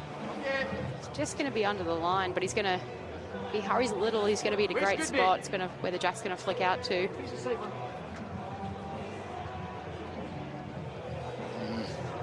I think the backboards at each end might be in a little bit of trouble here. I think Kelly's going to go for this. Another one to the tee. Okay, no, he's... Might need to watch the LEDs as well. Oh, there's a chance. Might not be this bowl, but if this doesn't change, he's not happy with this one, and I think that'll make up his mind with the next. Yeah, I think so. Get it while it's there. I mean, if Disco changes it now, then he probably might be regretting that choice of trying to change it for himself first, but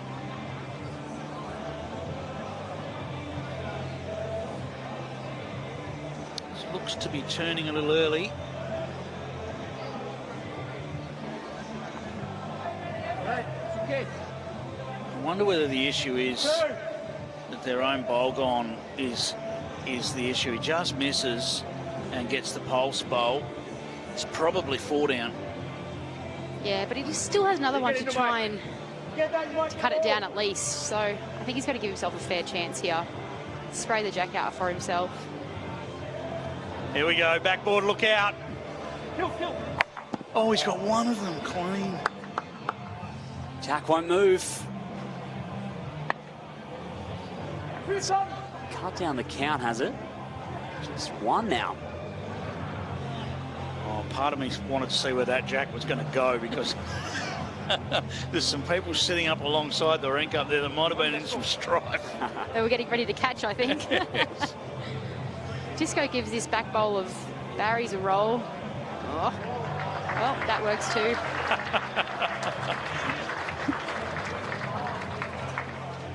Get that.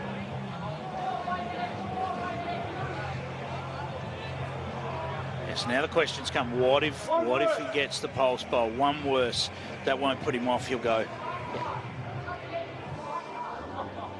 Get both bowls and go one down, or get the jack, kill it, got the respots, so plenty of options there for Gary. Only other issue is, do the bowls get the pulse bowl as well? Oh, this looks tight. It's going to drop away. It's 2 for the Jets. We are tied up after 3 ends.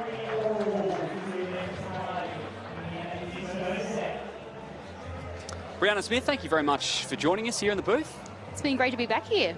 Enjoy the rest of the game, guys. Get to go and enjoy it ringside. I do. Front row seat. Yeah. Oh, thanks, Brianna.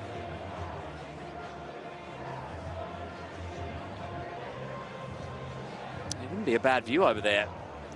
Pull up a table right next to the rink, Clive. I mean, there's worse places to be, that's for sure. Yeah, well, Brie will have priority access down there, so she'll find a good place where she can watch the rest of the game, that's for sure.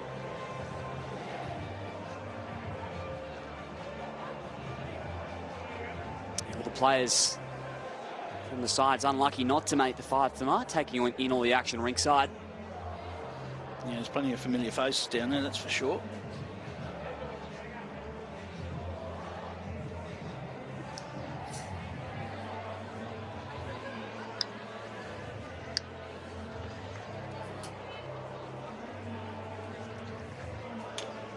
It's a lovely line for Barry there.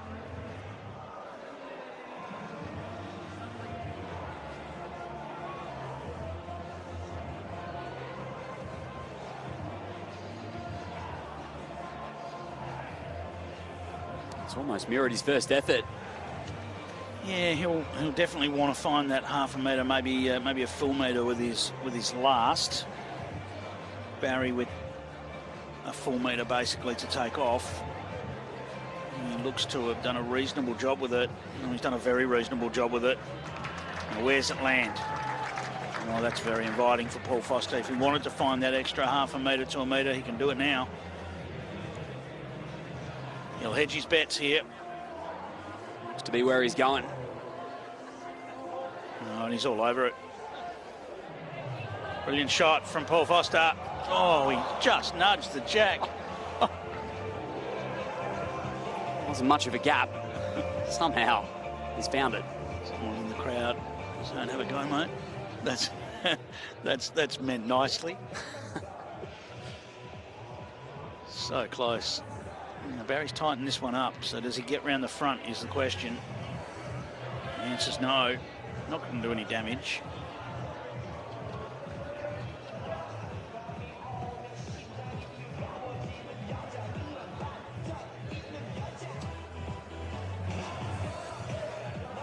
At Audica, discover the benefits of expert hearing care tailored to your needs every step of the way.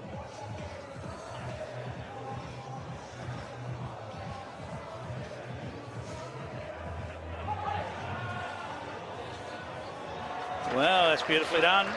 That was the only issue with Barry turning that bowl up. He did give Aaron Wilson another opportunity there.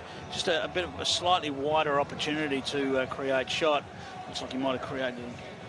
Well, I was going to say 2, but the signal is 1 on the rink. I think it might be 2. There's a few bowls left to decide that yet. Yeah, sure is. Especially with these two. Gary won't be short. No movement on the head. He's closest to the respot now. Yes, the same weight was the call from Paul Foster. So the idea is don't just leave this the way it is. It's too inviting a target at the moment. Aaron Wilson's going to go around the outside. So that was the consolation prize of keeping that same weight.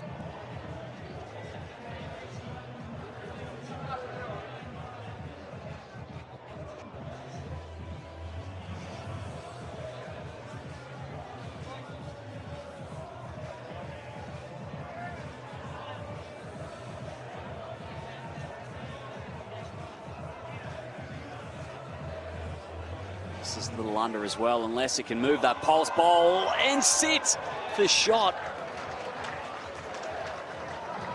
Not the way he was after it. Barry even urging the crowd not to clap it because it was a bit lucky.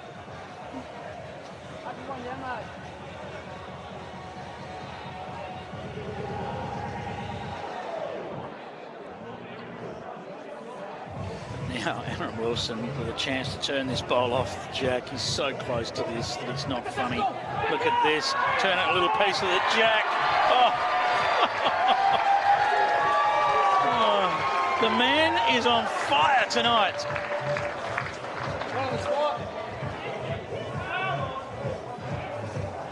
Superb. Takes the bowl and makes it 2. Big weight from Gary Kelly, and everything's gone in all directions. Trumped at about 4 or 5 there. It's still Geelong. He has cut out one though. Gave it every chance. And it's Geelong pulling up the power play.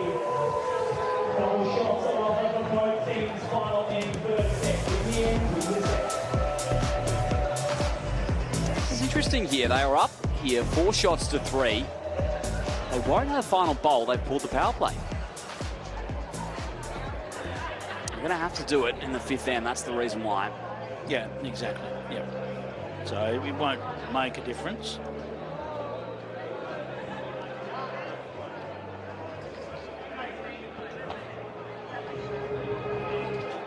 Paul Foster, a solid start again.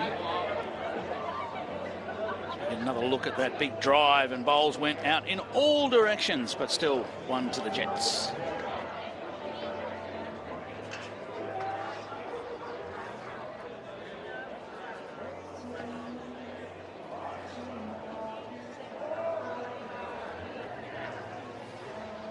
Nice start here from Barry. He'll be right on top of this. Beautifully played. You draw a shot up to B, you put it in. He's level. And this is where you see when the teams at this level play these raking shots, they play to get the Jack all the way to the ditch. Paul thinks this is too wide, and he's correct. They play to get the Jack all the way to the ditch. They don't want to just touch the Jack around the corner and perhaps sit alongside it, because that just gives the opposition the opportunity to do that.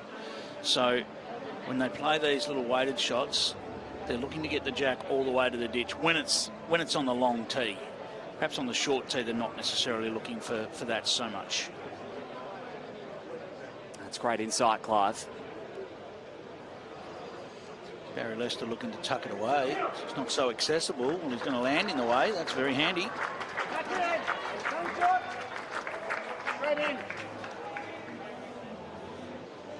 I expect similar weight from Paul Foster, but on the backhand side now. Effectively looking for the split between the two pulse bowls or the jack. Not going to hang on.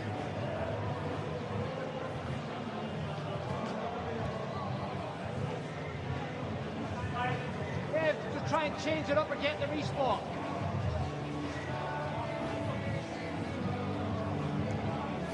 Pirates lay in wait. They sure do. The big one after this. One of these two will join him. Baz has got 2 on the jack. Yeah, he just wants to get past with this. Be happy not to touch it now, just get past. He'll be very happy with that. That's lovely. Almost perfect leading.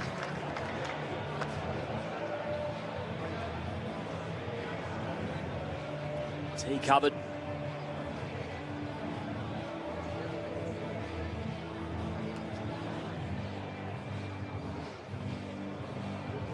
Coming in with a bit behind it. It's under for Aaron.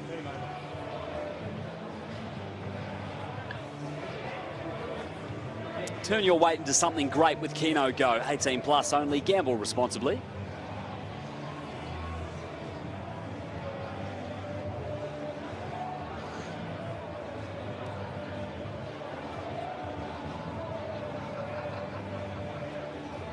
Real buzz amongst the crowd at the moment. Set on the line right here.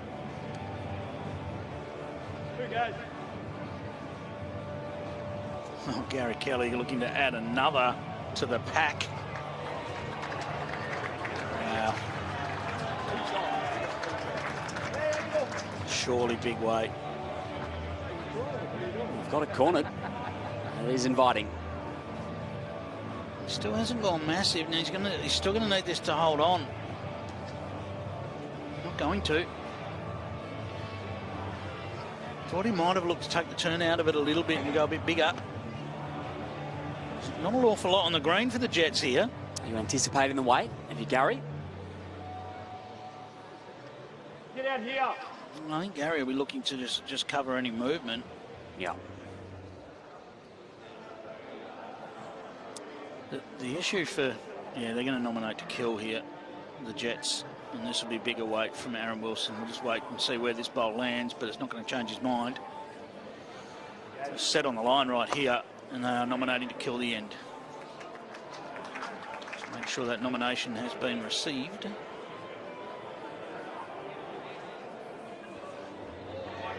Here it is. Can Disco? He's on the hit. Yes, move and no. And jack movement was never going to be any good unless it went out of bounds because they didn't have any bowls there. So the Pulse have taken it. Get it done with the power play as well to boot, to make it a big scoreline in the end. It is 9 shots to 4. Certainly doesn't tell the whole story. That was tight. Melbourne Pulse with the first advantage. Yeah, certainly. I mean, close sets. That last end can often produce a skewed result, if you like. There's nothing in that. There's nothing to tell us that the Jets can't come back and get this done in the second set and get it to a tie-break.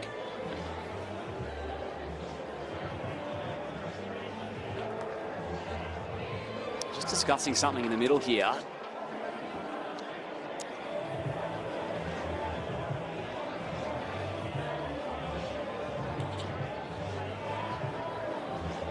A little bit of confusion for a moment in the middle, it seemed, play. Yeah, look, I don't know whether there was necessarily a power play there. It doesn't matter. It's a win in the set to the Pulse regardless. So, I'm not sure.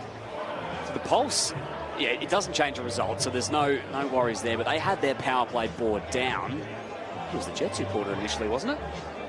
Yeah, that was my thinking, but maybe it was a double. I would have sworn that was the case. Maybe there was a double that we didn't catch. Anyway, it's irrelevant to the overall result. So we can go with 6-4, that's fine. It literally doesn't matter. It does not. We've got the set. They have, so Melbourne take it. Let's have a look at our best moments so far from the first set. Melbourne Pulse, they obviously will not want to go out in straight sets here. They've got it done in the right way to start. Yeah, look, a very tight set. Again, we seem to have been saying this a little bit tonight. We've had tight sets. That was a fantastic shot from Aaron Wilson to pop the jack out. Gary Kelly used some weight, went bang, bowls went everywhere, but it's the Pulse to take the advantage into the second set. The second set underway here. We'll catch you in a few moments as the first end gets underway here at Moama.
Love playing against Aaron Wilson. I think he's an unbelievable player, so yeah, it's pretty cool playing against him, but don't usually get too many good results against him.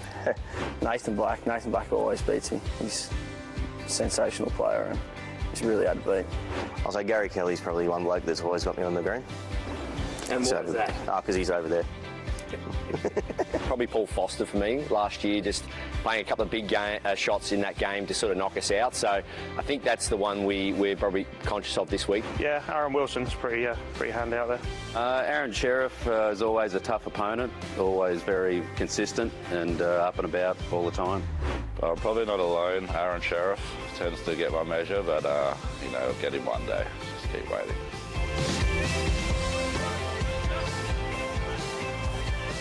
There's a few options to choose from there here on Echuca Moama, the home of BPL 23, to kick off 2026. What a setting it is. They've been great hosts here in Moama.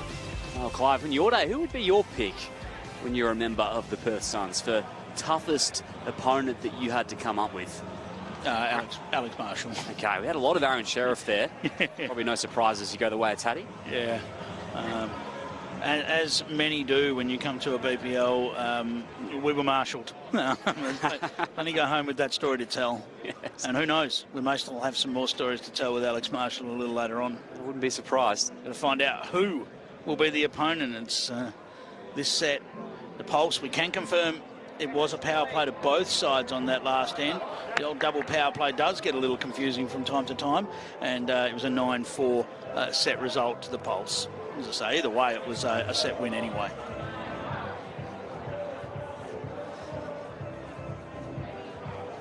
Jamie Lee Worsnop inserted. Alan Fife will come in the second end. Every player of the three must play at least 12 bowls.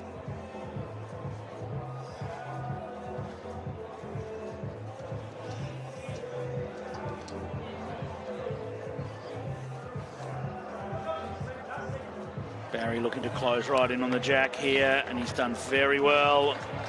Well, look at that angle too. That makes his second bowl all that more worthwhile.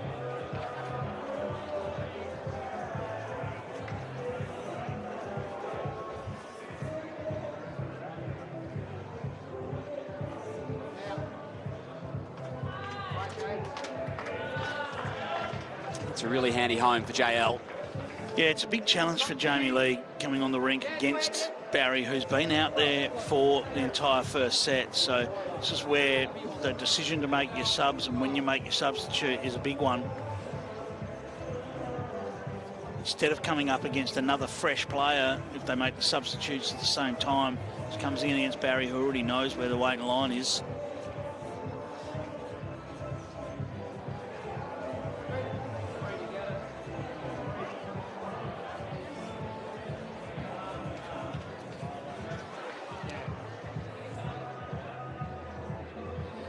Nice lead bowl for Jamie Lee, and well, Lindsay Clark is in the crowd, and she's found the reigning MVP, Nathan Black. Now the glare's on you. I did find our reigning MVP, and he's probably the happiest I've ever seen him. Blackie, first off, an amazing tournament for the Lions, but a little bit of heartbreak there at the end. Talk us through what happened. Yeah, certainly was. Obviously, after Omar got that shot, making the shot to get them the win there, we obviously knew what was up for grabs. We knew we had to get the win, and just wasn't to be. So anyone that was watching in the live stream, you can tune back and see it all unfold. So you actually hit what you were after, and it just didn't go to plan. Yeah, well, that's right. I actually had a look back to see what it done, and I won't watch it again, I don't think. Tell us about this week, though. You know, BPL week is something special. You've played a couple now. Does it still feel just as good as the first time? Yeah, certainly does. It's the best time of the year, BPL. That atmosphere, it's the best thing for bowls, and really look forward to getting out on the green every time it comes along. Awesome. I'll leave you to it, mate. Well done, well played. And someone else might have you at reigning MVP. You might be sneaking back in there. Let's see what happens, eh? Yeah, we'll see what happens. I'll have a little sniff that it might be Gary Kelly, but just putting it out. Hot tip. Thanks, Blackie. Well done, mate. Well done to you in the lines. Cheers. Thanks, boys. Let's see if it comes to fruition. We saw the big weight, and the jack went out of bounds. Barry went over there and checked that it was definitely out of bounds before he picked it up. So just to make sure that it had gone fully out of bounds. He's a great young man. He's Nathan Black.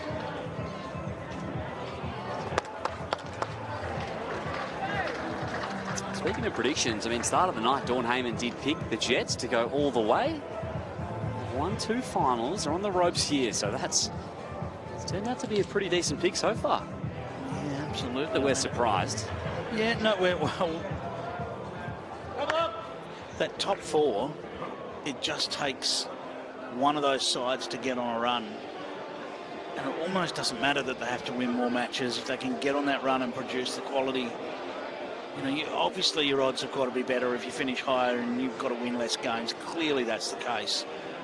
But there's all sorts of bits and pieces around whether or not you're better staying on the rink or having the break. Great shot from Gary Kelly. Right round his own to get right back to the jack. And despite the big hit earlier on from Disco Wilson, he's having to play another one. Well, this is right on target. Oh, you are Oh, it's right there in the drink too. I mean, could he negotiate the front? Absolutely he could. Oh.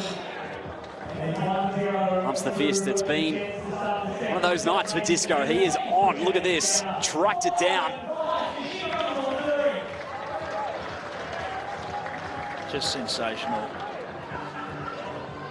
He has a spark in the eye. He's had it all night. Can he get the Jets to a tiebreak here and find their way into the final? On Fife now into the match. Barry Lester takes a spot on the bench. It's the power couple for the Jets out there. And a nice lead to open the second set.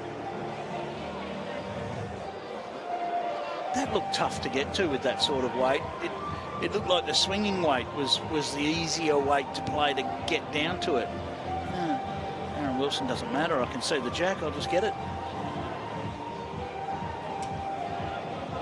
And a lot of people would have played slightly less weight to try and give it more chance. Problem with that is it just makes the shot a little bit tricky at a time.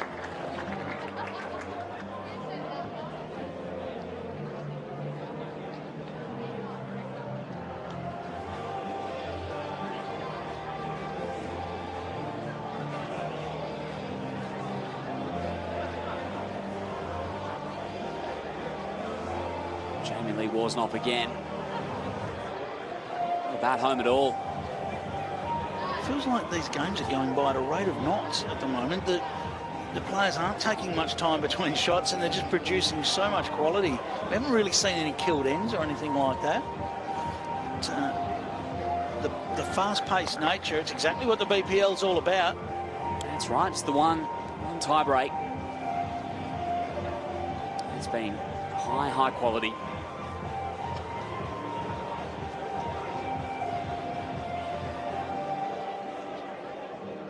Can Jamie Lee land the one in between her previous two? No. Just going to pass. Opportunity now for Ellen Fife to really nail this jack.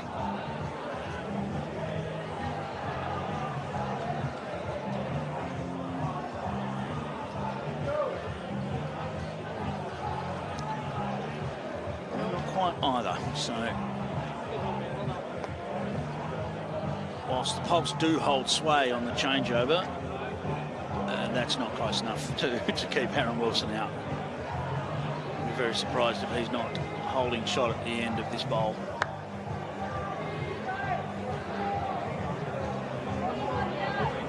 One to the Jets.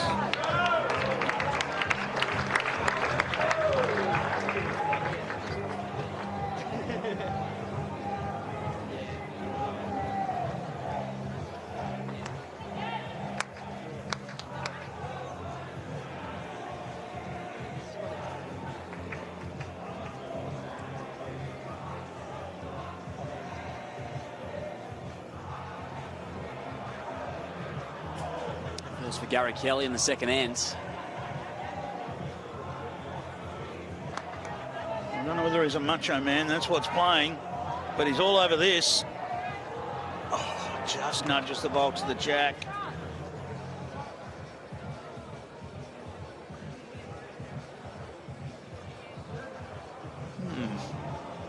Has Aaron Wilson put this one out completely?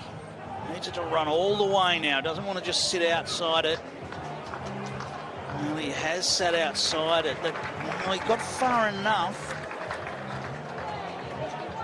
It is a bit of a landing zone for Gary Kelly. He's probably got far enough that the edge of the front bowl maybe doesn't get the full sit on the jack high bowl.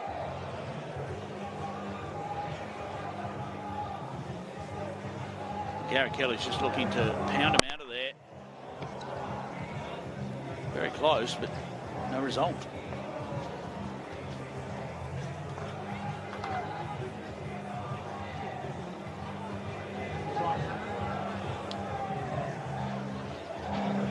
Clear two for Geelong. Disco must know what's coming next from Gaz. Well, he does, but the Jets back in the rink are fine, so he can draw another one. And he has drawn another one.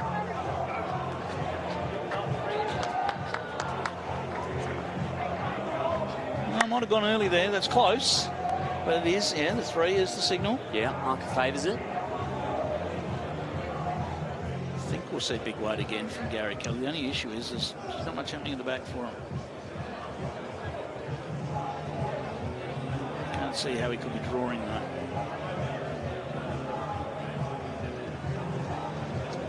His big weight. It's right there. It is sent the jack flying into the backboard. It's bounced back up the rink.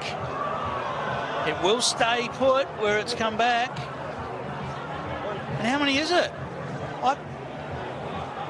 One for Geelong. Right. Well, you don't see that very often at all. You do not. They did go in bouncing because it bounced over the top of the back bowls. So when they go in bouncing, they can come back out. Well, he'd be happy with that than where it was. Absolutely. It's popped back out of the drink, ricocheted off the backboard, and, well, he's cut 2 out. You're right, that is a good result. No movement on power plays. So they stay locked away for now. In the case the power play will be released perhaps on the next end.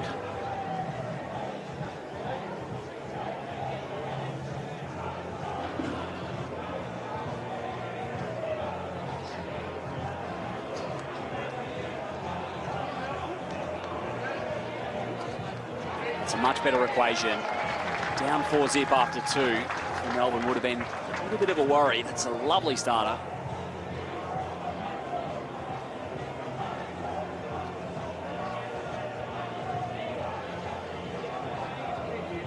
Fife in reply.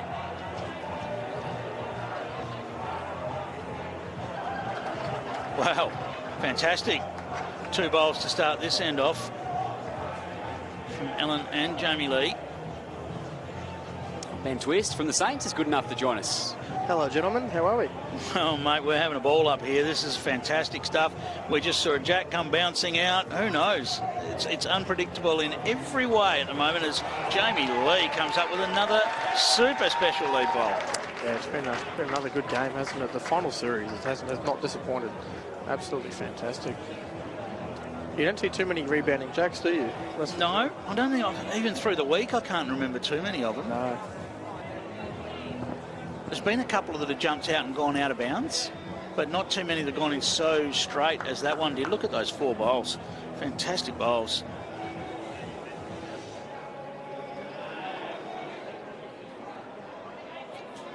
Yeah, we've seen a lot of the matches tonight have been nudging of jacks and just nudging of bowls, not necessarily huge weight being used. Obviously, for Gary, it's a big weapon, but we've seen a lot of intricate stuff as well tonight. Absolutely. Yeah, I think that's obviously it's day 5 now, and the players are quite used to the greens, and we see quite a lot in BPL. You get to the finals night, and everyone's in tune. Obviously, it's the best teams, the players who have played the best. They're quite used to the rink and the greens, and you see a lot of those delicate shots, which that's what we want to see, isn't it? Really.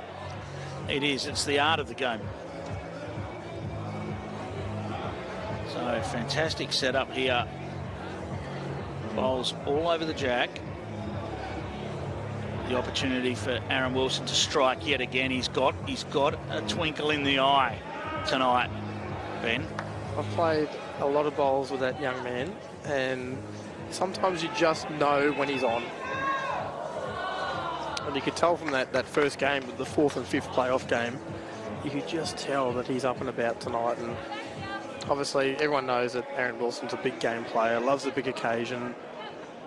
And obviously, there's no big occasion on this BPL finals night, but yeah, he's certainly here to play tonight. There's no doubt about that. I've had people that have described playing with Aaron Wilson as, you know, that he can do things with a bowl that just nobody else can do. Now, there's some players at this tournament that might argue with that, so they can do plenty as well, but yeah, he is a superstar.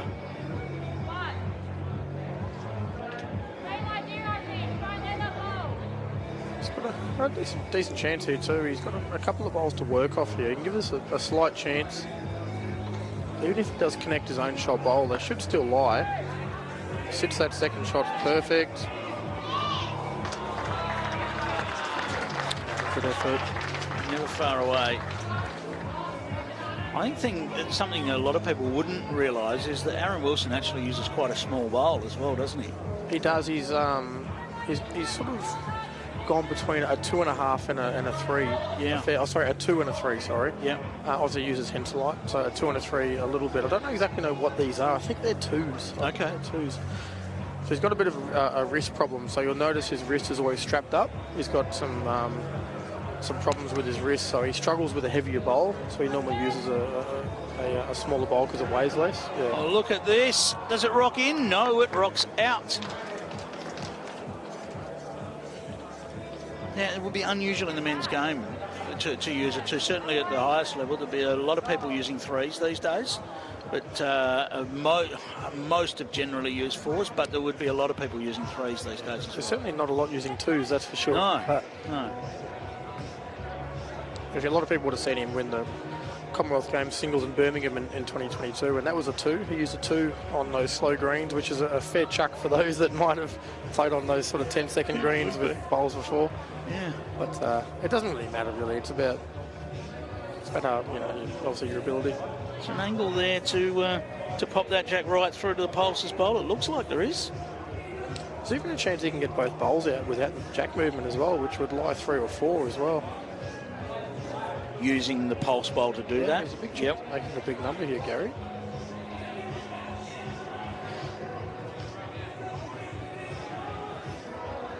Looks like we're going to have a timeout.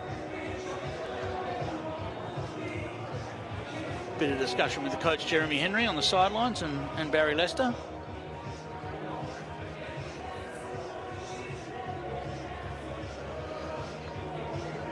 Could be 3 straight singles for Geelong.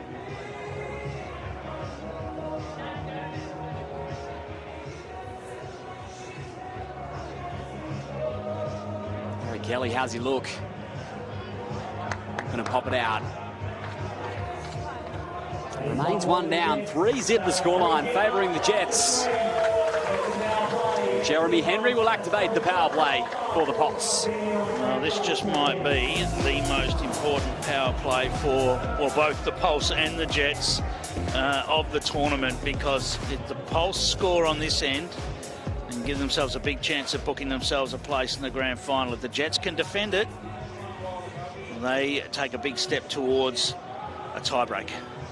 Absolutely, and these power plays are just so vital, aren't they? And I don't know about you, obviously we've done a bit of commentary, you've commentated every game so far. When you get to finals night, the power plays just have a bit more of an eagerness about them, don't they? They mean a lot more. They certainly do. And look, the sets come down to winning your power play and defending the opposition's power play. If you do that, you've got a massive leg up for the other 3 ends of the set. And great start there from Allen. There might be a stat that I need to run, Ben. I might need to run a stat over if you win your power play and you defend the opposition's power play, how many sets do you win? Because I reckon it'll be a high percentage. Oh, it'd have to be 80 to 90%, I would have thought, yeah. I will run that stat and I will get back to you personally, all right? Appreciate that, thank you. Good share with all of us, Clive. Oh, okay. All right, yeah. No, I can't run it right now.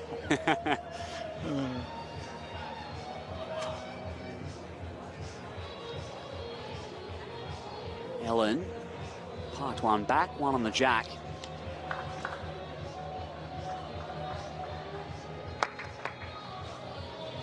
Well, there might have been a slight temptation to switch to the backhand for Jamie Levy. Going to stick with the forehand side.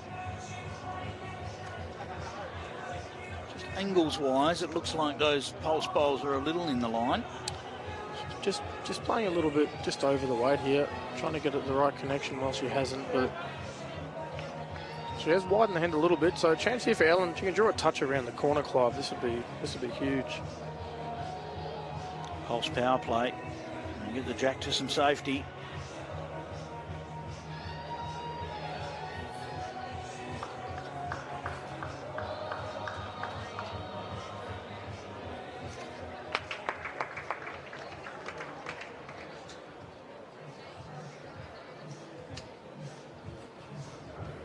Pulse up here. Arrow's enhanced grip that miraculously makes a bowl feel 1.5 sizes smaller. Speaking of, Disco, nice open angle to that jack. It looks just a touch strong. It's a lovely effort. That openness just worked against him slightly, didn't it? He just found the gap. Let's give it a chance. I wonder if Gary will go back here or try and draw a shot. There's definitely an option here for Disco to run. He can connect either one of those shot bowls and still get jack movement. I think Gary Kelly might cover the spot here. Sometimes when you look at a target, they actually don't need to be all right next to each other to form a target. That's right. And so when you look at where those pulse bowls are, then the jack, then the other pulse bowl, there's actually not many gaps there. There is a target there. True. And the bonus of that is too, if Aaron does draw, which he's drawing right now, and does draw the shot, well, they've got the best back, and Gary can play weight as well. He's stuck to the draw. He likes it. Why has he done that? Because of this. Bad shot. Thanks, Danny.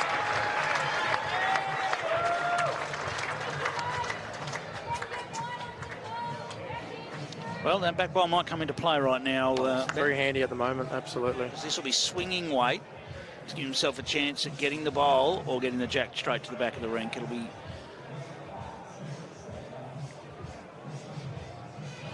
Yeah, swinging weight. Well, he's going to need to hang on. Needs it to hold.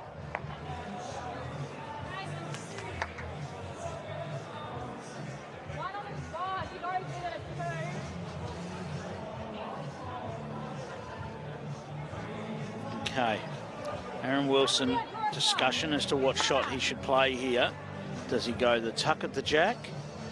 Does he need to get to the back? The pulse power play? Take this end Geelong. It's highly likely we're headed there for a tiebreaker. What would you do? I think you should draw a shot here. I was going to go the other way. I was going to be tempted to get around the back. Yeah, it's a tough one. Problem is if Gary Kelly does get the ball on the bowl, he's going to make more than one. Whereas in the ditch, you'd think it might only be one. So just go a chance. He wants to touch the jack. Oh, he's just slid by it.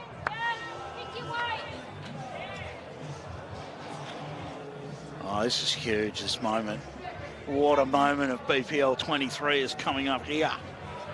Gary just confirming with Ellen, it is 2 seconds. We can get bowl on the bowl or the jack here. Either result works for the pulse. Oh, he's so close to this. How much of it? Well, he's got the jack back to the... How many is that? Just one? As close as two. That is massive to convert that with the power play. Just a single, but now double to two. They are back within a shot. 3 shots to 2. 3-2 the scoreline, yes, 3-2. But the difference, the point is that 3-2 is actually all the Pulse needed, because now it's just a matter of win the end for the Pulse, and they'll be playing the Pirates in the grand final. The Jets have to win the end to get it to a tiebreak.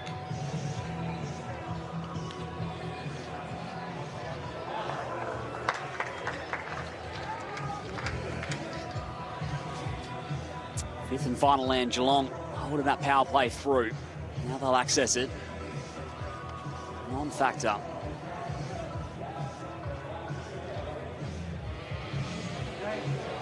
Comes down to this.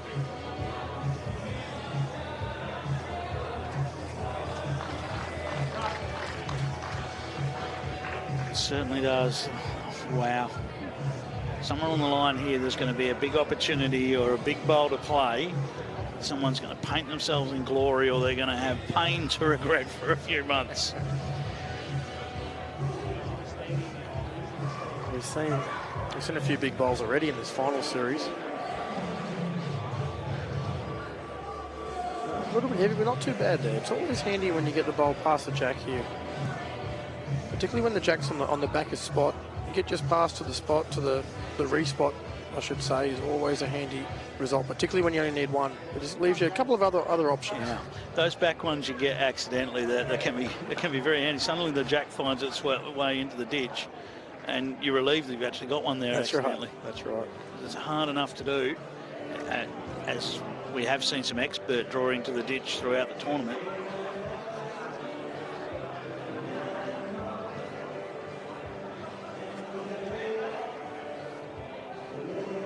Just a little bit heavy again, but it is another one past the jack. No chance here for Jamie Lee to jump on top of this jack, make it awfully hard. Oh, different look for Corey Wedlock in the crowd there.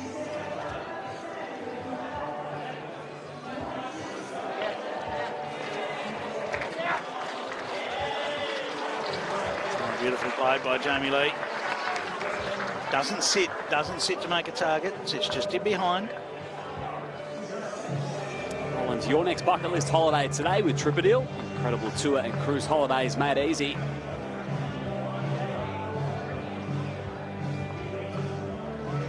Be a few people heading to Tripadil to look at going to Scotland later this year.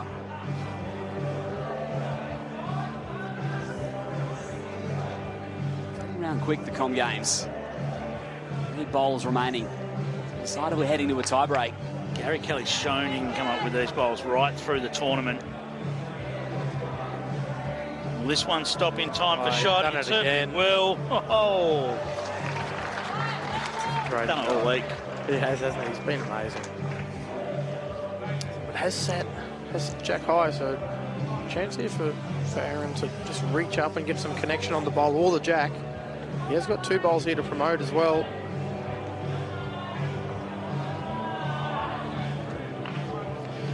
That's changed things a little. It's opened up a forehand runner, so it's imperative here now for Gaz to get another bowl in here. So a good call from Ellen 5, changing hands, try and get a bowl on the other side of the centre line. Yep, keep them apart so that they can't both be removed easily.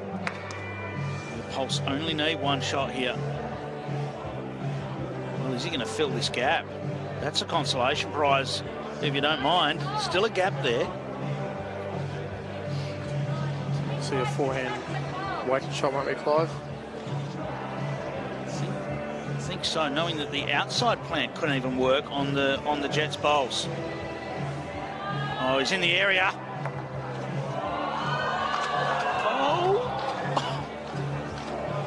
Oh, but I don't think he's done enough. I don't think so. Wow. I mean, he was right in the zone. He was right in that effective zone to get a result with that bowl. Bounce, I don't think, has quite gone his way.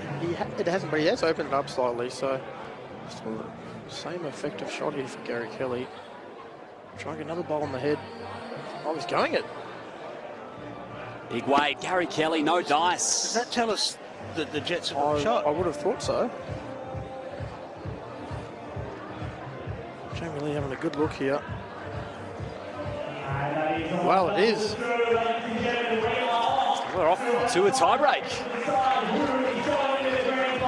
Are the barest of margins, and we know the Geelong Jets are a very comfortable club in this situation. They've had to get used to it throughout the week. Well, yes, absolutely. I mean, the Jets have been here for seemingly every match of the tournament. They've been to 17 tie-breaks, the Jets, out of 22 qualifying matches. Having said that, they know the territory. A tie-break for a spot in the grand final, maybe just a little bit of a different stage. I know Disco is always up for this. They all will be. Here we go. Prelim final. Are they game to go Jack in the ditch? Well, we've seen Geelong do that a fair bit when they've got the mat. Paul Foster's been the man that's gone for it. Who's... Oh, it's Pulse mat. Yep, so we're not seeing an attempt for Jack in the ditch. It's going to be Ellen Fife, and she's down to 13 seconds on the shot clock.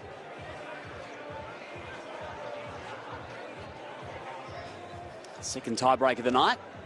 Geelong beat Tweed in the second Elim earlier. Well, here's a stat for you. During the qualifying rounds, the Geelong Jets went to 17 tiebreaks and won 10 of them. The Melbourne Pulse, they went to 10 tiebreaks and won 7 of them. They are the #1 team in the competition for tiebreaks, the Melbourne Pulse. That's a great stat. They're very comfortable here too. Can make and break your BPL. Very good start here from Jamie Lee. Almost perfect start. Cuts off some angles at the front straight away.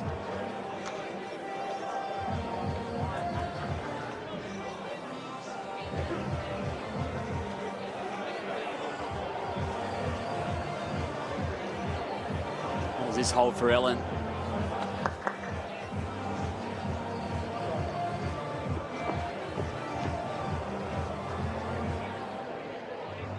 Just having a look around to see if I can see the Pirates anywhere. I can see Aaron Hewson over the back there. Coach the Pirates. Just sneaking a look.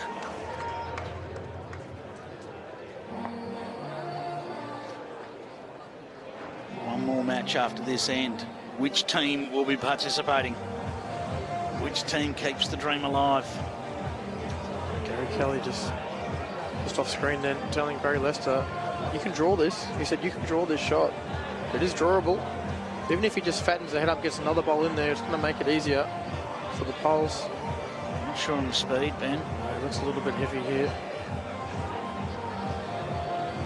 Well, he has got second shot. Some value. I get the tape. Okay, so Aaron Wilson asked Paul Foster to get the tee. Be right round the back here.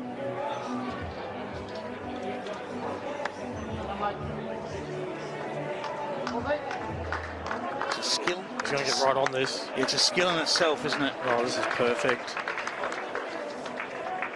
Oh, you nearly chalked that.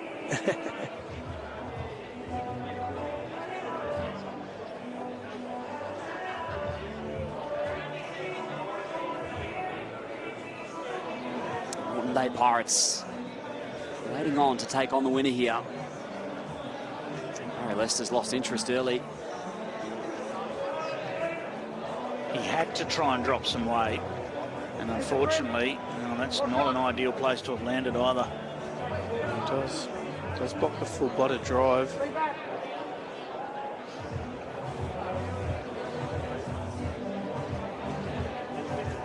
Change of hands here from Paul Foster, trying to get second shot. He's on a great line and tore down to speed now. He's not quite there either, I don't think.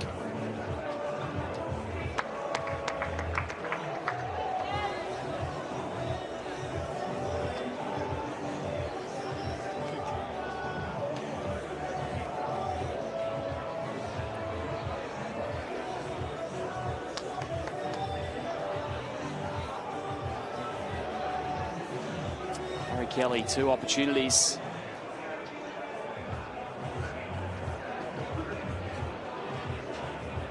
Playing the forehand, which would suggest a draw shot.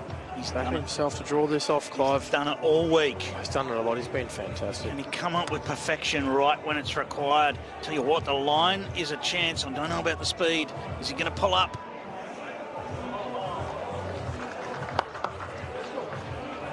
Not quite. I think it's important now for the Jets, if you're a Jets fan at home, that Disco doesn't fatten this up. Doesn't want to put a bowl next to the shot, but at the moment it is drawable, yes, absolutely, but it's not an easy shot. Yep. If you're a Jets fan, you want Gary Kelly trying to draw this. So Disco, just try and get a counter, but just past Jack High would be ideal. Especially knowing that Aaron Wilson's still got another bowl to play. So if Gary Kelly does find a way to get shot, he's still got a right of reply. That's right. What's he doing here? He's going to connect this front bowl. Wow. Okay, that changes the angles a little bit. Well, does that bring Gary Kelly now looking to get the bowl off the front? So I think it'll be a little bit of weight, looking to swing down and get the bowl off the front of the jack. But if he gets the ball through the jack with a couple of yards away, it should go back to the pole spot. Barry, that's just saying 2 seconds as well. If you do clip it off, He's almost got a highlighted part of the bowl that he needs to get to. We'll take a time out here as they think about their options. Gary Kelly. It's been fantastic this BPL. Has he got one more left in him?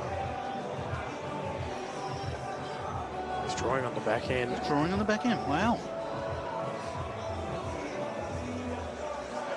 He's watching it. Well, watching this closely. Oh my. Oh my. Has he? Oh, it's just sat out, has it? It's very close. I think it's one of the Jets. I don't think he's done enough there. Shaking hands. Gee, Gary Kelly gave it every chance. And the Geelong Jets advance in the tiebreak. They will face the Moreton Bay Pirates, a chance for their first ever BPL title. 3 straight wins to get themselves there. You couldn't have asked anything more from Gary Kelly's last bowl there. He gave last every chance. Gallant last effort, just fractionally wider. He would have got the shot. I know, a fantastic effort. Another great game as well. Good finish. And this final is going to be epic, Clive. Jets have gone the long haul, haven't they? We said at the start of the night they had to go the long way. Well, they've gone the long way, and they've earned themselves a spot against the Pirates. They shall have 2 tiebreaker wins. What a final we've got coming up. And there's win number 17 this week for the Geelong Jets. Oh, I can't wait for this final. Anything could happen. Here's Disco with Lindsay Clark. Disco, a tiebreak win that time, mate. Edge of your seat stuff. It was such an entertaining game. How'd it feel to play? Well, emotionally, I think I'm cooked at the moment, but the Jets got one last hurrah in them. Look, it's a solid performance by both teams. A little bit lucky for us to get the second set, but you need a bit of luck sometimes. But well played to the Pulse, though. Absolutely. Look, we've waited 12 long months to be able to get a second chance at this. How's it feel for the Jets? We're in the final. We're a chance. Can't wait to get out there again. Love it. I'll let you go get ready. Don't have long. Look forward to seeing what you got. One more left. Go the Jets. Go the Jets. They are a massive chance. Let's have a look at the highlights thanks to Host Plus. This would have been tricky to put together because there's so many of them, so many great bowls in this match. The Jets, you know, they had to overcome dropping that first set, which could have gone either way, but it was the Pulse that took it with that jack bouncing out to the side. We had a jack bouncing out forwards. The Jets won that end as well, and they ended up getting the tiebreak win to take a spot in our grand final against the Pirates. Here we go. It all comes down to this. It's been a week of game after game, and there are two remaining. One game to decide BPL at 23 here in Moama. The Pirates and the Jets, two worthy grand finalists, Clive. Without a doubt. You know, the Jets looking for retribution from last year. And the Pirates, well, they've been sensational all week. That they have. The second place Pirates taking on the fourth place Jets for the trophy here in Moama. Just after this, do not go anywhere. This one is going to be fascinating. The decider, BPL 23.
Well, we are here, the decider. BPL 23 comes down to this. Two sides, the Moreton Bay Pirates taking on the Geelong Jets, who have come from the first elimination final. 3 victories tonight, 2 of them in tiebreakers.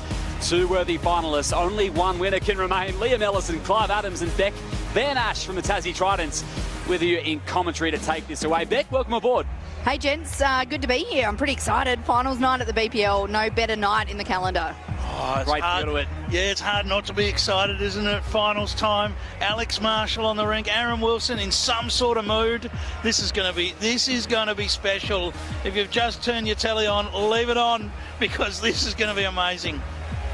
In my view, some of the best players that have been in form this week at the BPL are out there tonight. Aaron Wilson, Alex Marshall, Gary Kelly's just come off. I think 3 of the most dominant players in this week's competition, no doubt.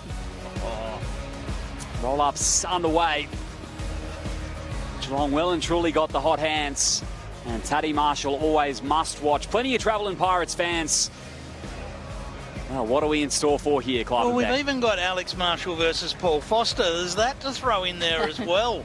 I mean, the two great mates from Scotland, they've won everything together, and now they're right up against each other on the biggest stage. Yeah, right off the back of their most recent victory as well in January this year at Potters in the World Bowls Tour pairs. So, yeah, really interesting dynamics out there tonight, and probably 2 fairly different styles from both teams. Yeah, this is... you're right. I mean, you're going to see a more sort of attacking Aaron Wilson versus the precise draw shot making of Alex Marshall, but he's still got the shots. He's got every shot in the book, as have both of them. So, yeah, this is exciting. The Jets, they got all the way this time last year at BPL 21.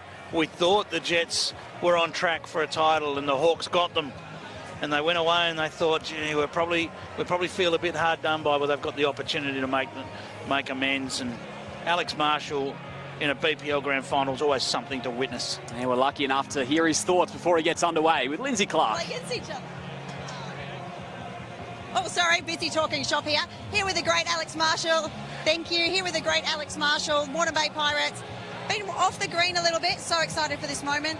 Oh yeah, can't wait to get started. We've had a great 5 days. Myself, Jesse and Ryan.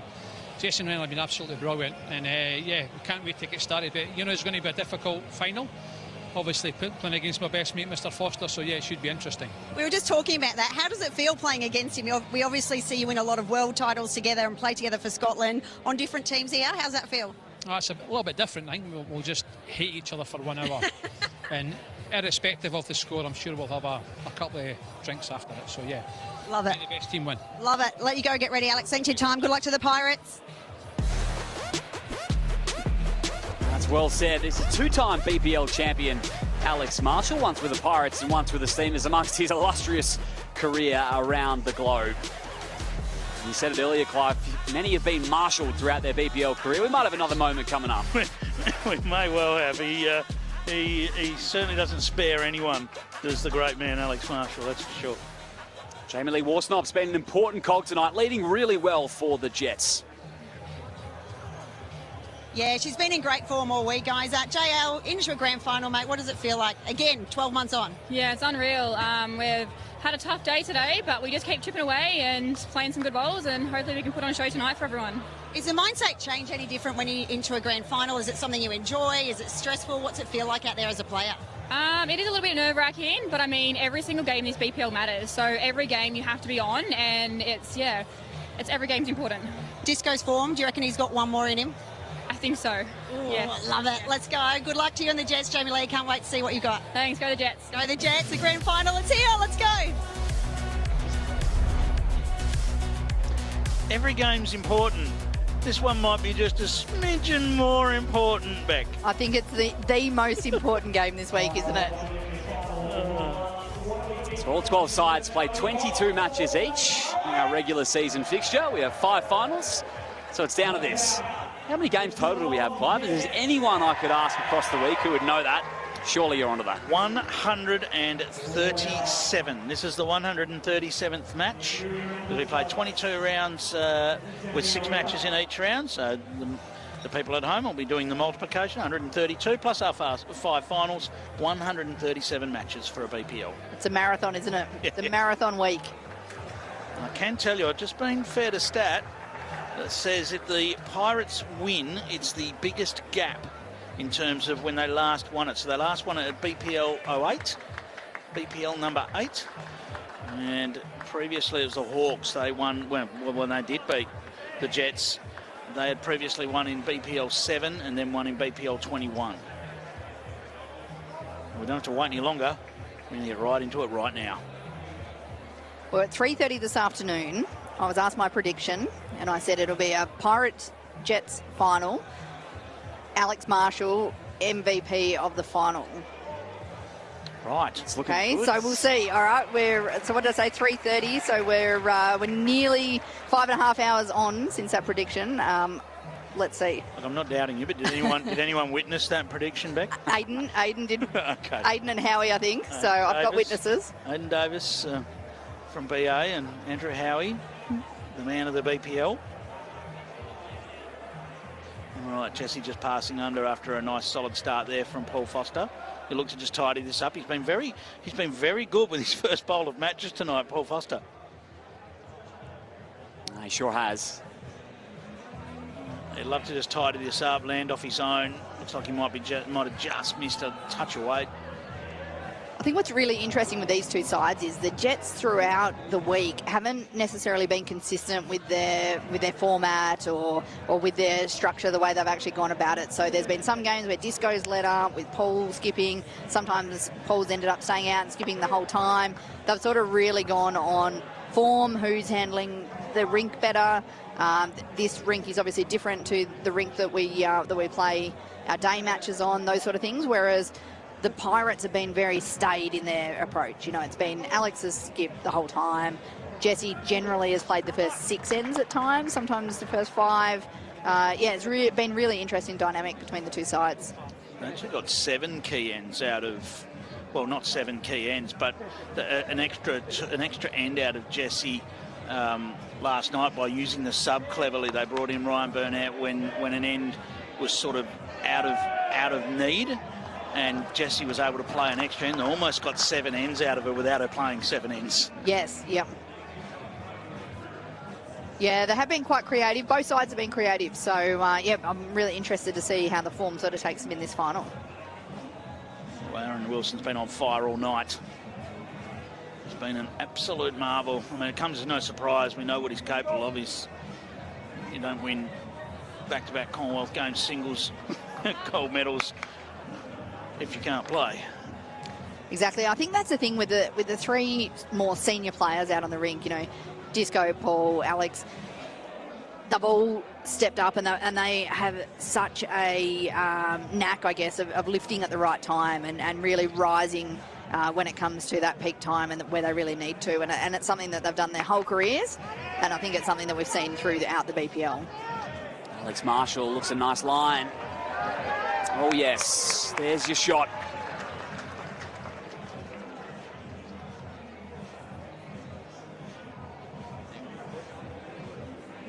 Aaron Wilson looking to find a similar line. Don't know that he's quite going to get back.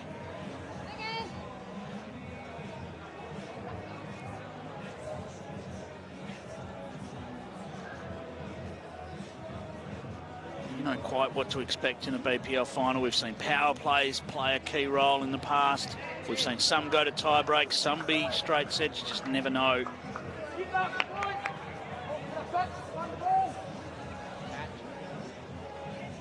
Paul calling there for Disco just to give it a chance through there. Can sit the bowl. The jack through is a good result as well. Lots to play for. He's close here. What's he got? Bowl and jack. And Pirates bowls back there. Well, he did exactly what was called. No result. No result, but no worse either. So the bounce not on their favour on this occasion. Still not a bad result. Alex got a shot there, and we got a front row seat to it. I don't think he expected the boom to be quite so close to him. I think his reaction to that probably shows just how calm and relaxed he is for this final, though. Can he get back? The forehand side. It's close. Not quite. It's one of the Pirates to start off the decider.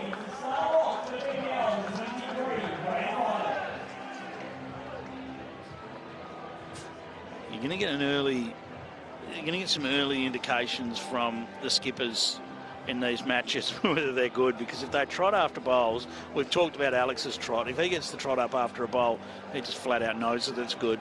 And Aaron Wilson's similar when he gets that stalk that he has when he stalks the bowl when he's good. You can really tell with them, can't you? You can tell if they like it. You can tell if they're interested. Medium to short, the length here, and Jessie looks to have done a fairly good job with her first. Just nudges the jack. Very well played.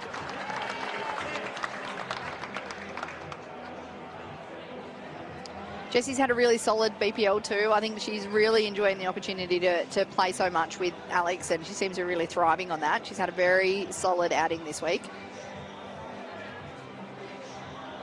Yeah, the enthusiasm that Jessie has exuded all week.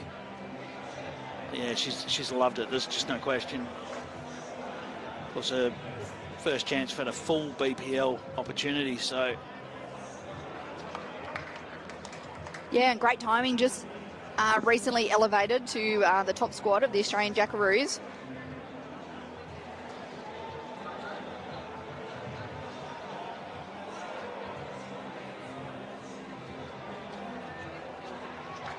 And of course, that's going to get very interesting over the next few months, Beck. Very stressful. Very stressful time coming up. And then we see people like, you know, we're cheering for how well Alex has played this series. We're cheering for how well Paul Foster's playing this series. You know, they're our opponents in a few months' time. So, you know, yeah, wonderful to see them in great form here for the BPL. But, yeah, scary thinking when they're our opponents at Com Games time. Jessie superbly played off the outside bowl. It's a tough proposition on home greens of Scotland. Yeah, and they're in the same situation as us at the moment, that stressful selection process period.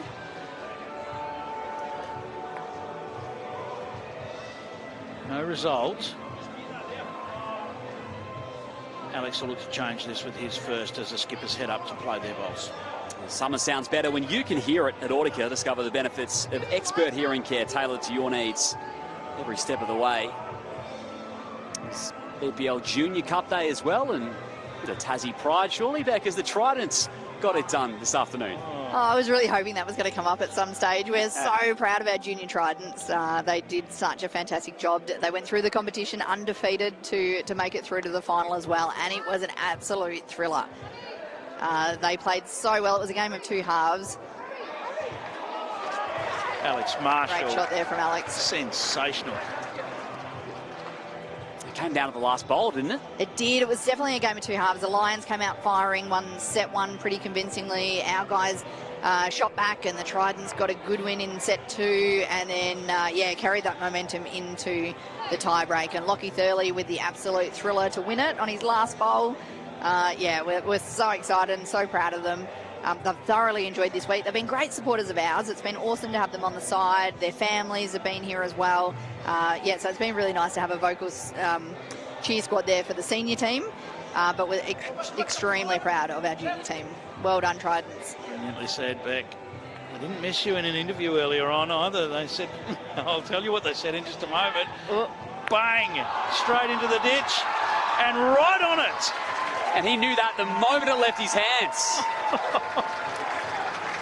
Hit it flush. Honestly, that is sitting about a bowl width away from the jack in the ditch. Incredible. Very impressive. Impossible to draw the shot here.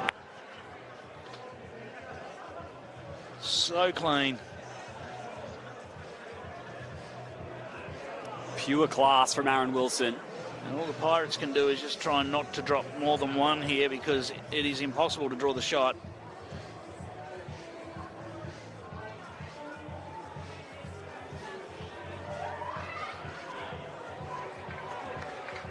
It's open for two. About 1.5 metres. Based on those spots, we know it's about 1.5 metres to draw the shot, to draw a second shot, I should say.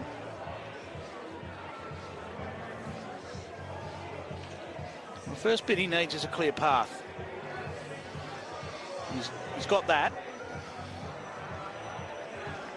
I think the adrenaline of getting the hit might have worked its way on him. Well, he's got the sparkle in his eye tonight. Aaron Wilson, special with the trail. One apiece. 2 ends down in the grand final. Now, your junior Tridents team were quite modest in their interview earlier on tonight. Were they? But they did throw out that maybe they could offer the senior team a few hints on tiebreaks, on winning tiebreaks. Oh, there's a few times I wish we'd got to a tiebreak. We had a few straight sets losses this time, but I'm happy to take any advice I've got. Did they tell you that we actually had a practice session against them before we actually left Tassie a few weeks back? They had a junior day, and yeah, we actually had a really good hit out against them, and it was fantastic just to have a bit of a chat. Taylor and Dylan were there as well, and we were able to impart some information that we had throughout BPL times. And yeah, they're just such a great group. They worked really hard in the lead up as well. For two of them, for Lockie and Miley, it's their last junior outing as well. They'll be too old after this, so pretty good way to go out of juniors. Certainly is. Paul Foster nails it yet again.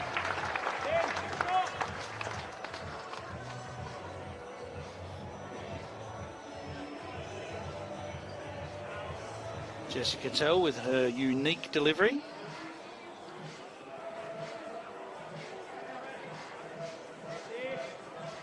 And very close to the jack. Oh, this is a very good shot. It's not just the jack down the line, but it's a great bowl. The poise of Jessica Tell's delivery, I mean, we've talked about it a lot through the week, but it is a very poised delivery. You see the dancer come out in Jessie there. Yep.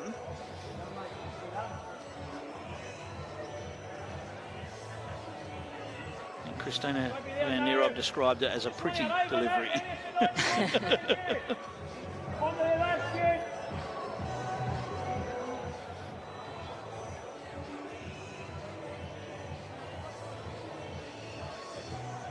Watch that toe point.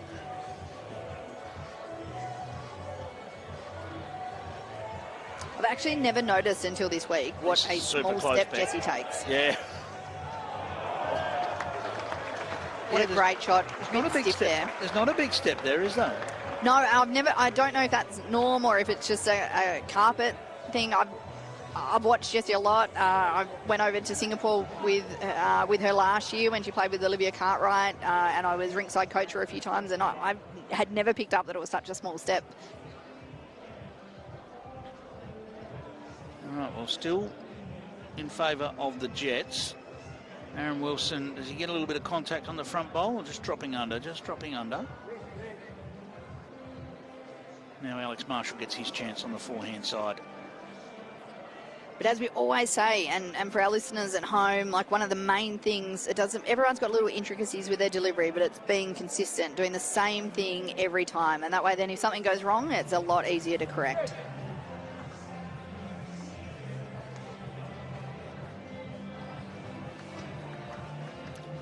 I mean, Disco's probably a prime example. I mean, he's probably not your textbook delivery. You wouldn't copy it, would you? No, you'd never put that in a manual to try and teach someone.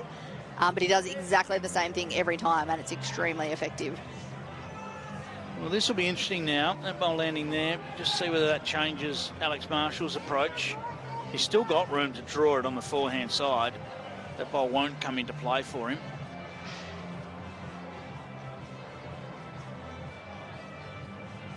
Well, when I say it won't come into play for him, it would have, if he was on the correct line to draw around it. Unfortunately, he's run into it. So it's a couple to the Jets at the moment. Yeah, you'd probably be disappointed with that, but it's probably opened up a shot on the other side potentially now. Yeah, Aaron Wilson will look to take that away a little bit if he can, just to try and change it a little bit. Yeah, you can certainly afford to be reaching here. Any movement of the jack for better couple. Ooh, very friendly, these guys. Yes. I don't think it's made too much change there. The backhand searcher for Alex Marshall. This will be just give it a chance up there, land that outside bowl, get down to the jack.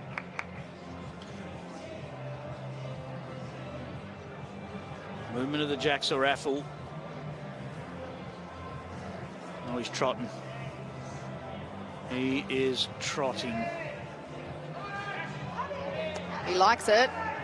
He likes this, and no, he's just missed. With that weight, to get through that gap at that angle is incredible. Lost it like a feather. Would not budge. Great effort from Taddy. Here comes the first power play of the final. And Aaron Houston pulls it for Moreton Bay, down 3 shots to 1. He was certainly surprised there. He liked that all the way. Just skimming. Well, he wouldn't have thought that he could get through that gap. I mean, he basically just missed both sides of the target by a quarter of an inch.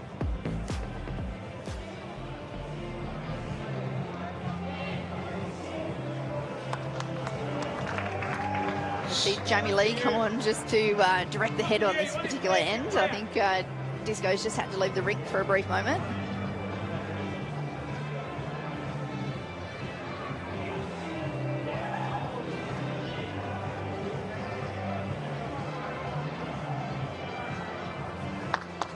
Jesse Cattell just needs to get down to the inside of this now. Not quite.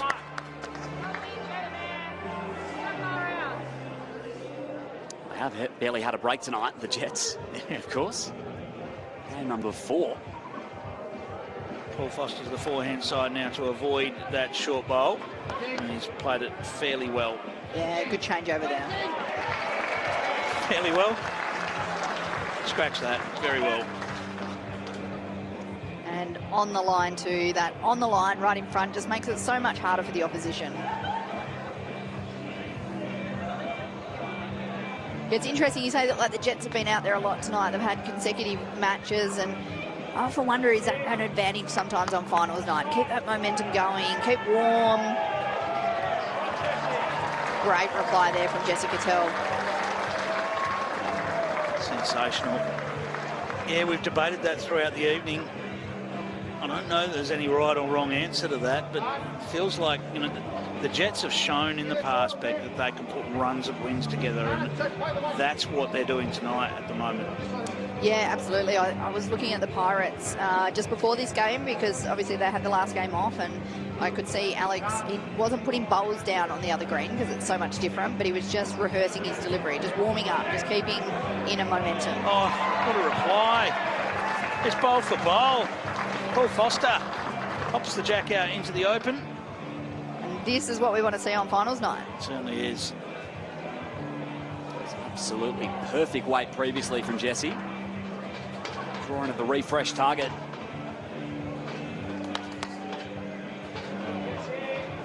In the area as well. Look, as Jesse draws that, we've got to consider what we've seen there. We've seen the leads forced to change hands. Both of them change hands and come up with the goods with so many bowls. Brilliant. And what you can't tell just looking at the rink is how much different both sides are speed-wise. Visit Aero Bowl's website to configure a 3D model of your Aero Bowl with your own Actuality logo. The skips. Quite going to climb around. Little shimmy off the inside, perhaps? Not quite.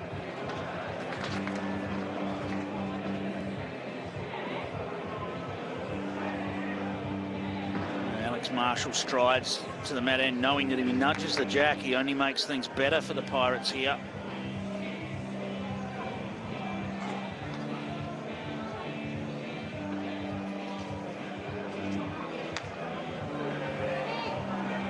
He's right in the zone to nudge the jack and make things better.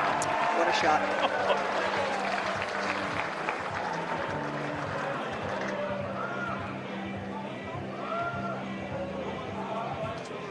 Puts him 2 up. Disco. Is it on the right side? We'll cut one out for sure. Well, that's good and important to cut it back here. It is the power play end for the Pirates. So cutting one out there is cutting 2 out. I wonder if there's a thought of sitting that bowl now for Alex rather than just being on the draw. Certainly give it a chance. Even just moving that jack again around the corner just makes it harder again for Disco to get to. Got all the way to it. Fantastic shot.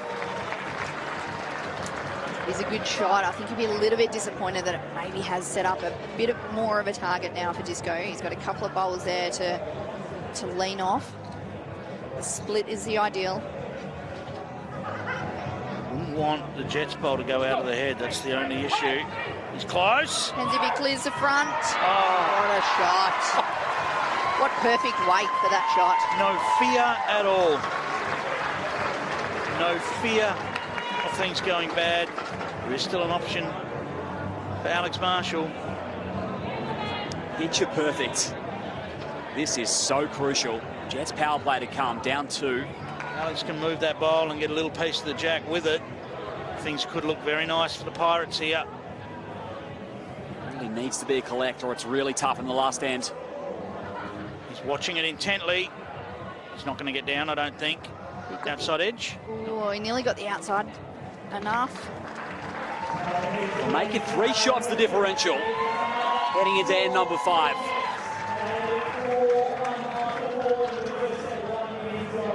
Can't help but feel that that was a big moment in that set. Big moment to defend that power play. When you've already got the lead and then you defend that to go 3 shots ahead on the last end.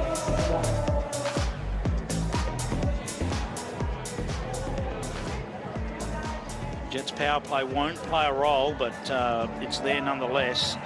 What you've got to remember there is, whilst he was 2 down, he was effectively 4 down when he played that bowl and just came up with absolute brilliance. We've seen it all night from the great man, Aaron Wilson. Just perfect weight that he played it with. So, you know, you spoke about that one bowl of the Jets being in there and the risk of losing that, but he played such perfect weight that if he did get that, he was probably going to replace it and still hang around. Yep. Jessie right in the zone here with her first attempt. Great starter. 3 shots required by the Pirates to draw the set. An elusive 4 would win it. Foster looking for the jack, just going to drop underneath.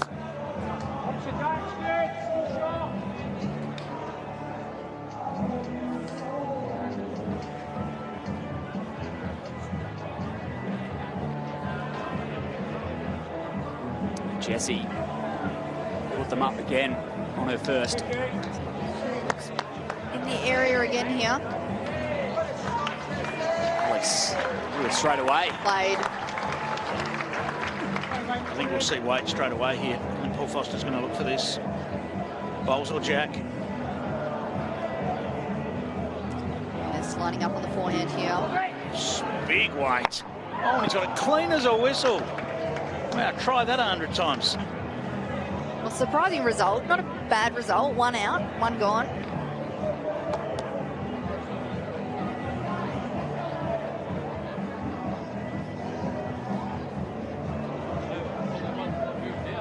Jessie just robotically put another one back there.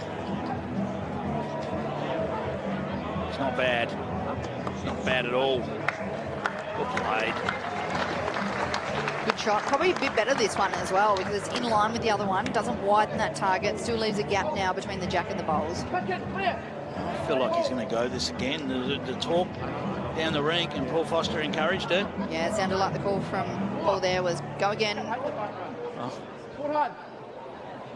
Yeah, Paul's saying go it. Playing it on the forehand there.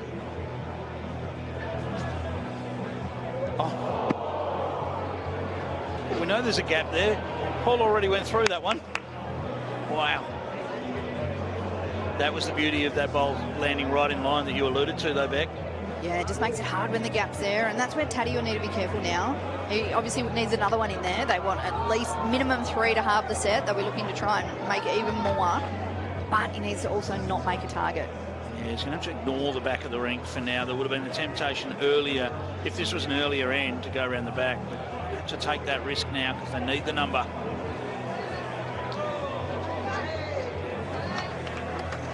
It's a good shot. It would have been an aim of his to try and land on the line. Try it again, Disco. This looks in line. It's finding the same gap. Oh, got enough of it to get 2 out. It's a great consolation prize.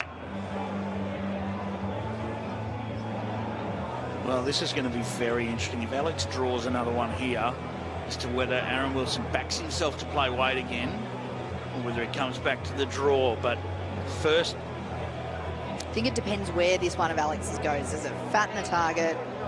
Needs it to or pull if it up. leaves gaps. Needs it to pull up. Yeah, he's done well.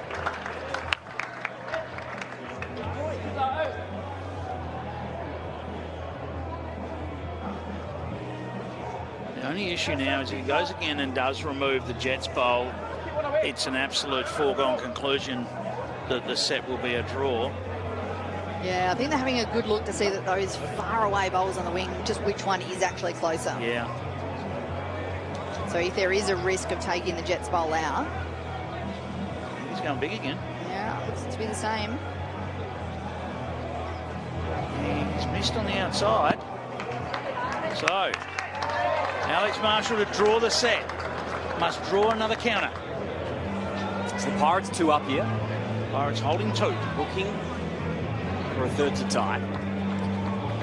Well, he's done it with 2 shots so far. He's in the rhythm. He just needs to play the same again.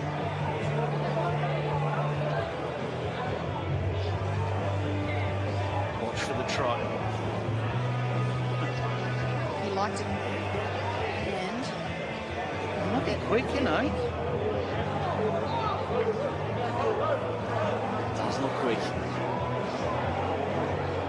It could be a measure. I think it'll be a measure. I wouldn't write this off. No, he's not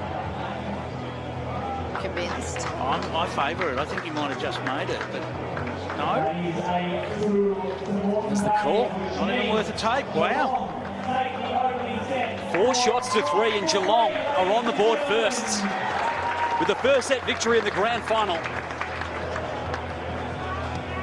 And unsurprisingly, it once again came down to the final bowl. Just rolled too far. If that pulled up any shorter than that, it would have been enough. But just rolled on that forehand that we know is that little bit quicker on that side, and it just didn't pull up back. Yeah, it's just one of those funny things, isn't it? Like, you don't want to drop short on a moment like that, so you want to give it a chance, but it is quicker on that side, and it just ran through. I mean, I don't think it was out by much. Unfortunately, just enough, though, not to secure the draw. Best moments thanks to Host Plus from this first set. Now let's take a look at how it unfolded.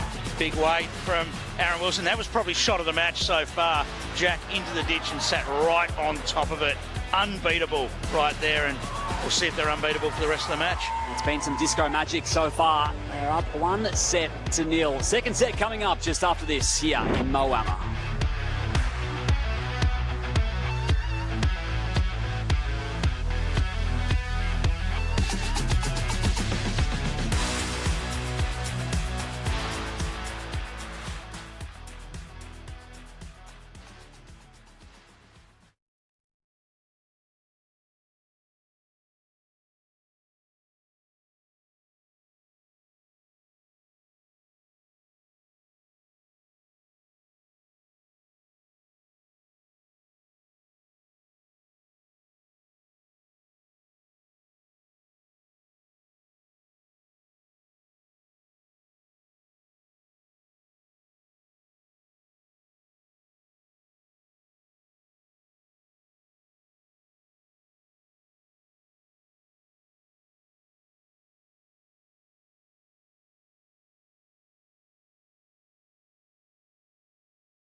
You all know the way.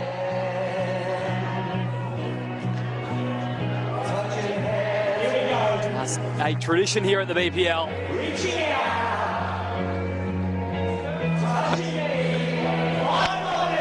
Here we go.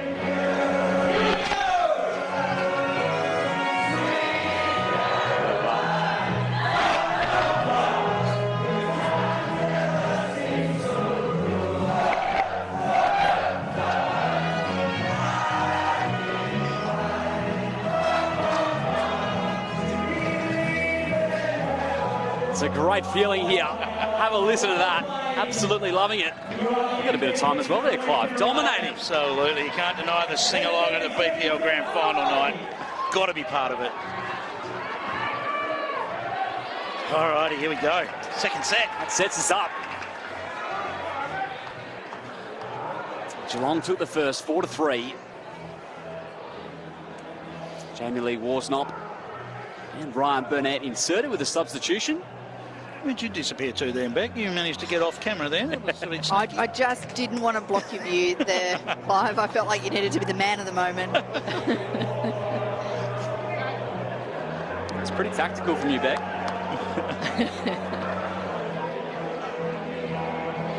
Crowd's going to go up again here.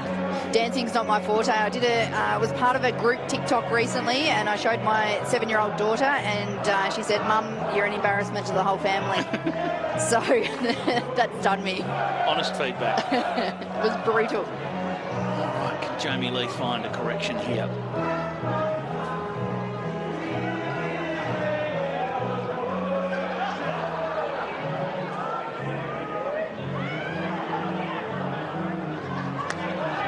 Certainly a handy bowl. The first one dropped a bit short. It is one of the hardest gigs in the competition, I think. You know, you've sat the first set out, come on cold.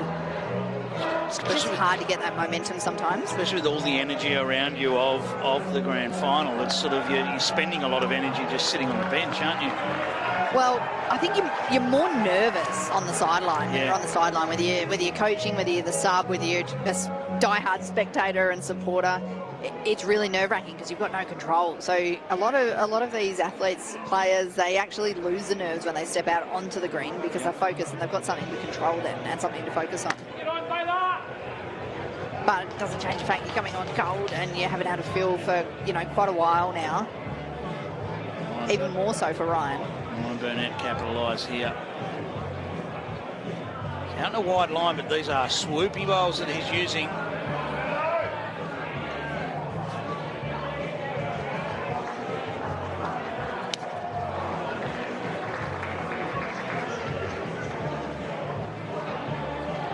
That's 2 up for Moreton Bay.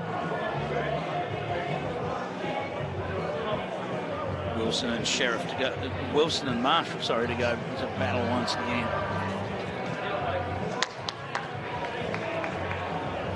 Well, a bit of a shorty from Aaron Wilson. Haven't seen too many of those tonight, that's for sure. No, a bit out of the ordinary. He's been out here a lot tonight. The fatigue might be starting to set in.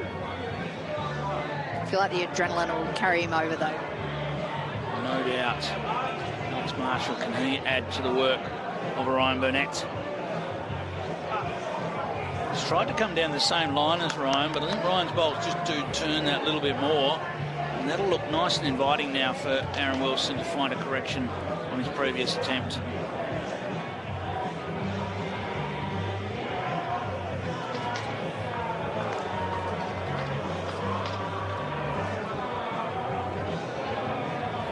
You pick it.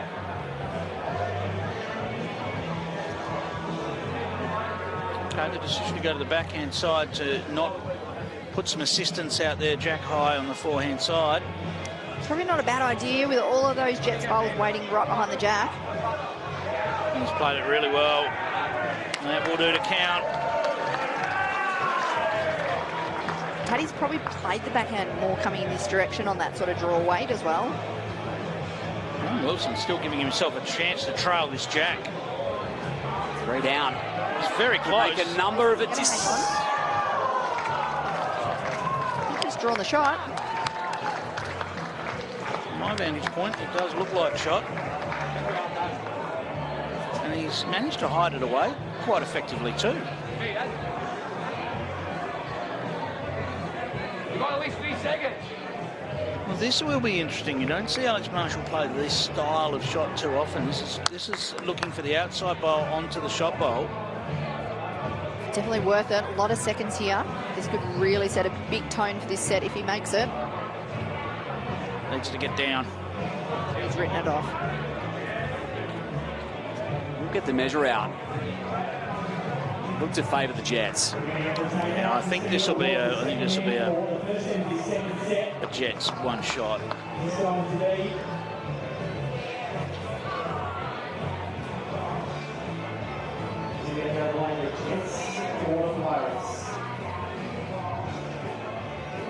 Absolutely make sure of it. Yeah, I think this will be reasonably comfortable. Yeah, look at that. Yeah. And slightly closer, but still comfortable. Yeah.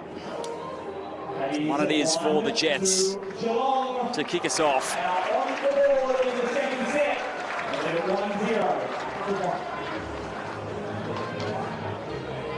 Jets take another step towards destiny.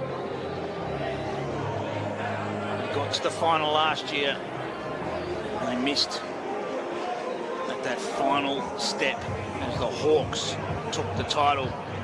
The Hawks turned up at BPL 21 final day and didn't even know they were going to be in finals. They had to fight their way in and they got there. This time the Jets have been a little bit more similar. I mean, they knew they were playing finals today, but they've had to come the long way. They have. They've got an awesome support crew in the crowd. I mean, I think that's one of the biggest injections that's been into the BPL since the new franchises came in, and the Geelong Jets have just grabbed the whole BPL concept and idea and the atmosphere behind it with both hands, and have just gotten so much behind it, and it's been a great atmosphere and a great vibe that they brought to the competition. We're talking earlier, you know, a new franchise comes into a competition and you expect them to have to find their way, but with the quality of their lineup, there was no finding their way. Just an outstanding lineup that they put together for their first crack, and they continue this wonderful dynamic that they've got going with this team. Yeah, 100%. And I think any team in the competition that's got Matt Flapper as their coach, who's, you know, has also got a great amount of experience from the BPL and has had so much success as well, chances are they're going to do a great job. And he's got a lot of passion for the team and for the club, and you can see that shine through. The problem for the opposition is not only is he's a bowls genius, but he's a passionate bowls genius. It's a double weapon. I think that's the thing with Disco, Jamie, Paul. I think they've fed into that passion, though, and that excitement. And even though it's not the club they play for week in, week out, you know, I think there is a genuine love and passion for that they've actually been able to bring and really bought into it as well.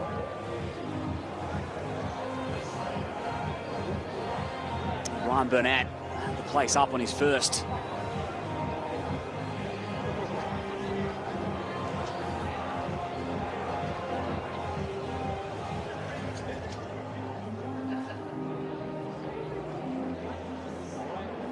Found the back bowl. That's got a bit of assistance. Still out of the count. Speaking of good supporters, the Pirates have got a good crowd here. They might not have the Pirates Cove that they have when it's at Pine Rivers, but there's certainly a great contingent behind them here as well. Discover the benefits of expert hearing care tailored to your needs thanks to Audica. To find a way through here. He found a way right through.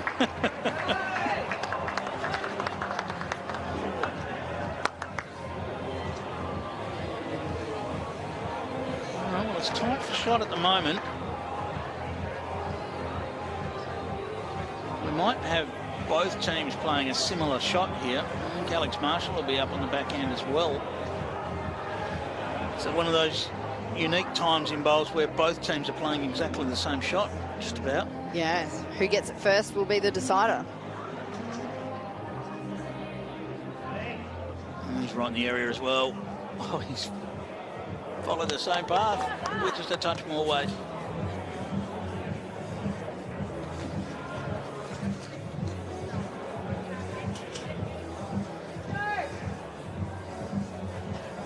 Does this look for Disco?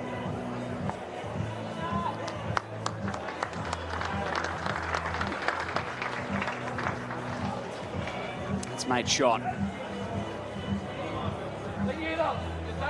That shot is speedy, you put the same shot. You said this was through.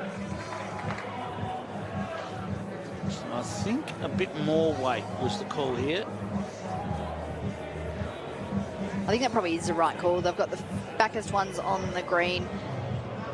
if Teddy happens to get the jet bowl, he wants it out of there. He doesn't want it to hang around. Got it beautifully, but he's bounced onto the jack. Did it go far enough? We'll have to wait and see. Jamie Lee's getting in there to have a look. Favour one to the Pirates on our look. One down is the call.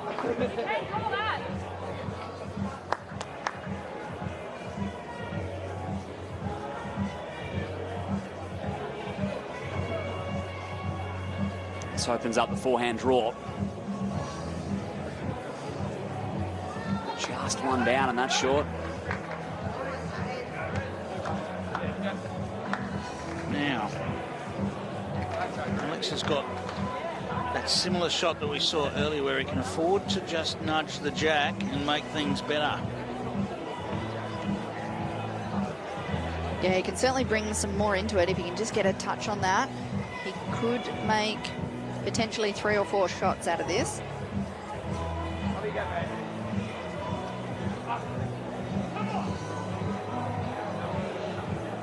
Hasn't quite made the journey, I don't think.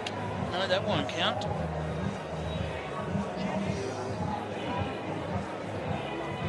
Go to the tape.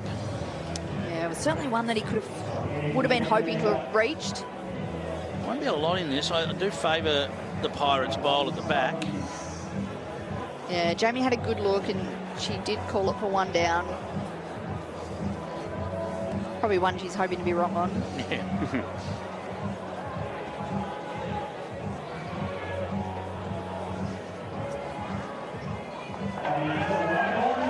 Pretty clear for Moreton Bay. One for them. They tied up at 1 apiece. That means Matty Flapper, with the last ball, will take the power play.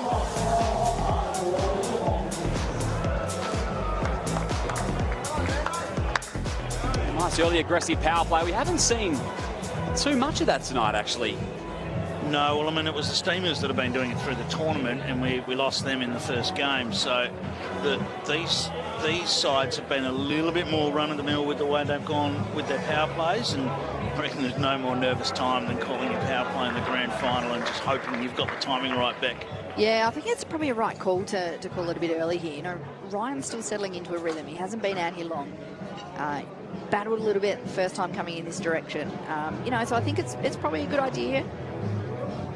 And at the end of the day, Geelong are in the box seat. They've got that first set under their belt. They are 1 up. They can afford to take chances here and try and close out the game. Make the running.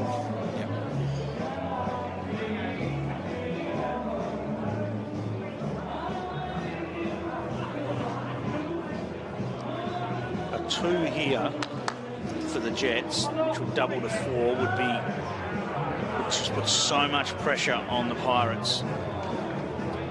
The Jets traditionally have been quite aggressive, I guess you could say, with their power plays. I've seen them in some BPLs in the past where they've actually made some calls to like play it on the first end of the second set because they've kept Paul on for an extra end, Paul and Disco on for an extra end, and they've tried to catch the substitute on the hop.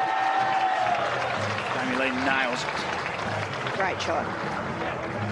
That's right, you can still get it there. See, where's your first one?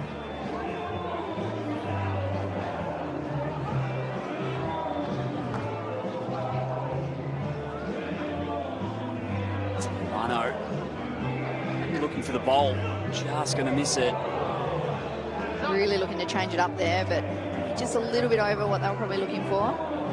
Finished in a good home, has got the back spot if needed.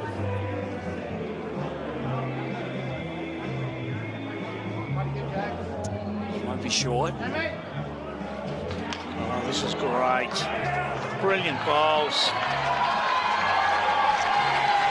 Jamie Lee Worsnop, take a bow. Just sensational stuff from Jamie Lee, and credit to Alex Marshall. He was clapping that the 2 metres out himself. You know, you're playing in a big final. You've still got time to acknowledge the opposition's great bowls. Yeah, great sportsmanship there, and what a great shot from Jamie. Just made it even harder. Like, so important there to either be behind or change it up because, you know, it was sort of sitting almost jack high. There was a shot there for Alex to try and sit it. She's made it a much harder shot for him now. Got some protection at the front as well, which Alex is going to try and swing round right now and get some contact when he's very close to it. One of them will stay. That was the beauty of the way that landed. One of them was locked in on the angle that Alex had to come at it. Has pushed the Jets now into a pretty good back spot. That is probably the way the Jack is headed.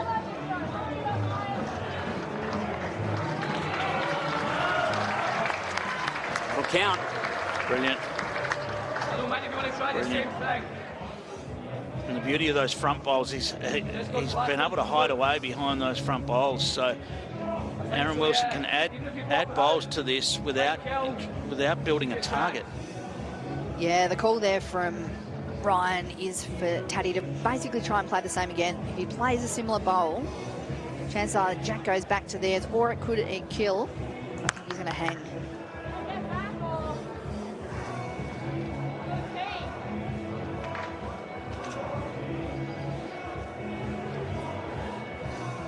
Just a little bit of a debate here at the moment. Do they try and add another one, or do they try and cover the tee? Just remembering that Disco has still got another bowl to come. It's a great spot on the power play. You don't see Aaron Wilson wanting to take his time very often, but he actually wanted to take some time over that and work out what to do. He did. I'm a bit surprised. I actually thought he might have gone for the full cover there and just gone, which may have been the intent, I'm not sure. But I thought they might have tried to get the respot there at the back, with the thought process that if Taddy misses with this, he's still got plenty of room to draw a third, which is effectively a sixth. Yep, it's a Jets power play, all right. Now this is going to need a hole round the front for Alex Marshall. Does he get a promotion of their own bowl? He does, but I don't think that's made a difference. I think it'll still be 2 doubling to 4 for the Jets at the moment. Our angle on that, right above that, that looks clearly 2 to me. Yep. Yeah, I think while it's standing up there, it definitely looks like 2. Jamie's indicated 2 after having a really good look there. This is going to pile the pressure on. Still watching it. Has it cleared the front? Not quite. No, Ryan's not worried about a measure here, I don't think. Yep, he's conceded the 2. 2 for 4. It's a big multiple. They'll lead it 5 shots to 1. And it really leaves Moreton Bay no choice but to use this power play. Big end coming up.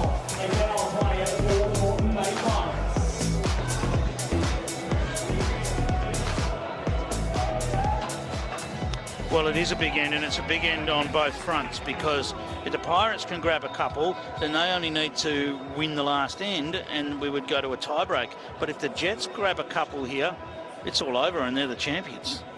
Big moment.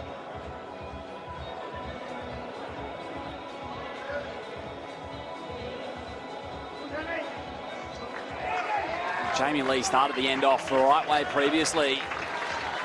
She's done it again, right on the line too. It's just so hard when your lead can nail it right on the centre line, even if it is, like in this case, probably 8 to 10 inches short of the jack. But so hard once you cover that jack up. You ask your substitute to come in off the bench and contribute. And look at what Jamie Lee's produced over the last couple of ends. Incredible. Yeah. And she's done that repeatedly throughout this event, and that's another, testament to the success that the Jets are having. Same to the Pirates. We've seen Jessie come out, and they've done it the opposite. Been starting off really strong.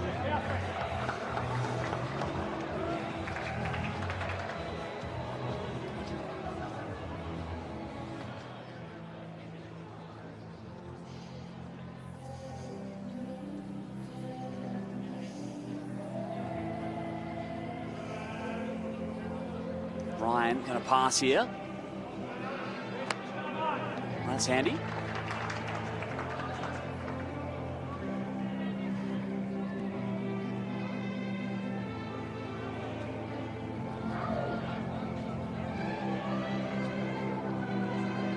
I think if Jamie gets anywhere really between the jack and Ryan's bowl past, she's in a pretty good spot.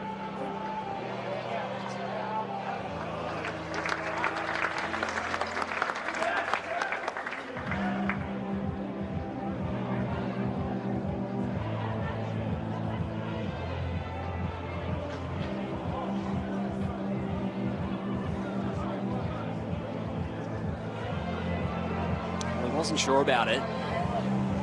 Be the closest to the back of the rink.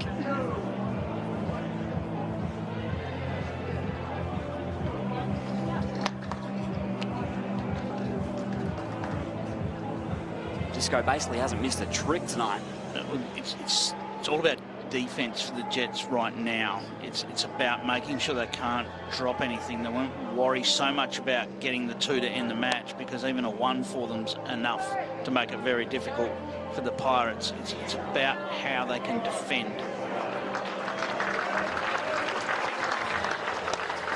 Bowls just in behind the jack like that to go a long way to that defence. Yeah, I don't think they need to get too far ahead of themselves here.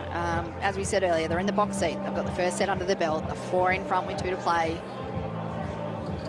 Absolute worst case scenario here. 1 down isn't the end of the world. So making sure that the Pirates can't get more than 1 here will be one of the key objectives. Win the end, it's a bonus. Yep, spot on. Alex so close there.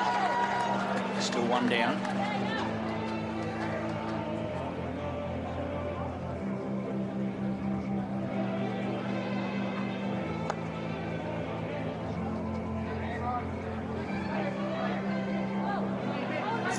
Wilson collect the front of the head.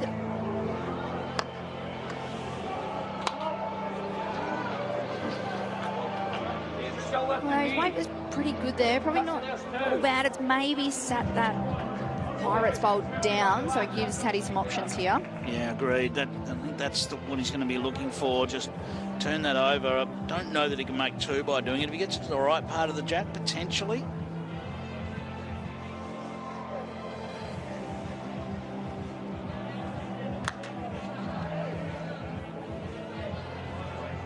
Well, he's very close to contact here. He's played it very well. Now, great shot. He might have made the second one. That was the angle I was talking about, whether he could get enough the jack coming the right way. I'm not sure it has. It's clearly at least 1. But yeah, hard to see from this angle.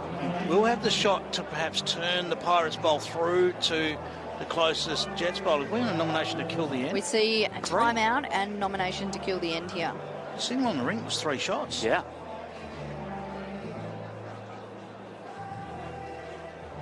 Nomination to kill. Can he get rid of that jack? He's got them all. Where's it going? The Pirates bowl almost rolled around in a circle. Still 1 down, but it's still much better than the 3 that it was. Is it 2? Well, regardless, Alex Marshall has a shot at the Jets bowl here. I think that's what he'll play. Yeah, I think it's going to depend. Like, obviously, if it's 2, he's drawing for another one. If it is only 1, I think he's got to give it a chance to try and sit it. Yeah, I think stay for 3 for 6. I think 2's out of the question, I think. So he can get the jack as well, because they've got the back bowl on the rink, as long as he doesn't absolutely destroy that back bowl. Use their timeout here to inspect it. This will be a searcher on the forehand looking for the Jets' closest bowl.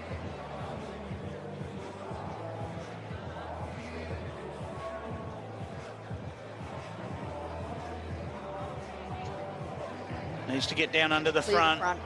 Doesn't want to turn it to jack. Okay. He's 1 double to 2. It keeps them in it. 5 shots to 3 heading into the final ends. But a tied end will not be enough. They need 3. Yeah, spot on, Liam. If they draw the set, then that's that first set win, which was only 4-3, mind you, will be enough to lock away the title for the Jets. So, yep, 3 shots for the Pirates. Nothing less will do. It was a huge drive by Aaron Wilson. You know, I think there wasn't a lot of cheer, and I think, you know, because it was Alex having 1 more bowl in hand, but they were 3 down at the time. And what a great shot from Disco. Didn't kill it, didn't get what he was exactly after, but to go 1 down there for 2 was a great result. Fantastic start by Ryan Burnett, just what they needed. I think also the lack of the cheer was the uncertainty over the result. Everything was sort of rolling around and rolling out, and people tend to only clap if you end up with shot. Yeah.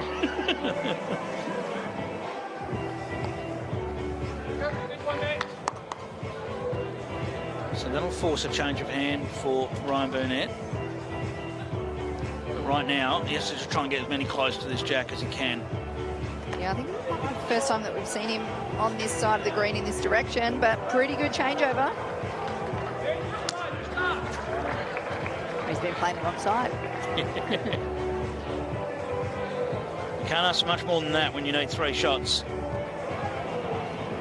Yeah, really, the main key here is the leads need to try and set up the head as best they can for their skipper. Jamie Lee. Oh, she's been brilliant. She's been absolutely brilliant since coming on in this match. Yeah, 100%. She's come on and had an impact.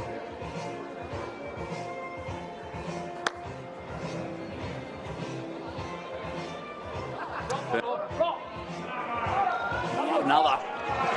They've been sitting in front of this. Oh, Warren, it promotes JL's bowl. It does. It puts it in a really tricky spot there for Alex now. Away, yep. They much preferred it when it was poking out a bit, but it's kind of put it behind the jack.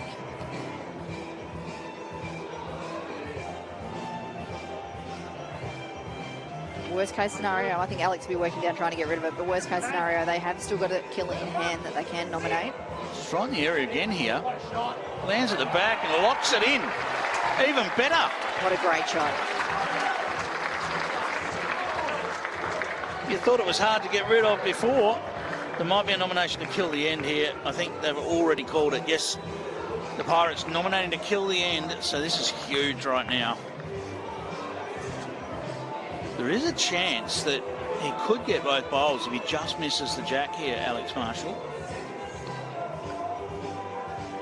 Don't often see big weight from Alex, but here we go.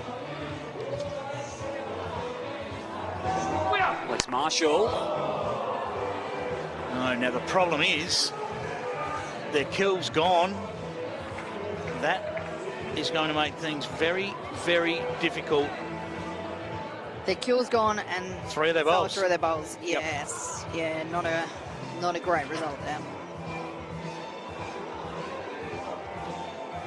So what the situation is, Alex is going to have to play backhand and try and sit Jamie Lee's bowl so he gets the one off the back of it, and then he's going to have to sit it again for 3.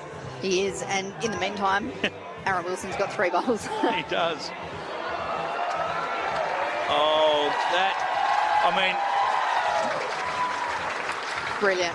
Might be a temptation to shake hands here. Oh, what a great shot. Because that's going to make things almost impossible. Wow, I think he probably needs to wave for white flag. Good on you, Alex. He waves the towel. You can see that. Always the entertainer. I think we'll sort of see him just trying to arrive up there on the forehander. Poke the jack out. I guess he's got to wait and see where his lands and whether he can make something out of nothing. He's just going to drop under here.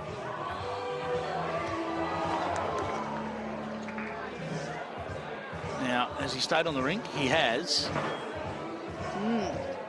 Don't put this in line, Disco. Don't put this in line. Stay away from it a bit, split them, and then, really take that drive away. This will go to the tee, I think.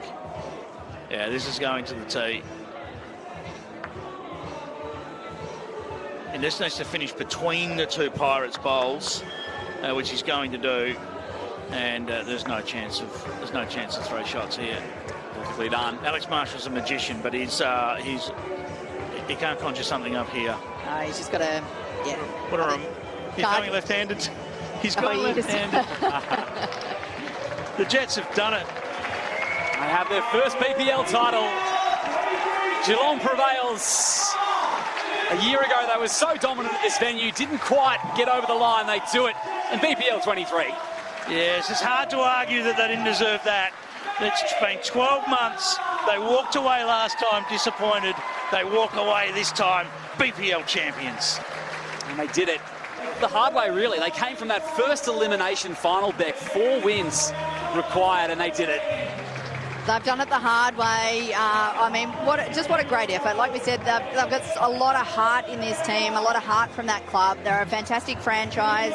I mean, I don't know, is this the first time in BPL history we're seeing a couple win a BPL championship together? Aaron Wilson and Jamie Lee Worthnop, fiancés, getting married later this year. I think that's a pretty special moment in itself. Hadn't thought of that. I think you're spot on, Beck.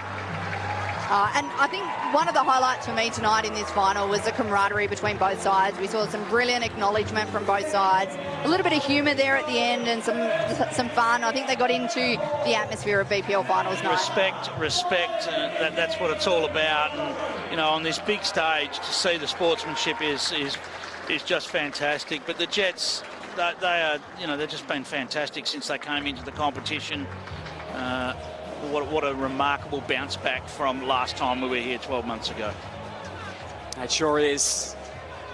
Geelong public holiday coming up, or Get the parade going. Matthew Flapper, new mayor of Geelong, coming up. Be a happy bunch all the way down Geelong, Ocean Grove, across the Great Ocean Road. Their side's done it, and here's Linz with the victors. Oh my gosh, there's so much happiness, love, energy. 12 months in the making, a bit of redemption. First off, JL, that grand final performance, how good does it feel? I'm speechless. Give us something. Unbelievable. I'm really proud of the guys. It was a solid performance all week, and that was the icing on the cake, and yeah, super happy. What about Coach Flaps, your emotional guy, mate, when we see it? How much does this mean to you and the Jets and everyone that's followed you guys? Yeah, amazing. Obviously a short, sharp journey for us, but to be standing here now, icing on the cake. Couldn't be happier as a franchise, as a club, and everyone that's backed us so far. So thanks very much to everyone that's been on board with us. This is unbelievable. Paul, you took down the Steamers, you took down the Ospreys, you took down the Pulse, and then you took down the Pirates. An amazing performance to win this title. Len, it's unbelievable. These guys are just different class. This is the new king. Honestly, there's no words to describe how we feel at the moment. We've been solid all week, but every team's got fantastic players in them.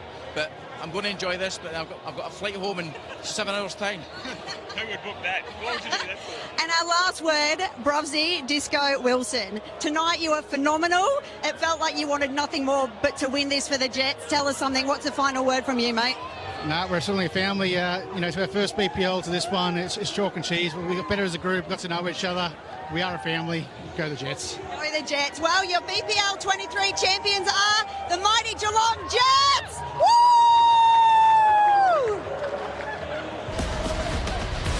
Well done to the Jets. First BPL title as a franchise, one of our newest ones. Let's look at the full match highlights, thanks to Host Plus. Yeah, well, they gave it everything they had, didn't they, the Pirates? They tried their heart out, but the Jets had the answers.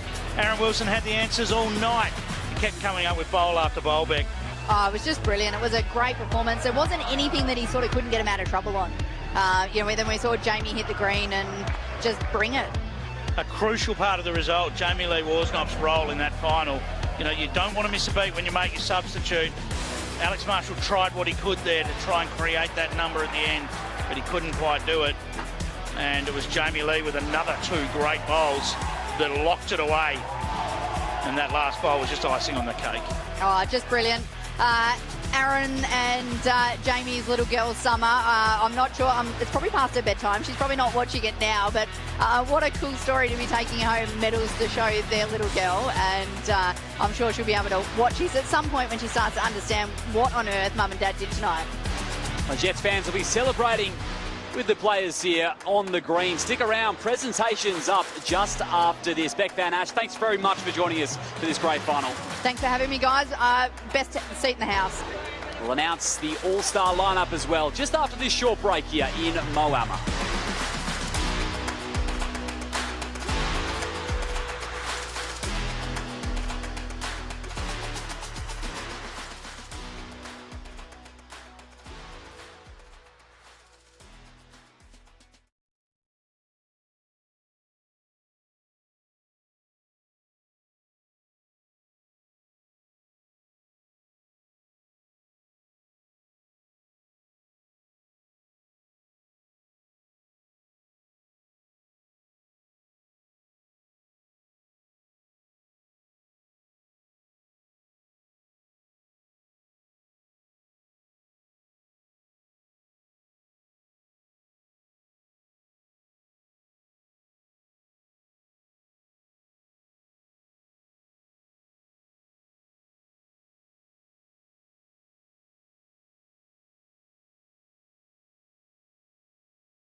back at Moama Bowling Club. It is a beautiful setting, wonderful facility. We've had 5 stunning matches. That zoomed by, Clive. It did. What a show. What a show. Have a look at that. But, yeah, what a show it's been. And, I mean, it was probably the Aaron Wilson show, to be honest, most of the night. But what a performance from the Jets. Yeah, it was. Let's have a look at our Tripper Deal first class moment of the night. And no surprises who we've got here. Aaron Disco Wilson, he owned it throughout, and time after time, he was able to deliver. We could have picked many Aaron Wilson moments, but look at that. Jack straight through into the ditch, sat right on top of it and said, no, we'll take that in, thank you very much. That's impossible for you to draw. Laser sharp. Hit it completely flush. That was a wonderful drive from Disco. And it's time to find out our all-star lineup and announce the winners with Lindsay Clark. Thanks, Liam. Ladies and gentlemen, it's time now for the presentation of the $140,000 Bowls Premier League 23 here at the magnificent Moama Bowling Club. On behalf of Bowls Australia, it has been our privilege to present this event to the spectators here at Moama Bowling Club and the supporters who have enjoyed the action, courtesy of Fox Sports Australia, Kayo and Sky Sport New Zealand's live coverage. Joining me now to make the official presentation of Bowls Premier League 23 is Bowls Australia President Ian Evans and Moama Bowling Club's Chairperson John Warledge. While we are doing acknowledgements, I would like to now ask Ian to present an appreciation plaque to Moama Bowling Club for their contribution to the staging of this event. Please could we have a round of applause for the board, staff, members and hard-working volunteers of Moama Bowling Club.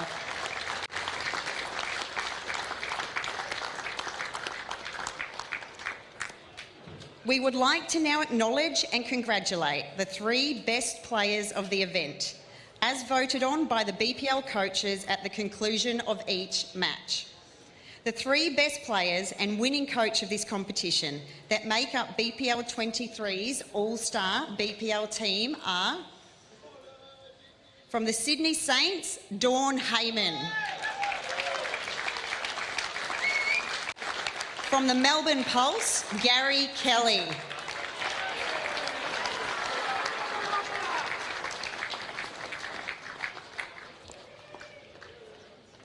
From the Geelong Jets, Aaron Wilson.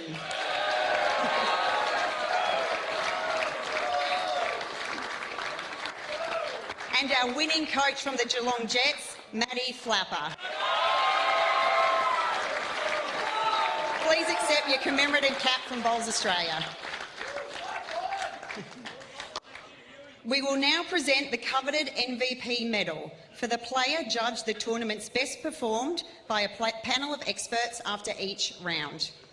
John, would you please do the honour of presenting the MVP medal? The player who received 51 out of a possible 66 votes deemed the most valuable player of BPL 23 is Gary Kelly from the Melbourne Pulse. Congratulations, Gary. Please come forward and say a few words on your experience here at BPL 23 this week.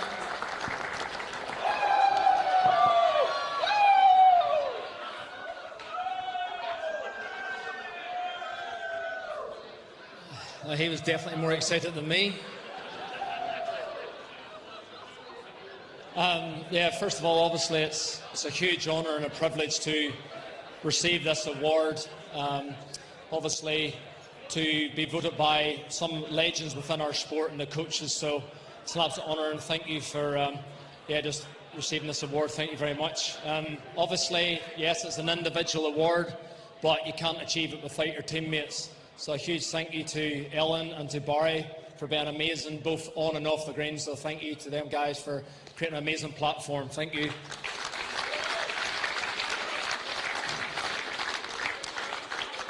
To our incredible coach, an Irish legend, one of the superstars of our sport, Jeremy Henry, thank you for all your trust and belief in me, and just backing me in every time. So thank you for giving me that belief. Thank you very much.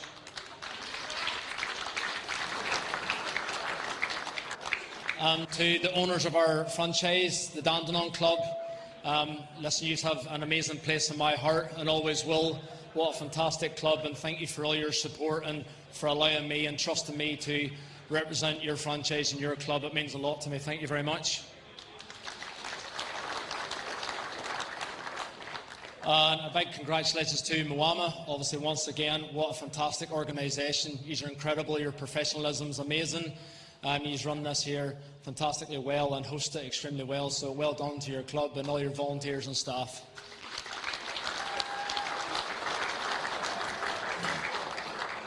To Bowls Australia, what an incredible job. What a fantastic product this is. It's an absolute honour to share the greens with some of these absolute superstars and to participate in this event. It's super exciting, and it's probably the best event out there in the world of bowls. It's so exciting and it's amazing to be part of it, so thank you to Bowls Australia.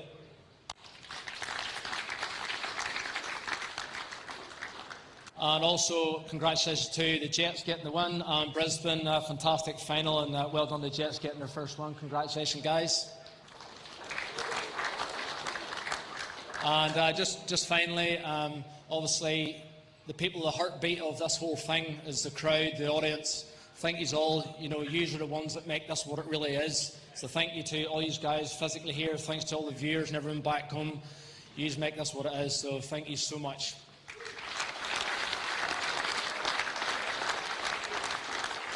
Thank you, Gaz, for that short speech. We will now present the most valuable player of the final, awarded to the player judged the best performed during tonight's grand final match. Congratulations to Aaron Wilson. Please come forward to say a few short words on behalf of your experience here tonight.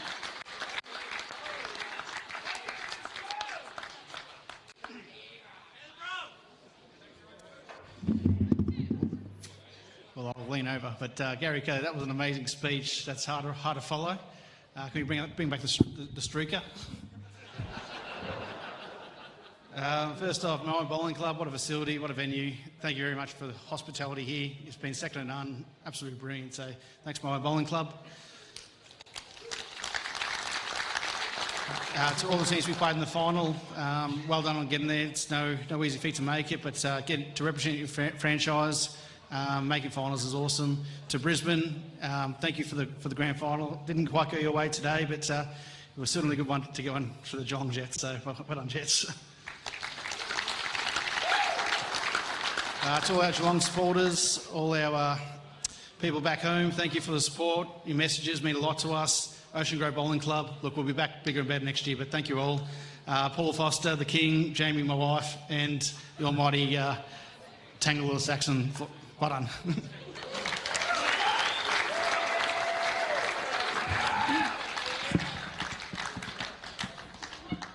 John, would you now please assist with our silver medal presentation? Please put your hands together for our Bowls Premier League runner-up team of the Moreton Bay Pirates.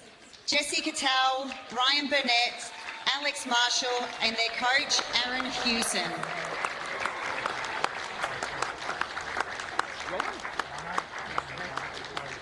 Please welcome Alex to the stage to make a short speech on behalf of the second place team.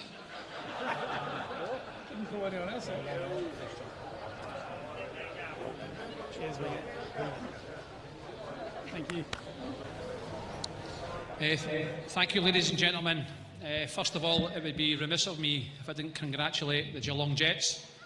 You were absolutely brilliant right from the get-go in the first set. To my own team, Jess, Ryan and Hughie, you have been fantastic for the 5 days that we've been playing here at the great Moama Bowling Club. Thank you very much.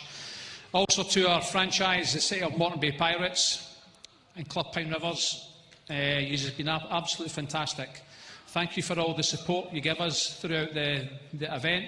To the juniors, thank you very much indeed for everything that you've done for us, for all the support. Thank you. To Moama Bowling Club, absolutely awesome club we've got here. Fantastic people. All the volunteers, you've been absolutely amazing all week. Thank you for all you've done for all the players. And to Paul Barnes, Liam Fleming, Kevin Anderson, Paul Giddler and Swanee Wallage for hosting this event. You do a fantastic job like what Club Pine Rivers do. and I will say this, and I mean what I'm going to say, this is the best 2 events, best venues I've ever played in my entire life, is here in Club Pine Rivers.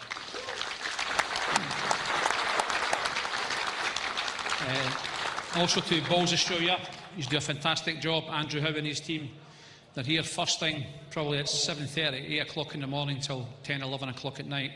They put in a lot of hours and a lot of hard work, so thanks to them as well. And last but not least, the supporters. It's you guys that also make this event happen, so thanks to everybody who's come along and supported this event. Thank you all very much.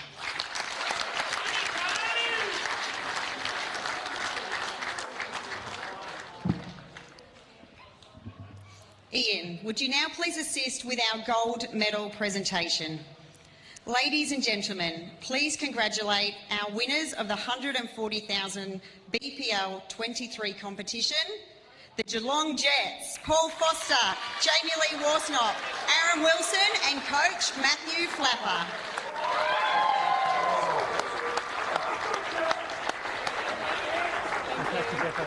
Matty will now come to the lectern to make a short speech on behalf of our winning team. Lift it up, Libby. Thank you. That's a great effort. Good on you, mate. Cheers.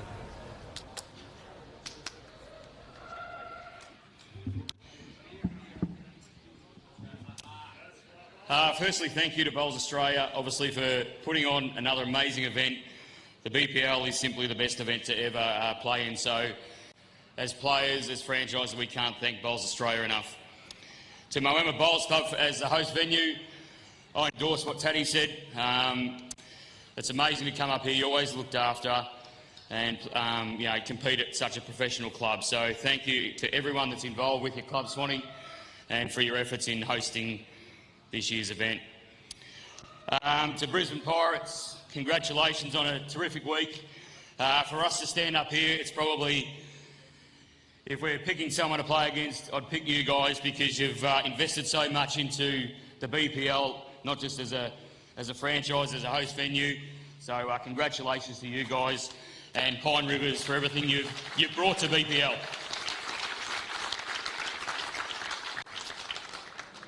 To our members, our Geelong Jets members, our Ocean Grove members and those that have backed us from the beginning. It's been a short, sharp journey, but one that's obviously just become a lot more rewarding. So thank you to everyone that's jumped on board, our partners that have invested in our franchise.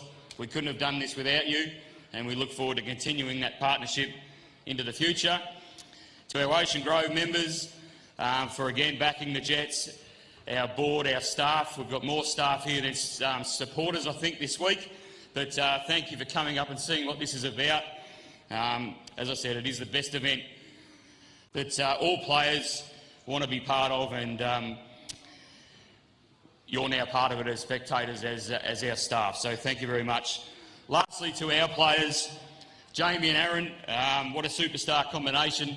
We just got to see how good JL is then. So we're privileged to have these three. Paul coming over from the UK, obviously Taddy as well. We certainly appreciate sitting ringside and being able to watch these superstars in action. But for what they give up to be part of this event, we're very privileged, proud that they chose the pink and black to align with, and we look forward to much more success in the future. Thank you, everyone. Thank you, Matty. Ian, would you now please present the champion team with their $28,000 winner's cheque and perpetual winner's trophy?